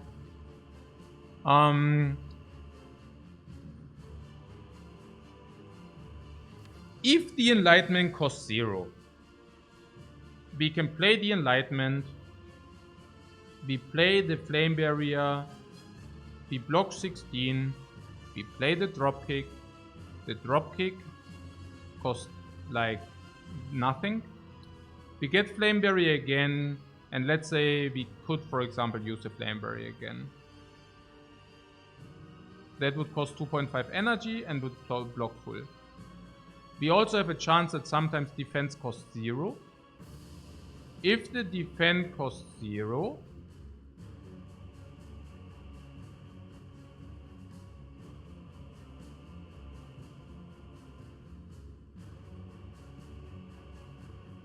oh, dropkick can also cost 0.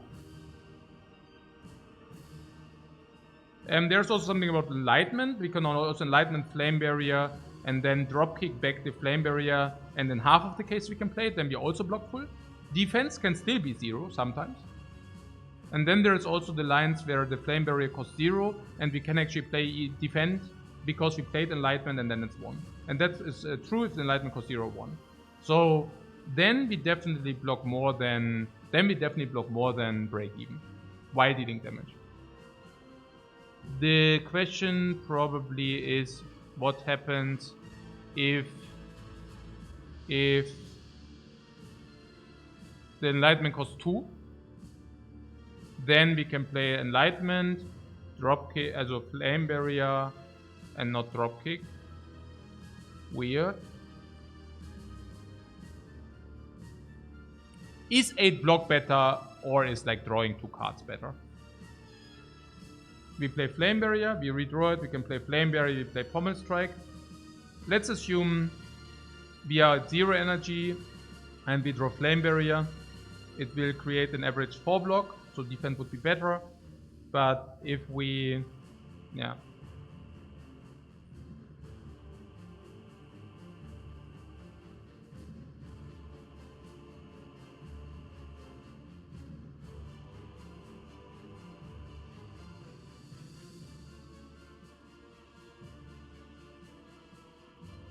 It would be so freakingly easy with 4 energy.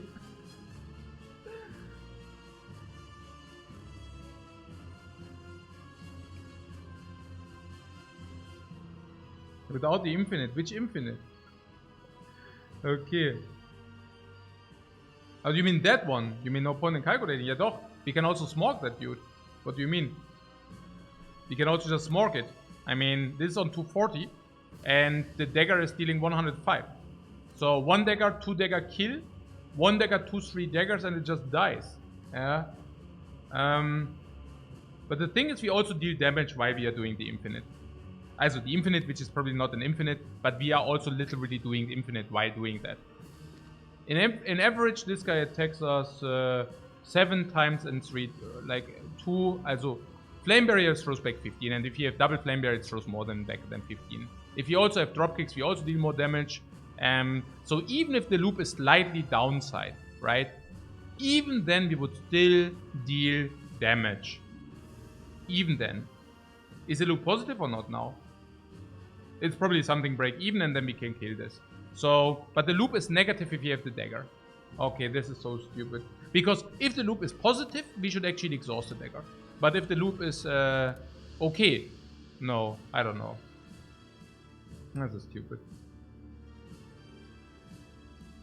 Second phase has to be harder with the void, so it needs to be slightly positive block. No, no. If it's positive block, achso, so meinst du, ja gut.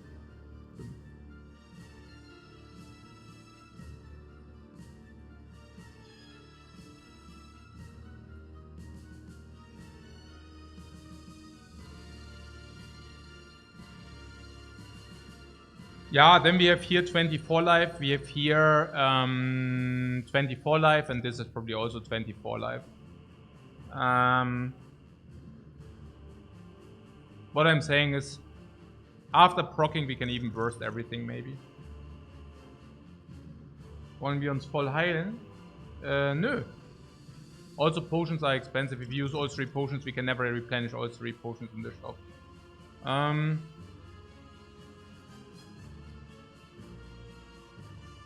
So, wollen, ja, wollen schon, aber ohne Arme keine, also keine Kekse.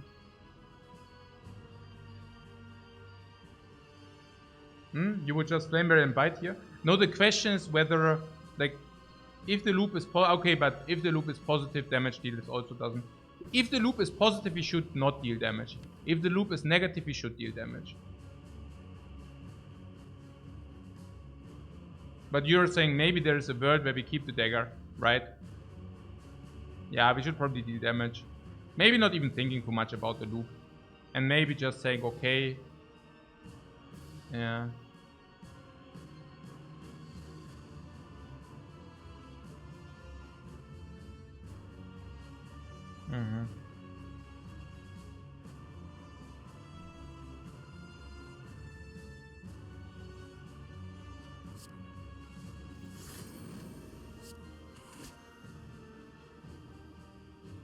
But again, here as well, I mean,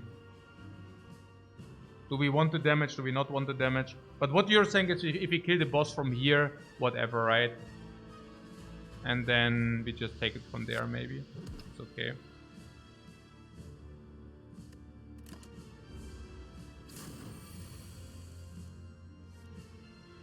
I mean, I don't know. Is that really how we want to play? Probably yes, right?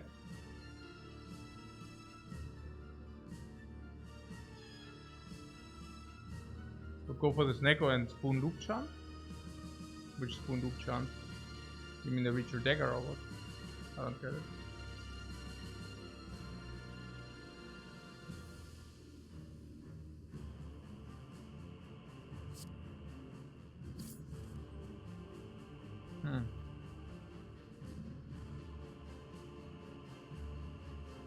Oh, yeah. If the Enlightenment costs 3, we can also not do this. But the Bash certainly doesn't love us. The Bash. Yeah,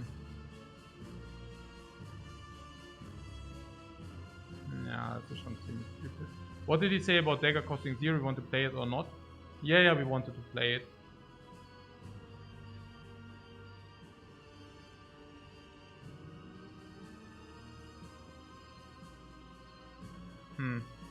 Yeah, this Enlightenment really fucks wrecks us here. There is an energy potion where we could play Enlightenment.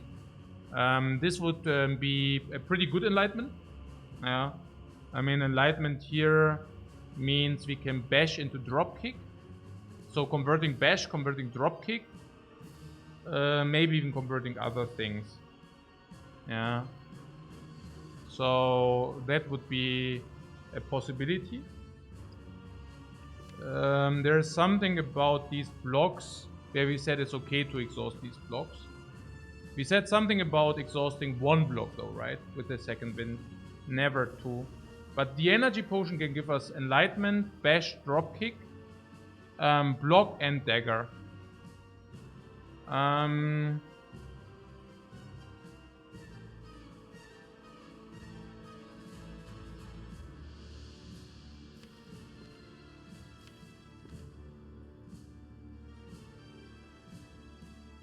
What kind of cards are still in our deck which we are saying are not good for the loop? Yeah, the bites, basically. And that's about it.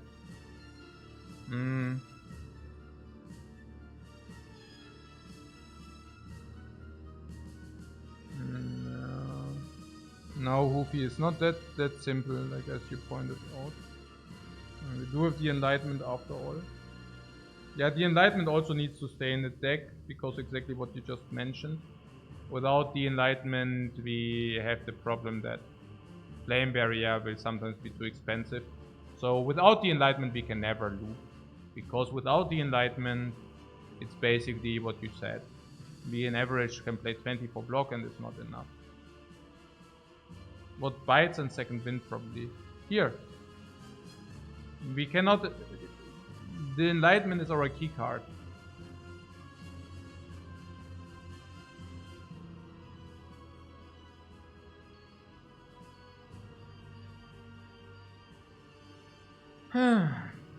We can use the energy potion here if you think we have this hand is really bad. If you think this hand is really bad, we should use an energy potion here.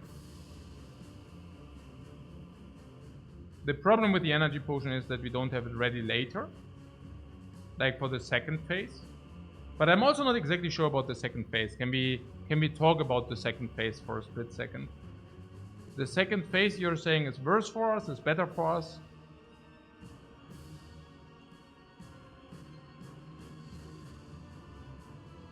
I mean, I'm currently also wondering, because with what we said, the Trugel can never be played.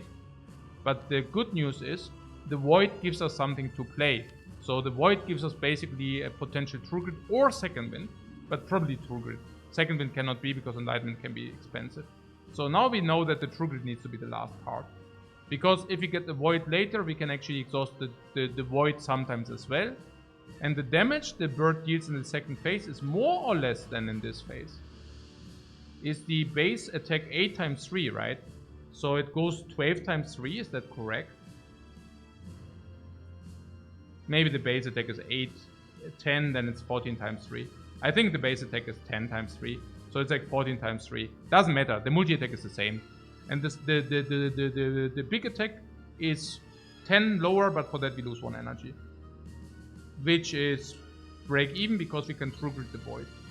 So no, I don't think that the second form is worse for us. I do not think that the second form is worse for us. So I'm currently seeing this energy potion in this hand being very strong. Or just go for it. Because Voids are causing a complete draw break. Okay. But I mean this hand currently is unplayable. What do we want to do with this hand? In this hand, if we do not use the energy potion, we can block for 11. This is the worst. We also get 1 turn to block in for free when we prop him. Oh, so you're saying you want this potion for the second phase?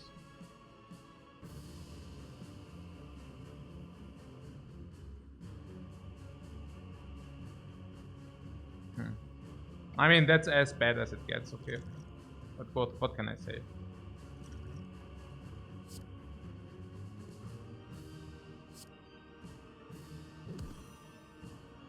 This for dropkick. Dropkick enables...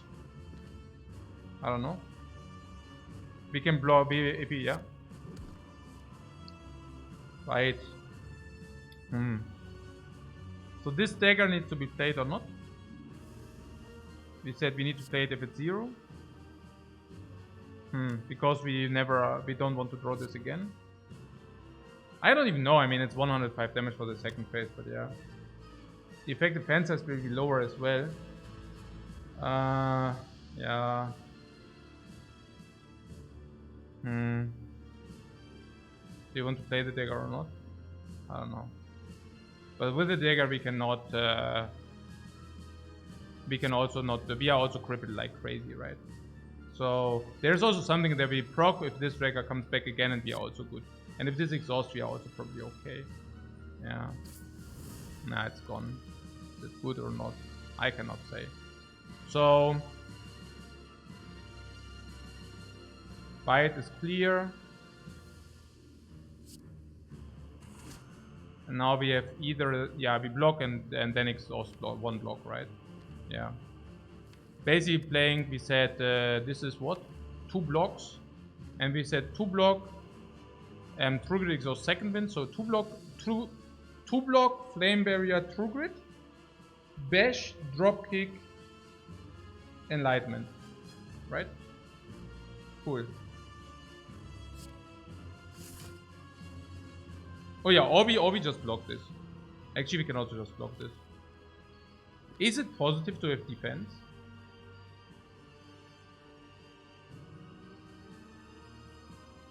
Maybe it's okay because second wind can exhaust defense, right?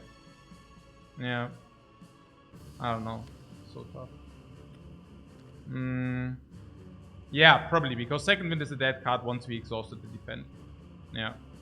Cool. Yeah, second wind is dead because we currently only... yeah. In the second phase, we only want 6 cards. I don't know.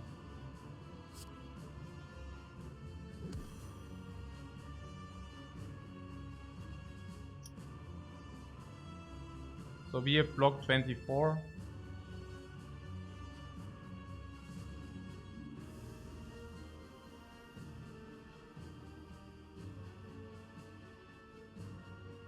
Yeah, Flame Barrier and block is hard. There is also something about what? We could Pommel Strike instead of block. In the case that we draw second wind is very via 2 because we cannot really do it. And if we draw Enlightenment, if it's too expensive, we can also not really do it. So I doubt it's good. I doubt it's any good. We also have Enlightenment next turn, second wind to defend. So what is about the bites? Yeah, the bites can be utilized a little bit. So we do this, yeah?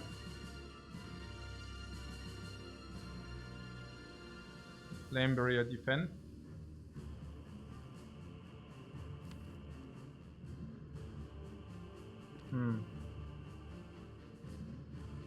Interesting.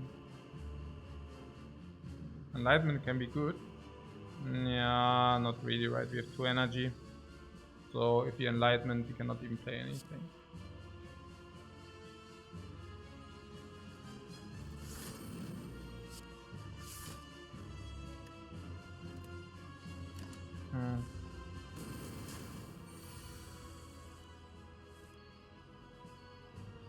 Yeah. So Enlightenment here.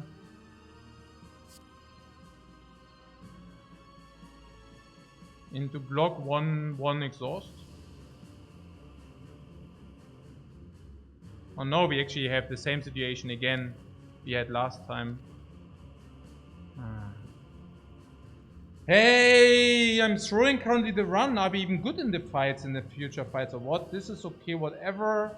This, at least we can face thing 1 time, but then it's also gone.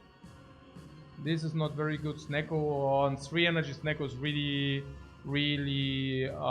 tough. Warp Tongue is low. This is garbage. This is trash. This can be good, but only if we find the right stuff. This can be good under certain circumstances. This is Naya. This is Naya. This is Naya. Our deck. Okay, we did not even remove all strikes. This is not even good with Snecko, and this is not even good with Snecko. This is not even good with Snecko. We have 1 Ritual Dagger that can bail us out against the Spire Shield, Spire Spear if he played twice. But only if he played twice. And this turn 1 is only good if we can actually mass block, which we cannot really do. These are also all 1 energy. We still have these blocks, which is sad. This can be good, but not really good. This is of course very good, but that's about it. Is that our deck? Impervious? Is that our deck? Impervious only, yeah? And against the Heart, also which basically means against Spire Shield, Spire Spear, we could high roll. And against the Heart, we just need the potion. If we get the Demon from turn 1, is that sufficient? Like Ritual Potion, is that sufficient? No, we do not play enough multi-attacks in order to make 1 Ritual Potion enough. Maybe if we get like a Power Potion into Demon form, we are probably good. Yeah. Probably Power Potion into Demon form is probably good enough. Yeah, because this is also not very good against the Heart. Yeah, and Barricade also doesn't only do so much. I mean, actually Barricade is counter-synergetic with Tungsten Rod, that is. So, yeah. If we outblock, yeah, we could sometimes outblock the Heart, but not really. No, something like a Power Potion Demon form and we probably are good against the Heart or something. That's one of the worst runs ever, man. I mean, no complaining, I'm just saying, it's really tough. So, it's really tough. And we also have a lot of gold. We can buy 3 potions at the shop. And maybe we can also buy our solution. Let's see. So, should we get into this fight before worrying about the Heart? Nah, yeah. But it's a back and forth and also to evaluate this run. Yeah, because it's much easier to evaluate where you are if you kind of have an idea where you are. Okay, cool. Honestly, I'm really thinking about bursting these 2 defense into nothing. Why? Because it's cheaper. Like this block is very expensive. But second wind into these 2 is cheaper. And we create the same amount of block, but we have 1 more energy to play stuff. Yeah. And I'm really thinking about it. Because honestly, our deck currently has how many cards? 5, 6, 7, 8, 9, 10, 11, 12. So if we exhaust these 2, the cards in our deck are 10. True Grit on the second wind. The decks in our cards are 9. So what do we have? We have Bite instead of Defend. Yes, we block less. 3 instead of 8. But yes, we also deal more damage with that. So, yeah. What if we exhaust 2 blocks, we lose? This guy will go into the second phase now.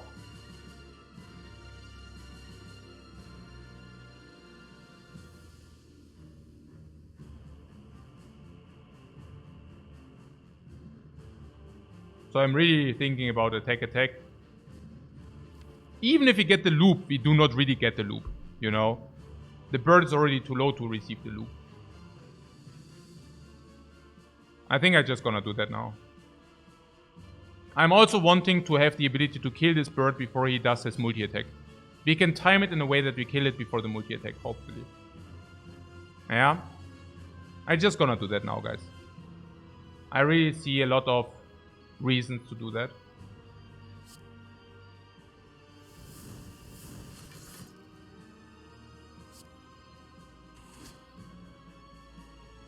Yeah, permanent vulnerable. 3 turns of vulnerable is permanent vulnerable. So bite is also more life. So yeah, 24 again. The 0 energy hand. Yeah, 0 energy flame barrier is obvious. 0 energy dropkick is probably obvious. But we could also Pommel Strike this. Next time we definitely want to kill it.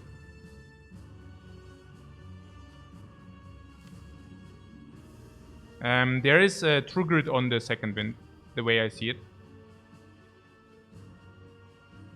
We could also True Grit the Bite though. Do we want to second wind anything? Never this, never this, never this. Second wind is gone. We have to clear second wind. How do we clear second wind? If you play dropkick, we have energy for these 2 too. Enlightenment. We need to get second wind. We need to exhaust second wind.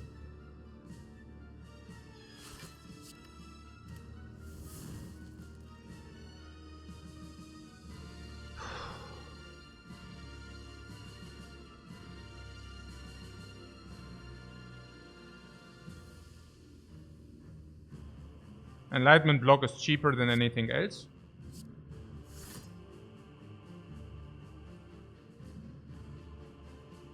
What proc it now?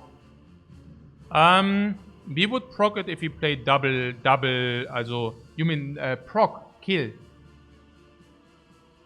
Also bite, okay.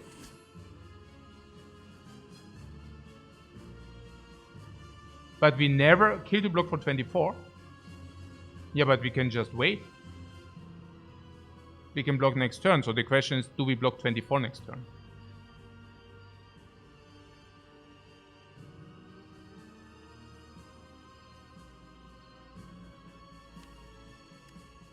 So do we?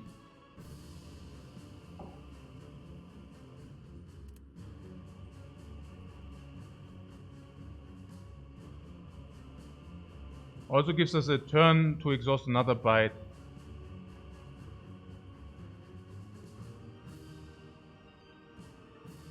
Bash is 0. Yeah, okay, thanks. So you're saying Flameberry? Okay, so we draw 7 cards. And we cannot bite ourselves up though. Most likely we do 24 block next turn, but it's a small gamble. We cannot bite next turn. So we have 9 cards in the draw.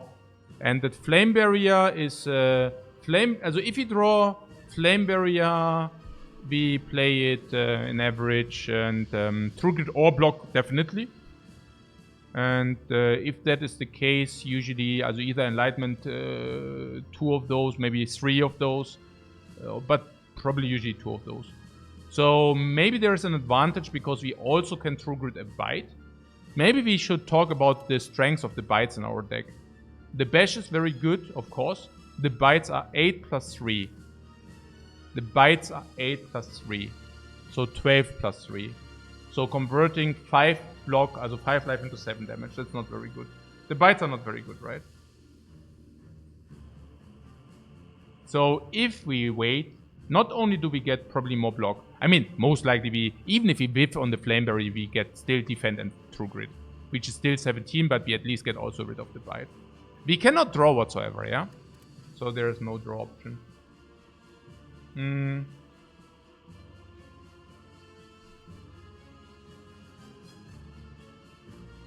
But yeah, we should definitely bite because the next attack is 40. Yeah.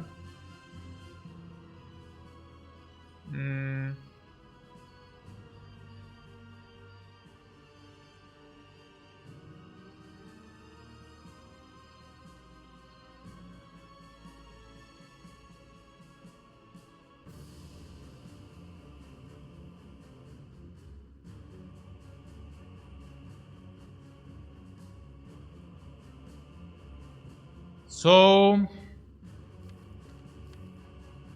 yeah, I think we can probably kill, right? It seems to me... Oh! Also important about the True Grit that it stays active, right? If we kill now, we can actually keep the True Grit as being an active card. The Void does exhaust anyways, which basically means having the True Grit... Also, we can either... If we can play the True Grit. We can play True Grit on the Void if the Void is available. But if the Void is not available, we have nothing to exhaust. Let's say, for example, the True Grit costs 0 energy. What do you exhaust? Yeah, nothing is the answer. Yeah, but in our case, not only can we True Grit, but we can True Grit, yeah. And if this is 0 energy, but this costs 3, we can even True Grit defend. Or the other way around. Or if we draw it with 2 bites, we can play the bite, which is cheap, and then we exhaust the one which is expensive. Yeah, okay. No, I think we can just do it. I don't think we need yeah. Okay. The regeneration first. This is not a regeneration potion. So I bash this, okay?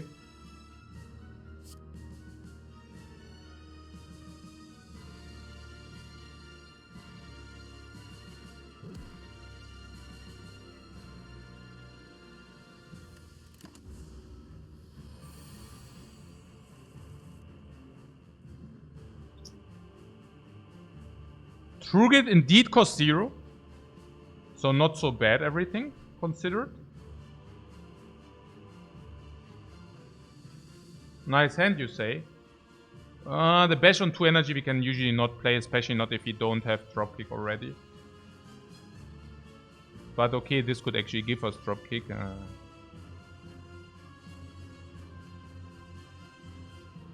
Pommel, you say? What? Interesting.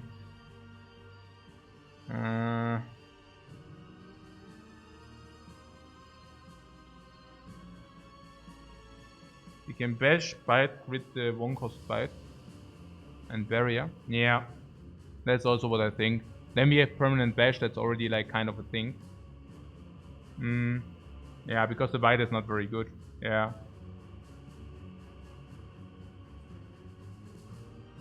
So we have flame barrier, that's for sure. I mean, that's obvious.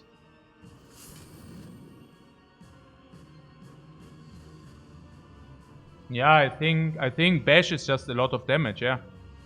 I can definitely get behind this. I mean, we throw 6 back now, but yeah, bash, bite, triggered bite. Yeah, absolutely. I mean, what do we trigger otherwise, right? Yeah. Absolutely.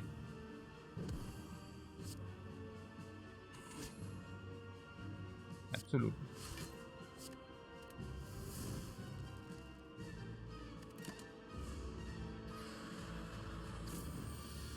$22 and void. Oh, it is actually 22 and void, yeah? Oh my god, enlightenment is 3. 22 and void. Okay, that's not pretty. 22 and void. Okay, that's not so pretty then. 22 and void could be difficult, but yeah. We do have enlightenment and dropkick on 3, unfortunately.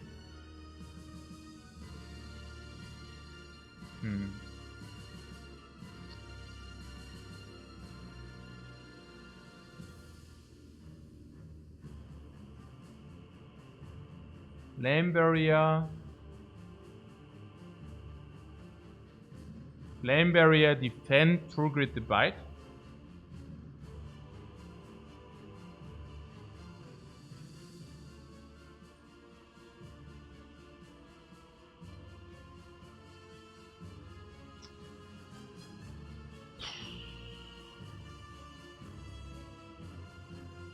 So 22 and void, huh? Tough. Yeah, what are we supposed to do? Yeah. What? Enlightenment flame barrier? Enlightenment flame barrier is difficult.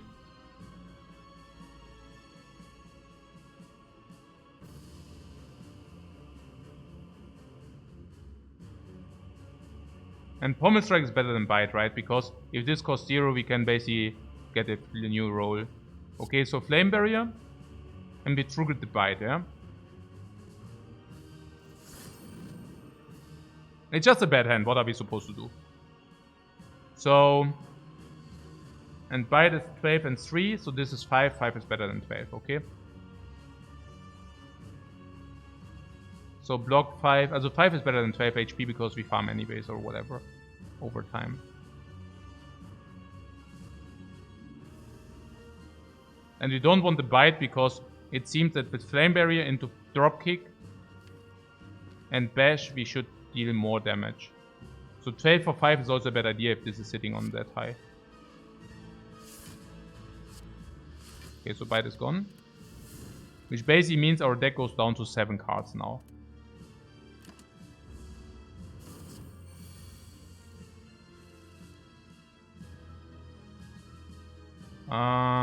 Enlightenment is there.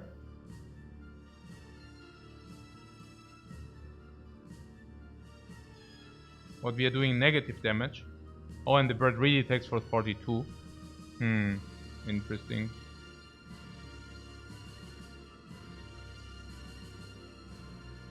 So we have Flame Barrier and Bash. Right? Dropkick, Flame Barrier, Bash. That's just what we do. Oh, no, that's just what we do, right? Yeah. I mean, that's the only play or what? No, we need to do the Bash. Can Barrier, Dropkick, Pommel, and pray for 0 cost. Barrier, Dropkick, Pommel, yeah. And the Bash. We just play next turn for 0. Very good idea. Let's do that.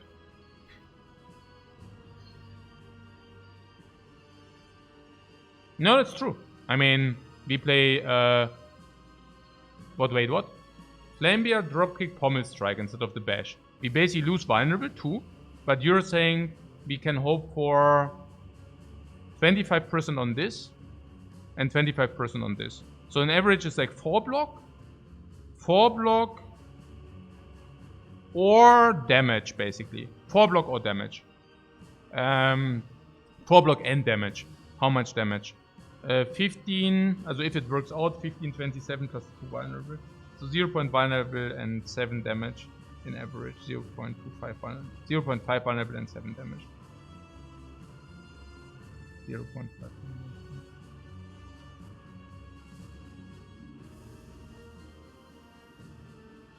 So 15 damage and 4 block is like 25 damage. So it's 3 vulnerable better or 25 damage better?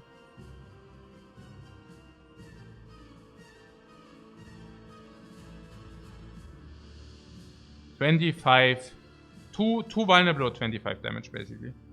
2 vulnerable is probably more than 25. Because I'm afraid if vulnerable goes all off and bash is expensive, suddenly we have a dropkick we can never not play. Yeah. We need the vulnerable for the dropkick, and if I mean I can see enlightenment being played into bash. So then it would actually be better to do the pommel strike now. Yeah. We could also dropkick first. I mean, dropkick is always what happens, and then we can still see. It really costs 0. No! No! Yeah.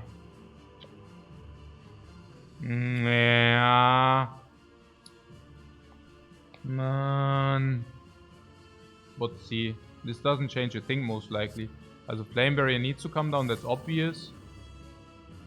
And now we can True Grit the Void for 9 block if we want that. If this is a thing. Because there's still this bash thing. But if the bash costs 0, it was just a waste. Like, if the bash costs 0 next turn, this not taking the block was just like -9 block. Straight up. And that would be insanely sad. And other than that, we have 1 energy. So probably 25 damage, and that was 9 block. And now the question is 9 block better than 25 damage? And the other thing is, of course, about the stabilization. Oh, also if you draw, if you do the pommel strike, there is also a world where the flame barrier. I mean, the flame barrier deals 18 damage too. So maybe the pommel strike is really better. I mean, how much damage are we talking about? 15. So, do we currently have... I mean, if this guy attacks us for 40, like it was before, but now every now and then it basically also shuffles us a void.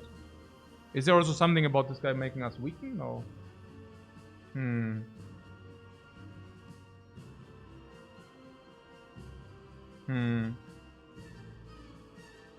Honestly, I don't know.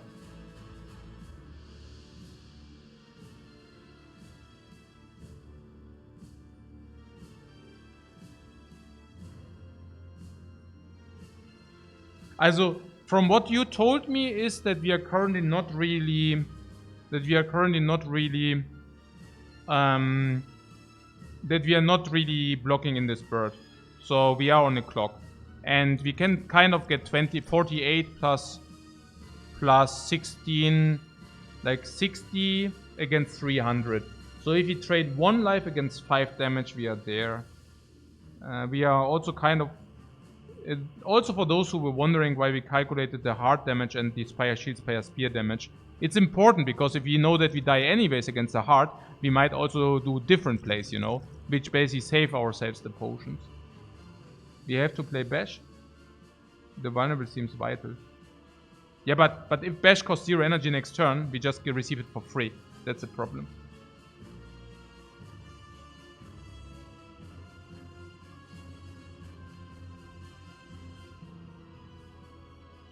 And there was this thing about this being 4 block already. This pommel strike basically means... Yeah, pommel strike is better than this. This is 9 block. Okay? And this is 4 block. and 4 damage. And this is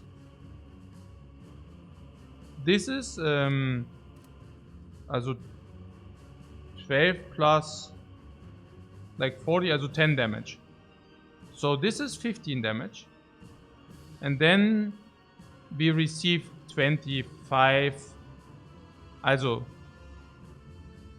18, 24, so 30 damage for 5 block. So it's 6-1. If you always trade 6-1, we win. Yeah. Okay. So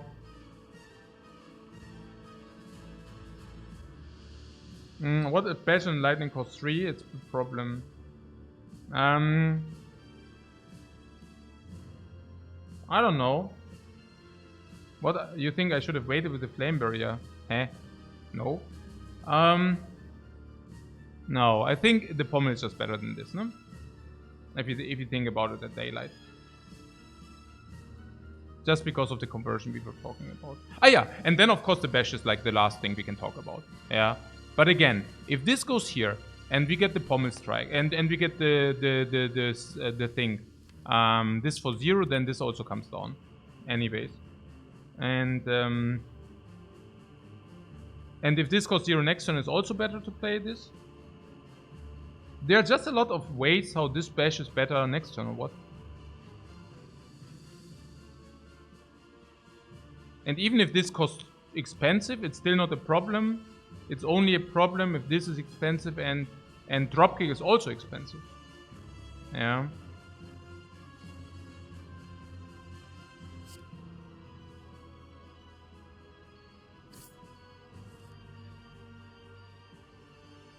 Yeah. Okay. Ah yeah! And if we draw this and we play it, we get this also another roll. Yeah. We also get another roll on that man. Also jetzt come on. Yeah.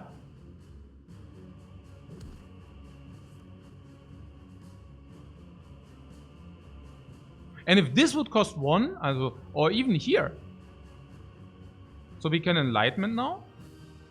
Yeah, and Enlightenment Flame Barrier as well. We have the Enlightenment on 0 energy. So if this happens, we can even Enlightenment the Flame Barrier again. Which is throwing back 18 and 16 block as well. Es ist so super. Was ist denn hier los? Es ist so super.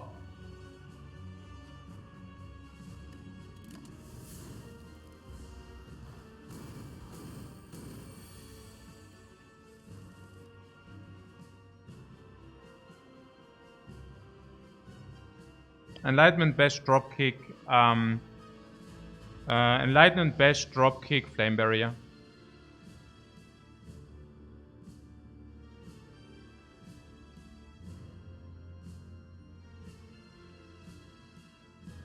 Nope. I mean, there's nothing to it. It's just a play. It's also the only play, right? Yeah. If you want to play the dropkick, this is the only play. We could say we don't want to play the dropkick. That's like nonsense. Cool. Barrier then dropkick. Yes, barrier then dropkick. Barrier first, guys. Yes. That's a very good idea. No, but seriously though, if so many people are saying that, maybe I should recalculate. 1 minus 1 is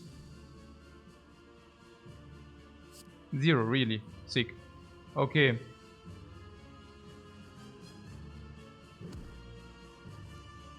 Oh yeah, that's what I mean, okay, well, we will see. How does this Flame Barrier have?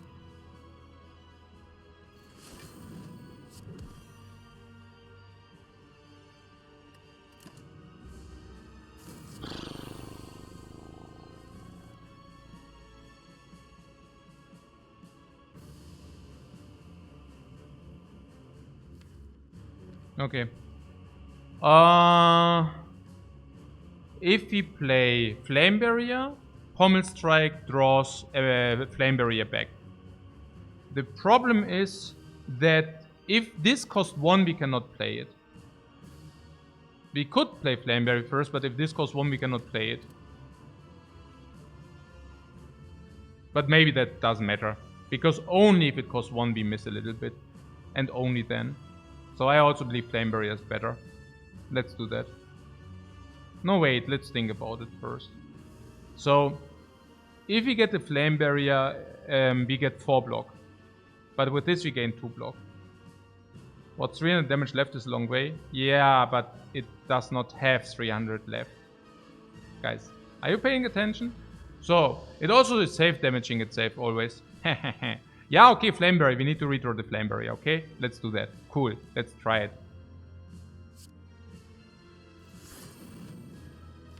Drop kick for 0. Drop kick for 0.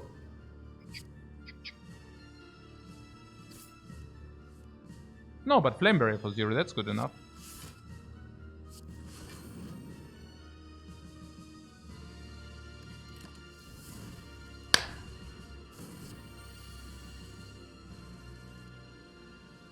Flame Barrier for 0.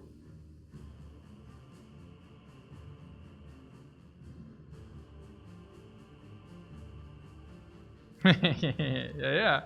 Okay. Yeah, Flame Bear for 0 Pommel Strike is a possibility. There is this Enlightenment, but why do we need the Enlightenment if we do not even have utility for it, right? Like, the Pommel Strike is also dealing damage and redraws. And redrawing on this is already 4 block. And it's more, because if we can actually play it again, it would be pretty sick. We can still drop kick, or do you want to drop kick here? Let me see. Enlightenment. Drop kick? No, what? What? Flame Barrier, Enlightenment, drop kick, Pommel. Flame Barrier. What? Enlightenment. Enlightenment? Drop kick into Pommel, yeah.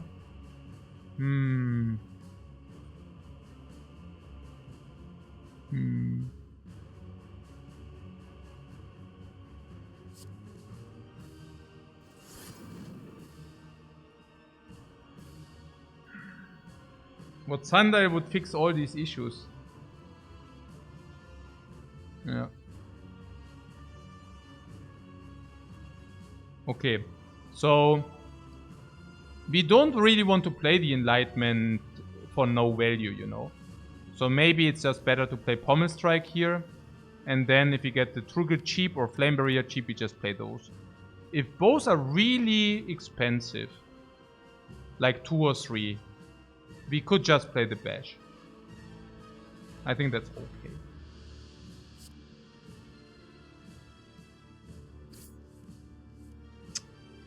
Cannot always be lucky.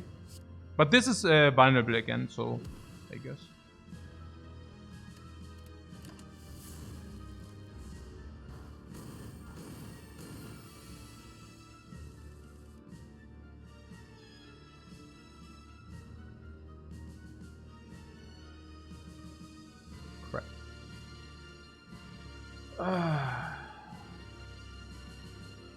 Big attack again is not the problem. It's not the big attack which is the problem here. But maybe I would like to have a small break and a coffee. This is taxing, guys. This is freaking taxing.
Okay, so this run is quite comical, yeah?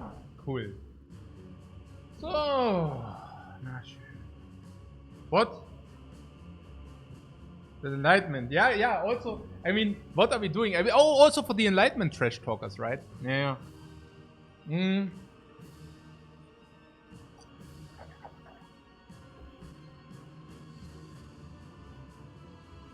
but seriously, what do we do? We can dropkick into 1 energy. Unreal.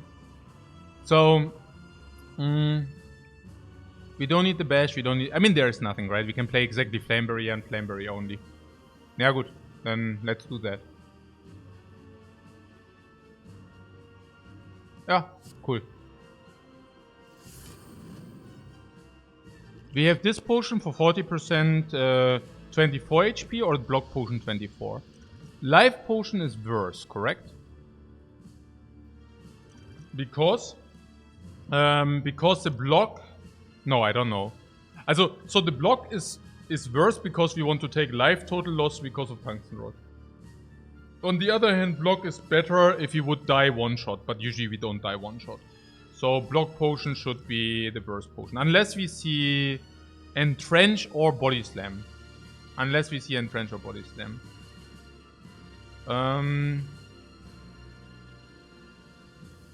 What? Life potion is better because we might get an HP relic. What? I don't know.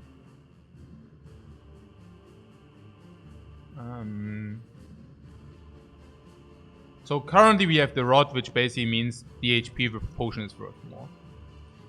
Yeah. And the only thing which speaks for the block potion is basically Entrench. It's not enough, right? It's not enough to not use this. Okay.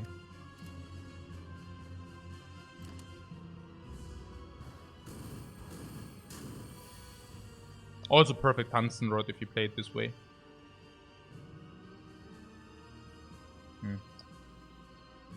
Oh man. There's also always the option to play True Grit and exhaust one of our real cards, by the way. That's possible. Yeah. Because the bird is already on half-life. So... yeah, because of that reasoning, basically. But in this case, we can probably just bash and dropkick, I don't know. Didn't we just say life is better? Yeah. Life is better. That's why life is still here. That's right. But I'm as stressed as you are, man. I'm also as stressed as you are here. Like I'm also really afraid of doing any mistakes. Yeah. So we cannot play the Flame Barrier. I mean, we could play the Flame Barrier for 3 energy halt. I don't know. You feel so invested? I'm also feeling very invested here. But defend dropkick is better. Defend dropkick is better.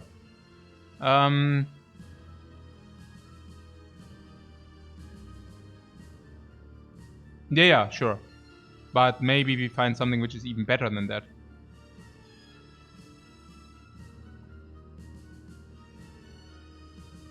Is there something about... Also this bash is also already 15 here. Also pretty cool, right? Dropkick still you can't play it. Naja, the dropkick doesn't retrieve it safe, that's a problem. We can do, for example, also defend dropkick is possible, or we can also... Also defend dropkick pommel, for example. We could do. Defend dropkick pommel strike. If you say we don't need the bash to redraw. Bash is 15, this is 8 block, this should be better. So, I could see playing defend. We could even, if you say bash is now the worst card, we could even true grit the bash. But only if you redraw it. Huh. Interesting. Okay. So, what enlighten you want to true grit the enlightenment? Yeah, that's I don't think so. No. I think we probably true grit the defend because the lower the awakened one is, the closer we also go to lethal.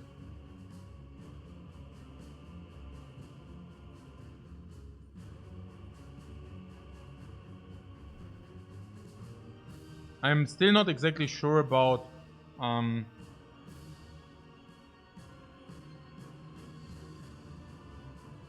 what bash primary what? Yeah, we can also bash, drop kick. Also, okay, if we block, we have 2 energy. Then we drop kick, we have 2 energy. We pommel strike, we have 1 energy. And then we can just play the drop kick again. We would not play the drop kick for 2 energy. So that would be good enough. Yeah. And we always want to play the defend over this. Is that even true? I don't know. I mean, we could also play bash in the drop kick, then we get bash back. Then we play pommel strike, we get drop kick and bash back. And then we drop kick if it's cheap enough into pommel strike again.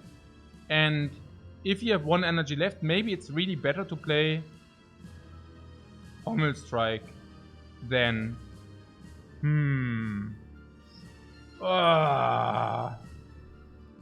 You would what? Dropkick first. We cannot use dropkick first. That's straight up bad. There's the one thing which retrieves the pommel strike, and there's the other one which retrieves the bash or the defend. But I think defend is probably better to be retrieved, because we'd rather like to play defend again.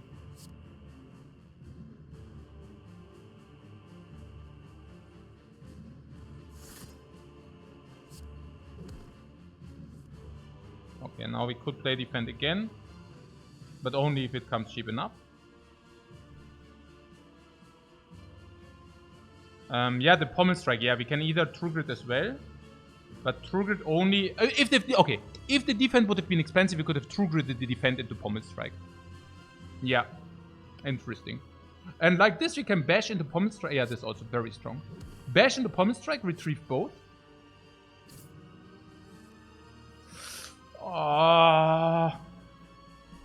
I'm thinking true grit bash into block.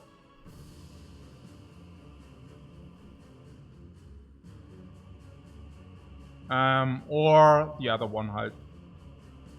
No cheap drop kick. Yeah, that's really sad.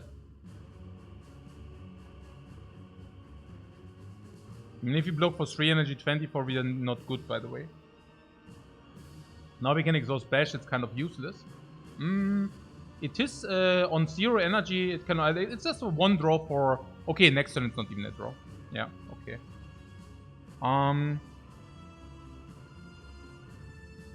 And then block now. Also I really wonder whether 8 block or 15 damage is better. But 15 damage is a lot for us now. Yeah, but not enough probably. I mean, I guess 8 block is simply better. Why not Enlightenment? What are you talking about, Enlightenment? It's not that Enlightenment is bullet time. Okay.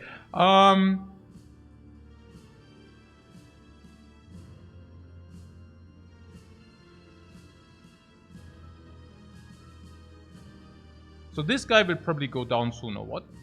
I mean, he's on 138. And the question is... Yeah, I mean, it's enough, right? I mean, we are not trading not 2-to-1, right? Like, 2-to-1 is certainly a trade we want to do. Okay, cool. Putting aside, we also do damage. 22. This goes on this. The draw is bad, right? Yeah, the draw is bad. No, actually, it's not bad. Actually, it's not bad. Actually, it's good. Flame barrier. Flame barrier, true grit this. Yeah, it's full block. And this regenerates 9 though. Keep also in mind, once vulnerable is gone, we are dead. This is what I meant. Like, if he would have kept the bash, it's 1/4. It's one 1/4 on 15 damage. That's already 4 damage. So we are losing off the bash. We're losing 4 per turn. Oh no, actually not, because we only have 7 draw. Never mind.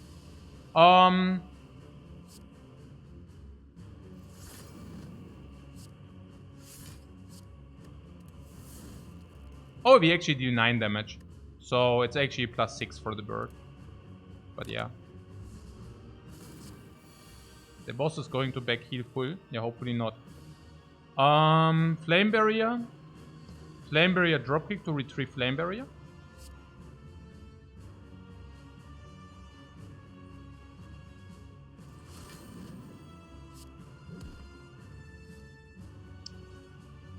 Flame Barrier, Pommel Strike to retrieve Flame Barrier and Dropkick.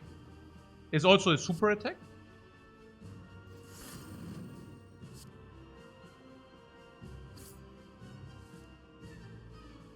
And Flame Barrier again. Let's go. Let's go! The Flame Barrier of the Ages. We are the Fire Lord now. We are the freaking Fire Lord Diablo. The freaking Flame Barrier. Oh, man. Oh, Flame Barrier for 0. Yeah, okay. Flame Barrier for 0. Dropkick, retrieve Flame Barrier again. We go to 2 energy. What is the alternate play? Wait. Enlightenment Dropkick maybe. What good Enlightenment here? Not so sure. Not so sure. What does the Enlightenment give us? What doesn't the Enlightenment give us? The Enlightenment doesn't give us a cheap Flame Barrier. So if you Dropkick, we can Enlightenment the Flame Barrier. If you drop it, you can Enlightenment into Flame Barrier if you want that. If we Enlightenment first, yeah, we also go to 2 energy. And then you're saying, yeah, we cannot Flame Barrier because then we draw Enlightenment again. Great play, guys, great play. So if you draw Enlightenment again, what would you play then? Pommel Strike, right? No. Yes. Maybe it's not so bad, really. We would play Pommel Strike then.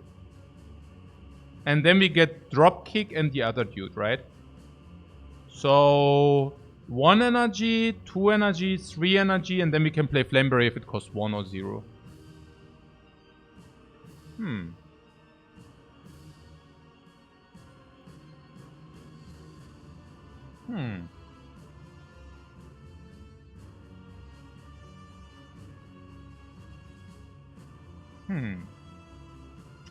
So if the Flame Barrier costs 1, we could play 1, 2, 3, 4. So we can actually play an additional Pommel Strike if this is the case.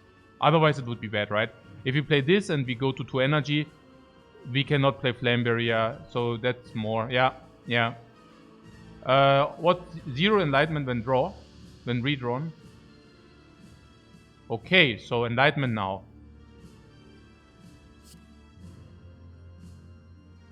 Dropkick.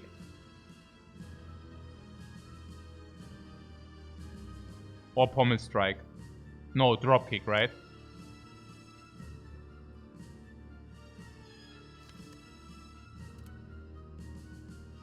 Yeah. Or Pommel Strike. Dropkick is better. Flame Barrier for 2. Interesting now. Now, this is a very difficult thing because this is 16 block, but we also have 9 or 8 block here, right? So this is 8 block differentiation, but this is also 15 damage for 8 block, but we also draw 2 cards. And if this is 0 energy, we can actually play both. If this is 1 energy, we also get extra damage. If this is 0 energy, we gain extra energy. We need to do this. This is so beautiful, this Pommel Strike, you see that? Beautiful! Oh, probably. Oh, and we can even get the Pommel Strike to 0 again. Yes. And if not, we have block 8 or we have block 9. Block 9 can also deal 3 damage. The Flame Barrier is 6, so this guy goes to 42. But I think we just heard our draw, right? If I play the True Grit here, we just heard our draw.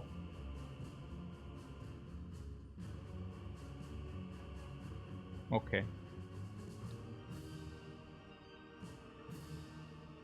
But this is also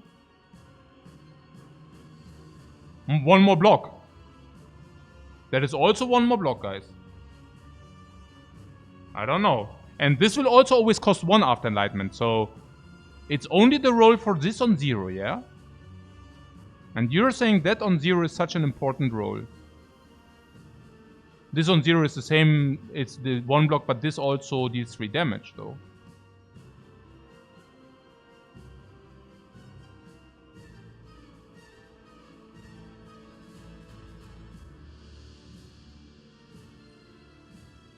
It's 2 block every draw. Yeah.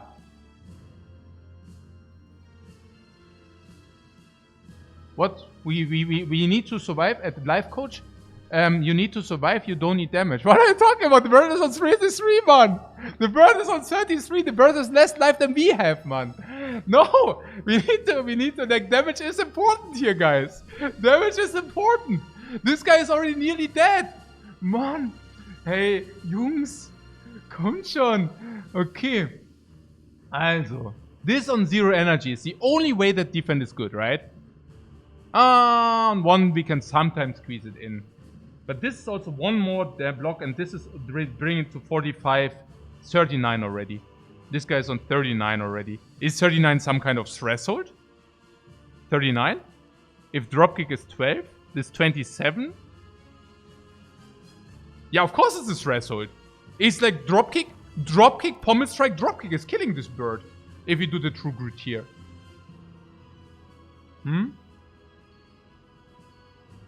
On the other hand, maybe if it costs 0, we can even draw into it.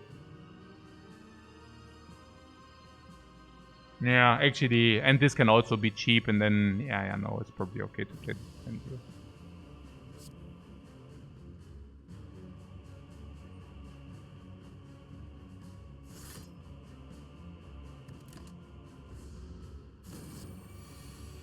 Oh no.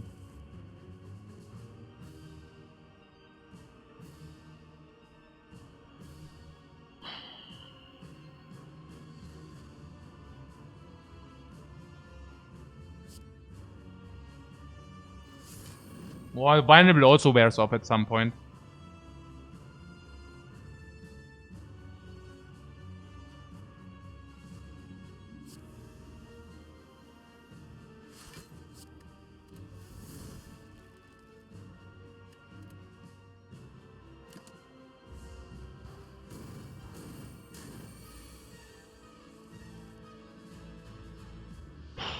Was ist Exhausted Enlightenment, Mann, oh Mann, ey, wir machen hier gar nichts Exhausted Enlightenment, Mann.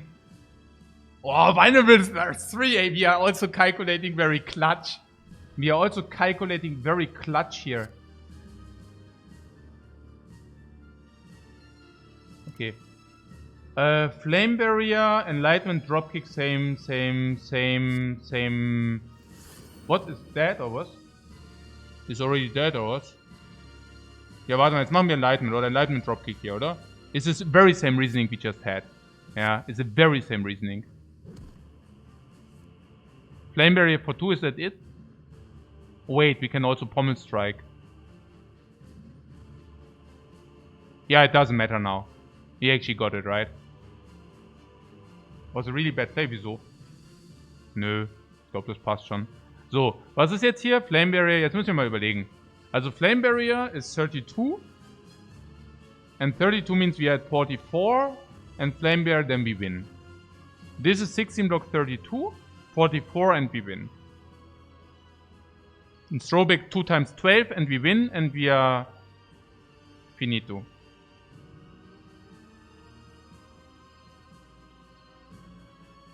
So let's do that. Okay. Okay, guys. Wait. What do you mean wait? What do you mean wait? I mean, we are even alive if like 40, 44. Yeah. Wait. Wait! Oh, we got out of this fight alive, man.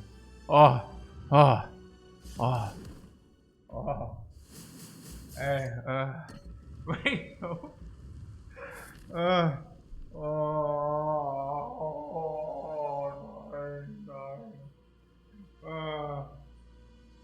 Hey, our deck also still didn't get better, by the way.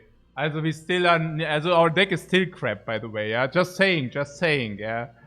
Okay. What, 7 hours 40 in? Yeah, that is super cool, guys. Awesome. Yeah. I'm pretty sure many of you can play that that fight faster.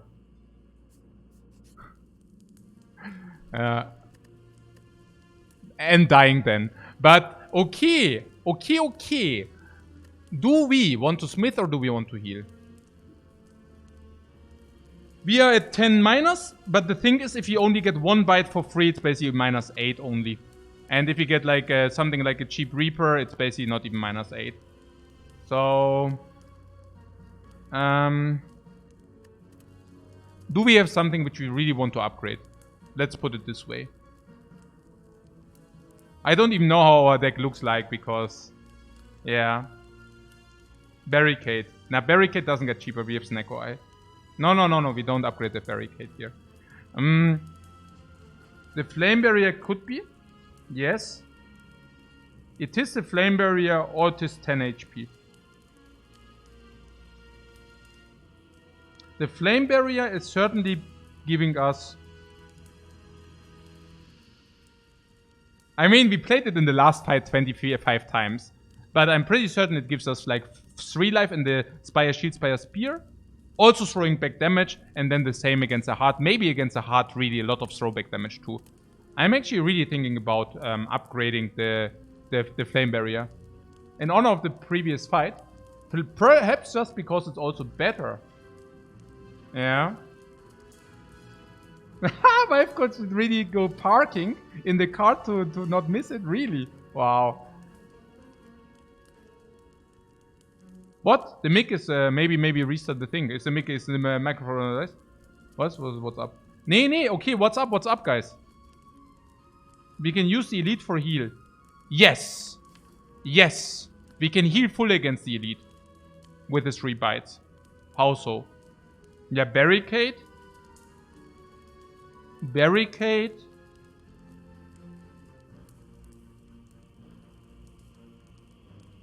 Yeah, Barricade and then exhaust down. Fully exhaust. Fully Barricade and kill Spear. There's only one thing which we really are not allowed to miss. We need to keep one combust going. Like one combust in the deck somewhere. Yeah? And then we can heal full. Yes. So let's do this because we heal full against the Spire Shield, Spire Spear. Yeah. We only need to keep the combust. Halt, ne?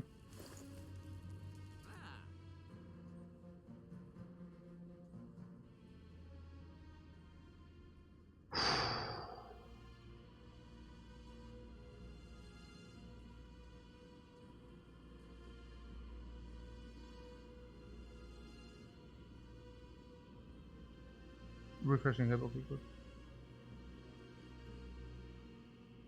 What a bad shop. What do you mean bad shop? Oh crap, the shop is garbage.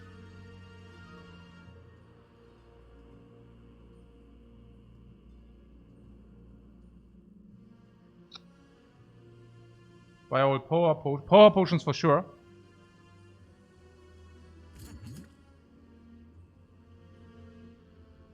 Super busted, we can use it against the heart. Yeah. We use it against the heart, we have demon form, then it's good. The attack potion for sure, because this is very important against the Spire Shield, Spire Spear. There's literally no way that we don't buy this. The elixir is a little bit a joke, right? It's good. The elixir. Wow. Okay, I can see the Sling of Courage. This is basically a strength potion in the next fight. In coordination with our attack potion. Not bad, right? Sentinel for energy. Sentinel for energy. Sentinel.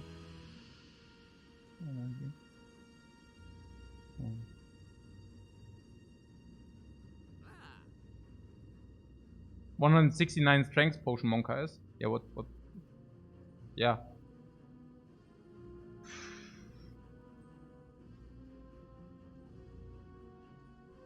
Doesn't Elixir instantly thin your deck in only whatever card you need with Dark Embrace? Question mark. Yes, we can also do that. I just wanted to get the opportunity to trash talk this.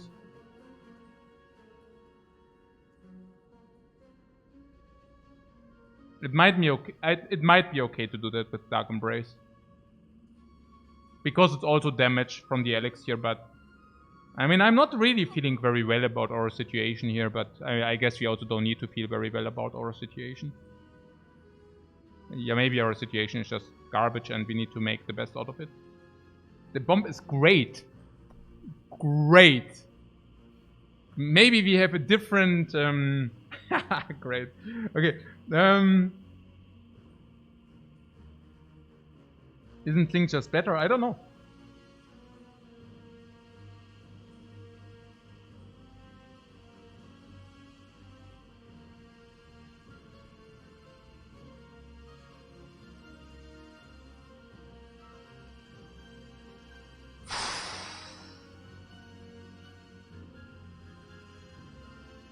How is the Sentinel? The Sentinel with the elixir could exhaust the card if we cannot play it. And if we cannot play it, it's basically dead. And we could convert this into a normal energy potion. Not so bad. Or at least not completely horrible. If for whatever reason we have Dark Embrace already, it's actually becoming quite nice. If we do that with the second wind, it can actually be really okay, honestly.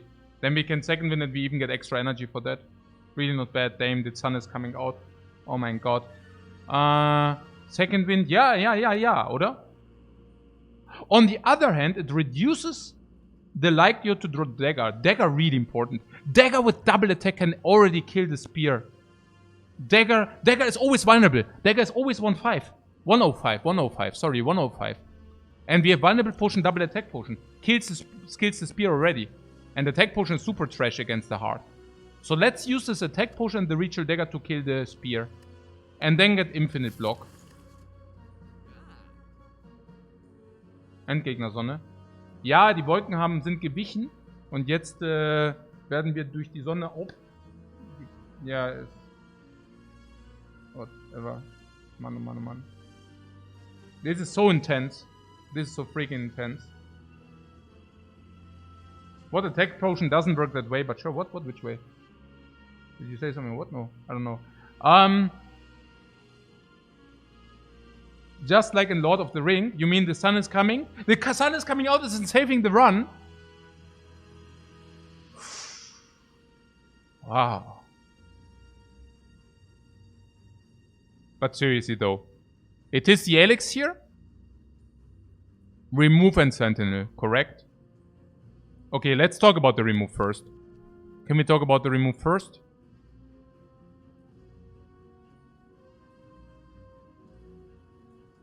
Remove bite, yeah? Combust disappears itself and can also be second winded. We removed bites before and I do not see any reason not to remove bites now. I nearly clicked the combust because I'm so nervous. Card removal, bite. Bite. Gone. Bite! Okay. So, the elixir or the strength potion. The strength potion in our case is doing basically nothing. Very little, unless it's like the attack potion gives us the pummel thing. I'm nervous? Yeah, I'm nervous. I mean, it's rather about tension, you know. I don't want to make a mistake after we fought 8 hours in the freaking run. Like, also that is really... You were thinking about clothesline as well. Additional weakness could come in handy. The clothesline. Can we buy everything? Yeah, we can buy this, this, and this. Let's buy this. It's not the sling. So now we can really talk about the Sentinel. So the Sentinel with the elixir just got much better, right? Like, the Sentinel with the elixir can convert into possibly energy potion if you really need it. Clothesline seems very reasonable. Very. You mean because turn 1 shockwave, but we do... How many dudes do we have? Where are the dudes? Marbles, right? So, weakness can still be good. And what about the helix against the heart for the first hit? Also interesting. Maybe. And then... there is the clothesline, and you're saying clothesline is good enough. Because we do have Snecko, yeah? And the clothesline gives us what? Shockwave turn 1? No! No, what? The shockwave can come back, right? We have the freaking strange spoon.